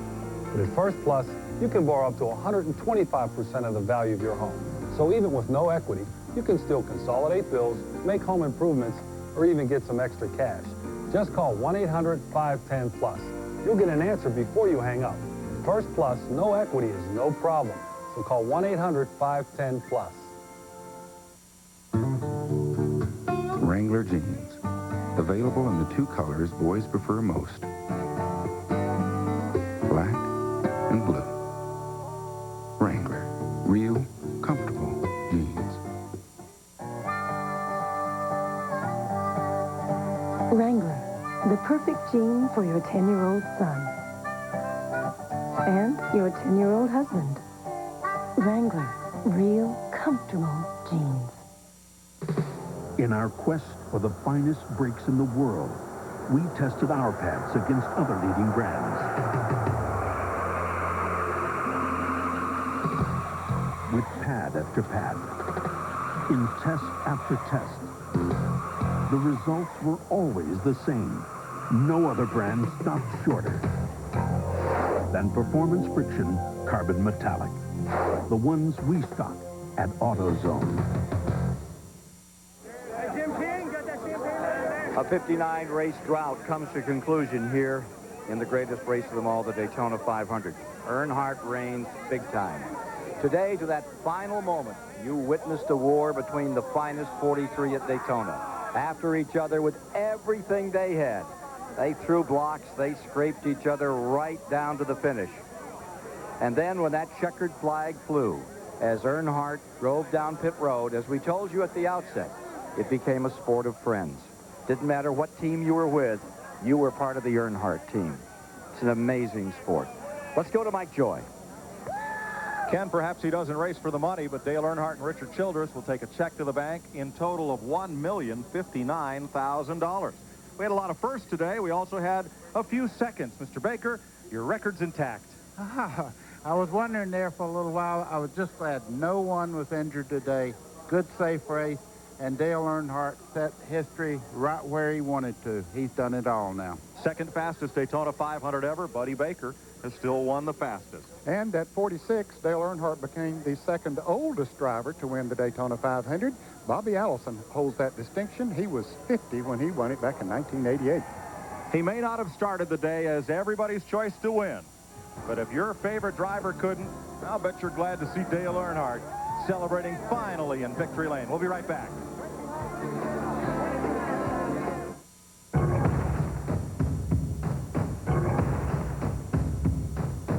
Every day the world wakes up eager to run. And that's exactly the way it should be.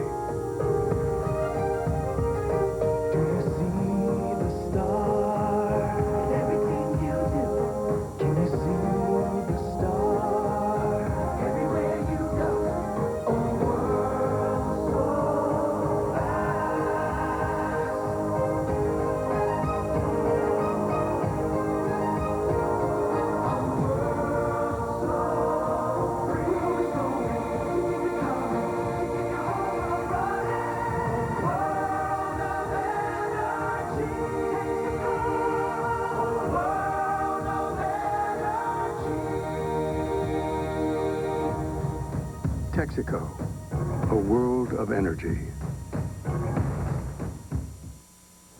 Last weekend, Beth took her Ford ZX2 out for a little adventure. You know that van is still following us?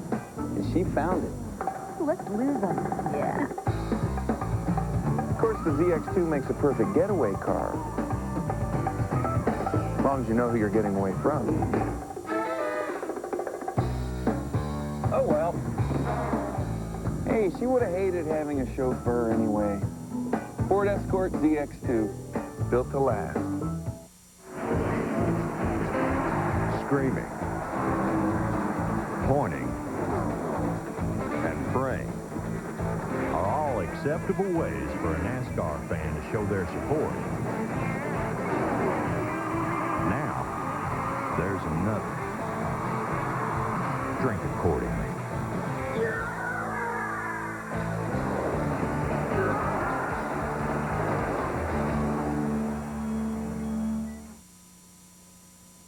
When you're out on the road, you're not the only one who depends on good brakes. With our upfront pricing policy at Midas, you only pay for the brake repairs you approve.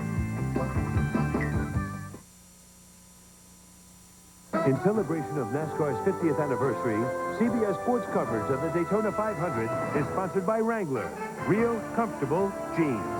Coca-Cola Classic, always the real thing, always Coca-Cola. And by First Plus Financial. At First Plus, we're working first for you. Celebration continues here at Daytona. Crowd beginning to get out of that grandstand, all of these grandstands. Biggest crowd ever to see this event. Down here in Victory Lane, they're still coming up with extra prizes for the guy who'd won today, Dale Earnhardt. We have an update from the Olympics coming up for you from the Winter Olympic Games, and we'll go there and then return once again to Daytona and with a story here at this hour. Well, quite a scene down in Daytona. Welcome to Nagano, everyone, and our continuing coverage of the 18th Olympic Winter Games. I'm Bill McAtee. And I'm Andrea Joyce. We are coming to you live from the International Broadcast Center in the heart of the city, and this is really the nerve center of our operations. It is 5:46 a.m. We're not sure if it's early or late, but we've got some bonus coverage for you right now. Absolutely. Ahead tonight in our late night show, we'll have one of the most anticipated confrontations of these games. The United States became hockey's #1 national team 2 years ago at the 1996 World Cup, and it was done at Canada's expense. When the two teams meet tonight, a still embarrassed Canadian squad will be feeling the pressure. Mark Phillips visited the land where hockey reigns. If you really want to understand the connection between Canada and hockey, you've got to come to a place like this. A frozen pond in a northern Ontario town. It says something about a place when the center of a young boy's life in the dead of winter is a sheet of ice. Canada is not just closely connected with its national game, they occupy the same space, share the same language. They may as well have called the place Hockeyland. It comes with the winter like the snow and ice. It comes with being born like mother's milk. And the image sticks with you no matter how far you've come. It just never occurred to those of us who grew up, particularly in small-town Canada or rural Canada, that hockey wasn't about the most important thing in life. Here it's not just a sport, not even, as some say, a religion. It's an identity. We are hockey, hockey are us. It is Canada. It's not just a game. It's who we are. It's how we see ourselves. Canada is ice hockey, and then after that, everything comes like second place. But there's trouble in Hockeyland. When a game is your life, losing is like dying, and Canada's been losing. The first World Cup of Hockey in 1996, a tournament it was Canada's God-given right to win. Gretzky, Messier, Lindros, the heavenly host and a choir of angels, beaten not by the Russians, not by the Swedes, but by the Americans. First they steal our souls, then they steal our game. That was really disappointing. And, we still feel it. Sooner or later, there was going to come a point in time where it was going to become tougher to compete with a country of 300 million people. It hurt. It hurt me personally. It hurt because we're not used to losing in hockey. It was like the end of the world was coming. It was like the end of the world had come. But then to insult was added injury, scandal. Sheldon Kennedy, then a forward for the Boston Bruins, came forward to accuse his former junior coach of molesting him. Junior hockey in Canada is the anvil where hockey players are forged, not molested by their coaches. It seemed to Canadians to be a total aberration in all that we believed in, because hockey, of course, was good. Hockey was Canadian. Hockey was sacred. And to find out that there was such a flaw in the system was a terrible, terrible shattering thing for a lot of Canadians. You want more? Hockey is heading south. Literally. The teams are doing what the geese do when the weather gets cold. Quebec's gone. Winnipeg's gone. And where have they gone? To Colorado. To Phoenix, for crying out loud. They were shown the money, and they took it. It's the almighty dollar. It's the American dollar, Yankee dollar doing it.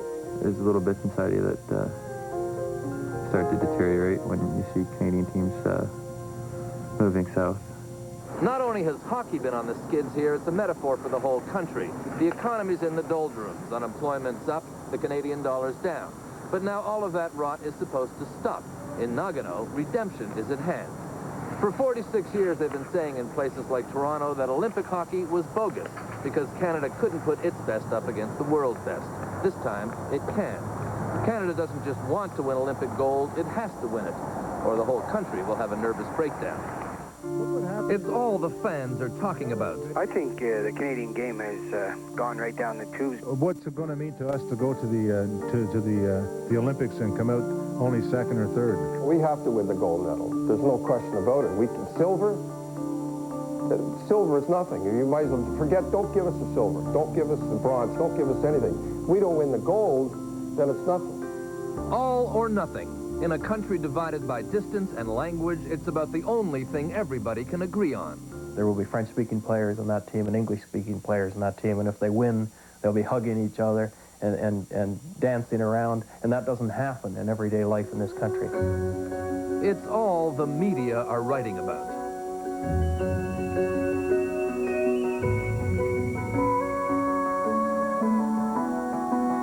I think if Canada does win the gold medal, it will go some distance to justifying Canadians' belief in themselves. Being an insecure nation, we have to win to show others who we are.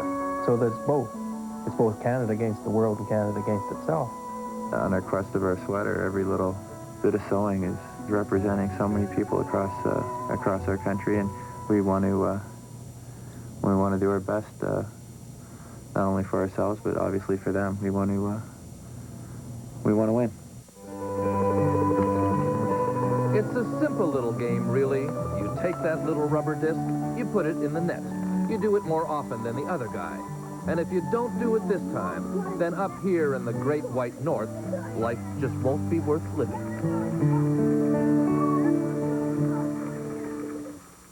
And this reminder, you can see USA-Canada, the border battle, live tonight in late night at 11:35 Eastern Time. And the Canadians, Andrea, do seem to be a team on a mission. Talk about pressure. Team Canada General Manager Bobby Clarke made a concerted effort, a while back to really change the makeup of this team, to change the 1996 World Cup team. He went with younger guys. You don't see guys on that team like Messier and Coffey now. This is really Eric Lindros's team. He's accepted the mantle, accepted the responsibility. He's got a couple of goals and an assist. It seems like he's ready to take over. I know you and I both went over and watched them play. There is something absolutely magical about watching Wayne Gretzky in a Canadian Olympic hockey uniform skating down the ice, even though he's really not been a factor. Well, in this arena, if you've watched, you've seen Big Hat is so intimate, and you're right there. Wayne Gretzky's like 5 feet away. I mean, it is. You can't beat it. It's really terrific. Finally, this reminder, later in prime time, we will have figure skating, the ice dance competition. Here's a little preview, some sights and sounds. This is Act 2, the original dance portion of what is a 3-act competition.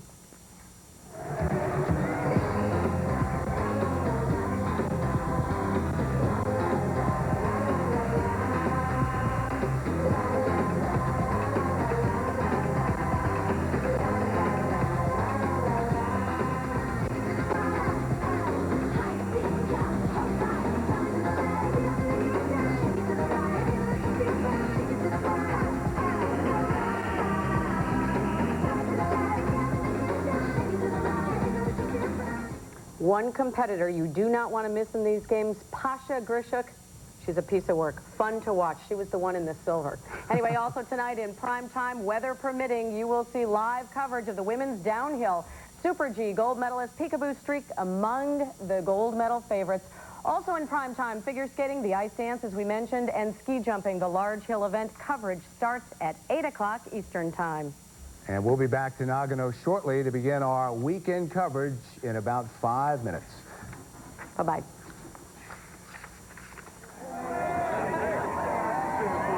Back here at Daytona, and the chant continues to build. Earnhardt, Earnhardt, Earnhardt. What a moment. Let's check in with the folks that gave you the broadcast today and get their thoughts about what we've seen. First, from Stock Car Racing Magazine, Dick Berggren. Thanks, Ken. Usually at the end of the Daytona 500, there's one winner and 42, well, losers. Not so today. The mood in the garage area is like something I've never experienced before. It's as if everyone has won the Daytona 500. It's been a big day for Dale Earnhardt, a bigger day for NASCAR stock car racing. Ralph? Dick, obviously Dale Earnhardt played a large part of NASCAR's first 50 years, and after he continues to add to his legend like he did here today, it's apparent he'll be a big part of the next 50 years as well. Bill Stevens? I keep thinking about all the misfortune that Dale Earnhardt has suffered here on his way to this first victory in the Daytona 500. Reminds me of something somebody once told me. You want the tooth fairy to come first, you're going to have to lose a few teeth. Mike?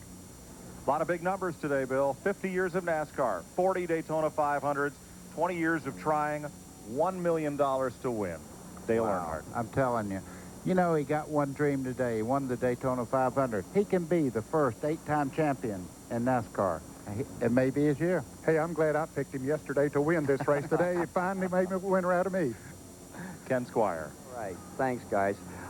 Dale Earnhardt has said, I can honestly say I get as excited on race day now as I did the first time I rolled out on a racetrack, and I want to win just as bad. And didn't he demonstrate that for all of us here in this 40th annual Great American Race, the Daytona 500?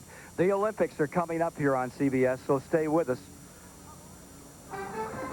Don't forget tonight, 60 Minutes, that Olympic Winter Game coverage from the 18th Winter Olympiad.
Pit reporters, Dick Berggren, Ralph Shaheen, Bill Stevens. For the guys who gave you that wonderful call, Mike Joy, Ned Jarrett, Buddy Baker, I'm Ken Squire.